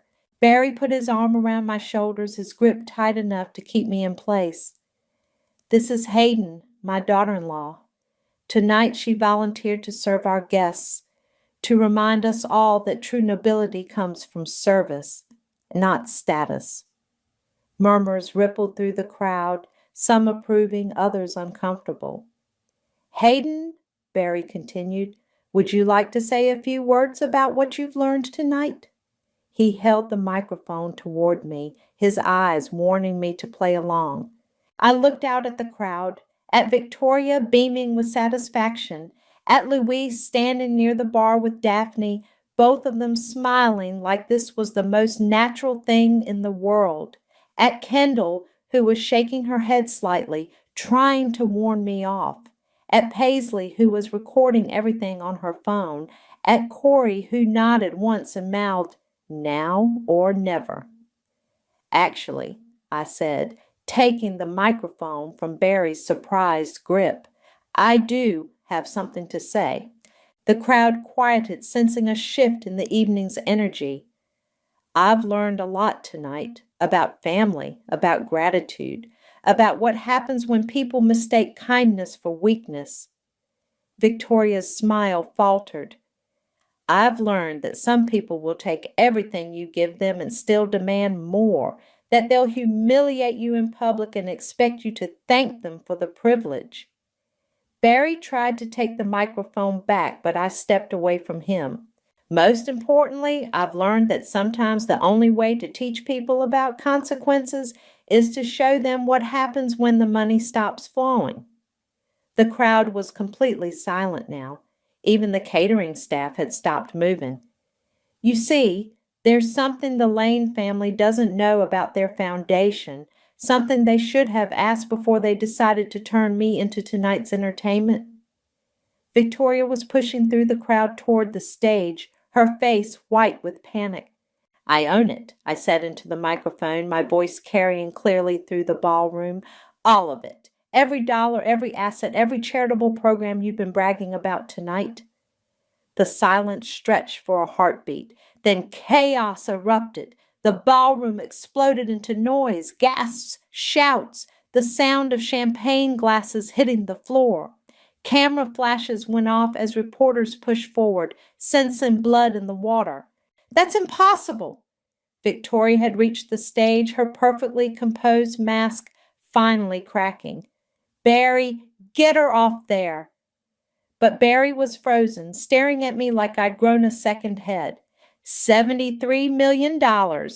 I continued into the microphone, my voice cutting through the chaos. "That's how much my father left me when he died. That's how much I've been anonymously donating to keep this foundation running for the past 3 years." "She's lying!" Victoria shrieked. "Security!" "Corey," I called out, "would you mind sharing those documents with everyone?" Corey stepped forward, briefcase open, pulling out papers and holding them up. "Trust documentation, bank transfers, shell company records. It's all here. Every donation to the Lane Foundation since 2021 has come from Hayden's inheritance." A reporter pushed to the front. "Ms. Lane, are you saying the family didn't know?" "They had no idea. They thought they were managing money from anonymous benefactors. Plural." I looked directly at Victoria, who was shaking with rage. "Turns out it was just some very stupid benefactor who thought she could buy her way into a family that never wanted her. This is slander." Barry finally found his voice. "We'll sue you for—" "For what? Telling the truth?" I pulled out my phone and held it up. "I have recordings of tonight's conversations. Your wife explaining how this humiliation was supposed to be a lesson in humility. Your son Kingsley telling me this was Luis's idea." The crowd turned toward Luis, who had gone pale. Daphne stepped away from him like he was radioactive. "Hayden, please." Luis pushed through the crowd toward the stage. "Let's talk about this privately." "Privately?" I laughed, and it echoed through the sound system. "Like how you privately planned this whole thing with your mother? Like how you privately told Daphne I was ungrateful and difficult?" "I never said—" "You did. She told me. 20 minutes ago." I looked out at the crowd, many of whom were recording on their phones now. "Ladies and gentlemen, I present my loving husband, who thought it would be hilarious to turn his wife into a waitress at a charity event." Luis's face crumpled. "It wasn't supposed to be like this. Mom said it would be good for you, help you understand." "Understand what? My place?" I stepped closer to the edge of the stage. Well, let me help all of you understand something. As of right now, I'm withdrawing all funding from the Lane Foundation. The gasps were audible this time. Every program, every scholarship, every operating expense, it all stops tonight. You can't do that. Victoria was climbing onto the stage now, her designer dress hiked up, her hair coming loose. There are contracts, legal obligations. Actually, she can. Corey's voice carried across the room. The trust gives her complete discretionary control. She can withdraw funding at any time for any reason. But the scholarships, someone called out from the crowd, the youth programs. Don't worry, I said. The money's not disappearing. It's just going to organizations that actually help people instead of funding vanity projects and designer handbags.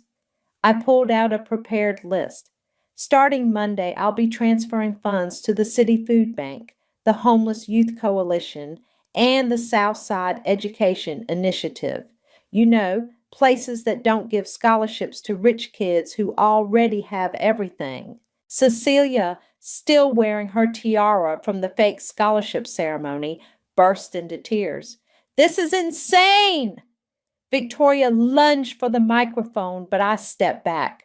What's insane is that you people have been living off my money for 3 years while treating me like garbage. What's insane is that you thought I'd just take it forever. Kendall appeared at the foot of the stage. Hayden, wait. The crowd quieted, waiting to see which side she'd choose. You're right, she said, her voice shaking, about all of it. What we did tonight, what we've been doing to you, it's unforgivable. Victoria whirled on her daughter. Kendall, don't you dare. No, Mom, I'm done. Kendall looked up at me. I'm sorry. I should have stopped this years ago. Kendall. Victoria's voice was shrill with panic, but Kendall was already walking away, pushing through the crowd toward the exit. I looked out at the sea of faces, shocked, horrified, fascinated, at the reporters scribbling notes and recording everything, at Luis, who was crying now, reaching up toward the stage. Please, he said. Hayden, please, we can fix this. No, I said into the microphone, my voice steady and clear. We can't. Some things, once broken, can't be put back together. I set the microphone down on the podium and walked off the stage, leaving the Lane family to face the wreckage of their perfect evening. The last thing I heard before the ballroom doors closed behind me was Victoria screaming my name. The parking lot was chaos. Reporters chased after guests, cameras flashing, everyone shouting questions at once. I pushed through the crowd with Paisley and Corey flanking me like bodyguards. Hayden! Hayden! A woman with a microphone shoved it in my face. Channel 7 News. Can you comment on the allegations against the Lane Foundation? No comment, Corey said, steering me toward his car. Is it true you've been funding the foundation anonymously for years? Is your marriage over? What's next for the Lane family? I stopped walking. Paisley grabbed my arm. Don't, she warned. You've said enough. But I turned towards the cameras anyway. You want to know what's next? I said. What's next is that charity money is going to go to people who actually need it. Kids who work 3 jobs to help their families, homeless shelters that don't care about photo ops, food banks that feed people instead of egos. More flashes, more shouting. Behind me, I could hear the ballroom doors opening, voices spilling out into the night. Hayden! Louisa's voice cut through the noise. Wait!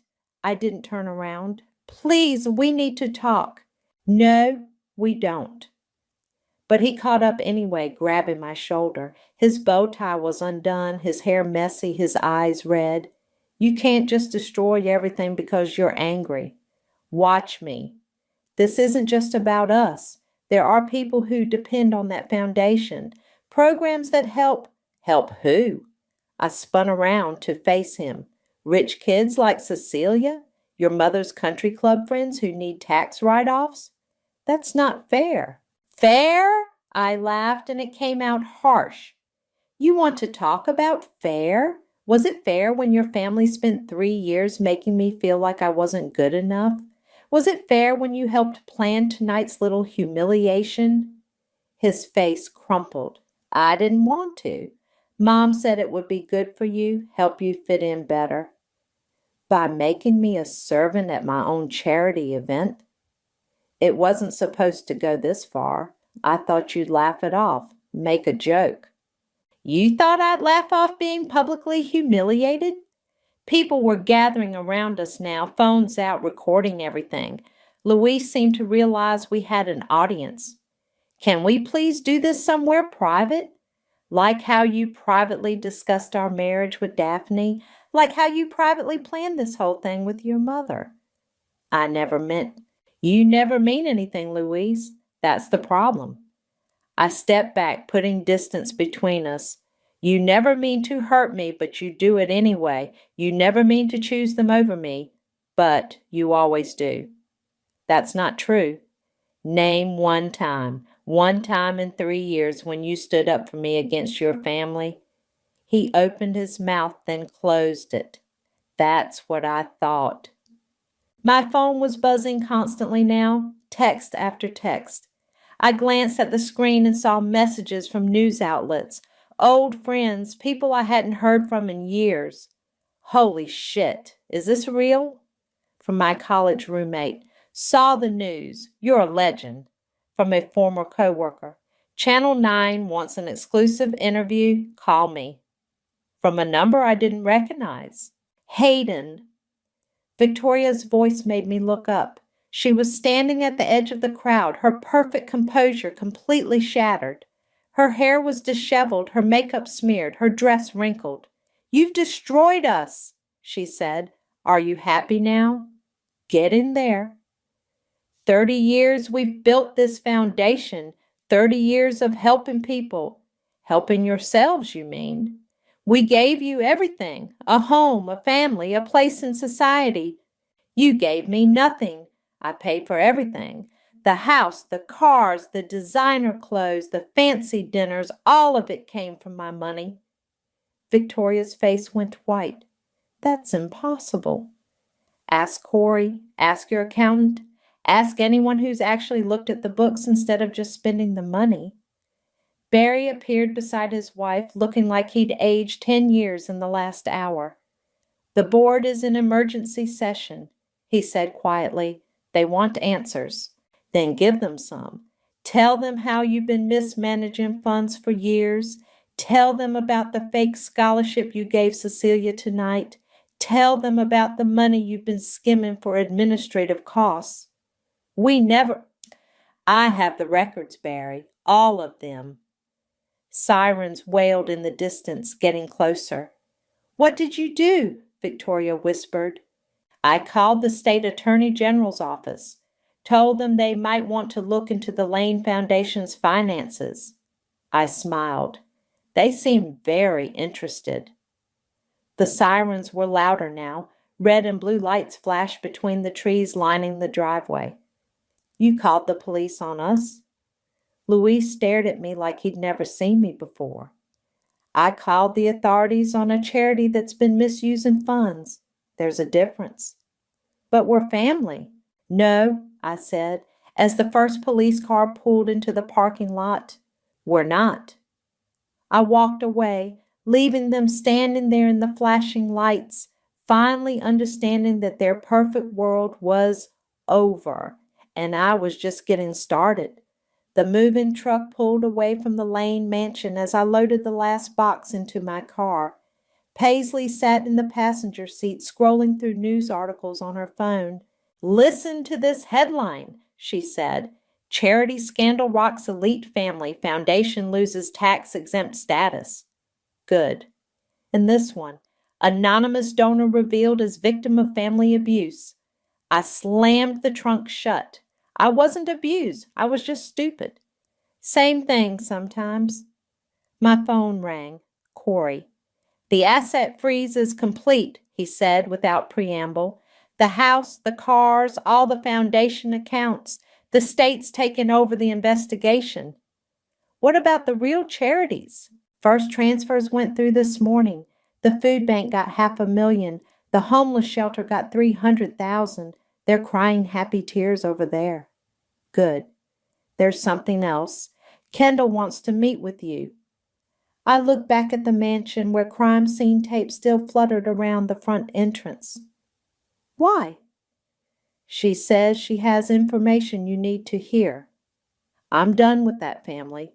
She's not staying with them. She moved out yesterday, got her own apartment across town. I considered this. Where? Coffee shop on 5th Street, 1 hour. Kendall was already there when I arrived, sitting in a corner booth with her hands wrapped around a mug like it was an anchor. She looked terrible. No makeup, hair in a messy ponytail, wearing jeans and a sweater instead of her usual designer armor. You came, she said as I sat down. Corey said you had information. I do. She pulled out a manila envelope. About Paisley. My blood went cold. What about her? The adoption thing, when she was 7. Kendall's hand shook as she opened the envelope. I found these in Mom's safe. She spread out documents across the table, official papers, court filings, social worker reports. Mom didn't just try to adopt Paisley, Kendall said quietly. She had it all arranged. The paperwork was filed. The home study was done. Everything. But it didn't happen. Because you fought it. You got a lawyer, proved you could take care of her. Kendall looked up at me. But that's not the whole story. She pulled out another document, a bank statement. Mom bribed the social worker, paid her $10,000 to recommend the adoption. She was going to take Paisley whether you wanted it or not. The coffee shop seemed to tilt around me. What? You weren't just fighting the system? You were fighting a rigged game. Kendall's voice was barely a whisper. When you won anyway, when you kept Paisley despite everything Mom threw at you, it broke something in her. She's hated you ever since. I stared at the bank statement, at Victoria's signature authorizing the bribe. Why are you telling me this? Because you deserve to know. And because, she wiped her eyes, because I can't be part of this family anymore. What we did to you, what we've been doing for years, it's sick. Where will you go? I don't know. I've got some money saved, enough for a few months. I'll figure it out. I looked at this woman who'd been part of my torment for 3 years, who was now sitting across from me looking lost and broken. The Southside Education Initiative needs a program coordinator, I said. Someone who understands how these foundations work, how to avoid the mistakes your family made. Kendall's eyes widened. You'd recommend me? I'd hire you myself if you're serious about making amends. I am. God, I am. My phone buzzed. A text from Luis. Please call me. We need to talk. I deleted it without responding. He's been trying to reach you? Kendall asked. Every day. Voicemails, texts, emails. He even showed up at my hotel yesterday. What does he want? Forgiveness? A second chance? The usual bullshit. Will you give it to him? I thought about the man I'd married, the one who'd promised to love and protect me, who'd instead helped orchestrate my public humiliation. Some things can't be fixed, I said. Kendall nodded. I know. We sat in silence for a moment, 2 women who'd been on opposite sides of a war that nobody really won. The job offer stands, I said, standing up. Think about it. I will. Thank you. I walked out into the afternoon sun where Paisley was waiting by the car. How'd it go? Better than expected. So what now? I looked around at the city I'd called home for 3 years, at the life I'd built and then burned down in a single night. Now we start over. Are you okay with that? I thought about Victoria, probably sitting in a lawyer's office right now, trying to figure out how to salvage her reputation. About Barry, whose foundation was being dismantled piece by piece. About Luis, who'd lost his wife and his family's fortune in one spectacular evening, about the food bank that would feed thousands of people with money that used to buy designer handbags, about the homeless shelter that would house families instead of funding charity galas, about kids like Maria Santos who'd get real scholarships instead of watching them go to rich kids who didn't need them. Yeah, I said, getting into the car. I'm okay with that. Paisley started the engine. Where to? Somewhere they don't know our names yet. Sounds perfect. As we drove away, I turned off my phone and let the world's chaos fade into the distance. For the first time in 3 years, the silence felt like freedom. Some stories are meant to end like this.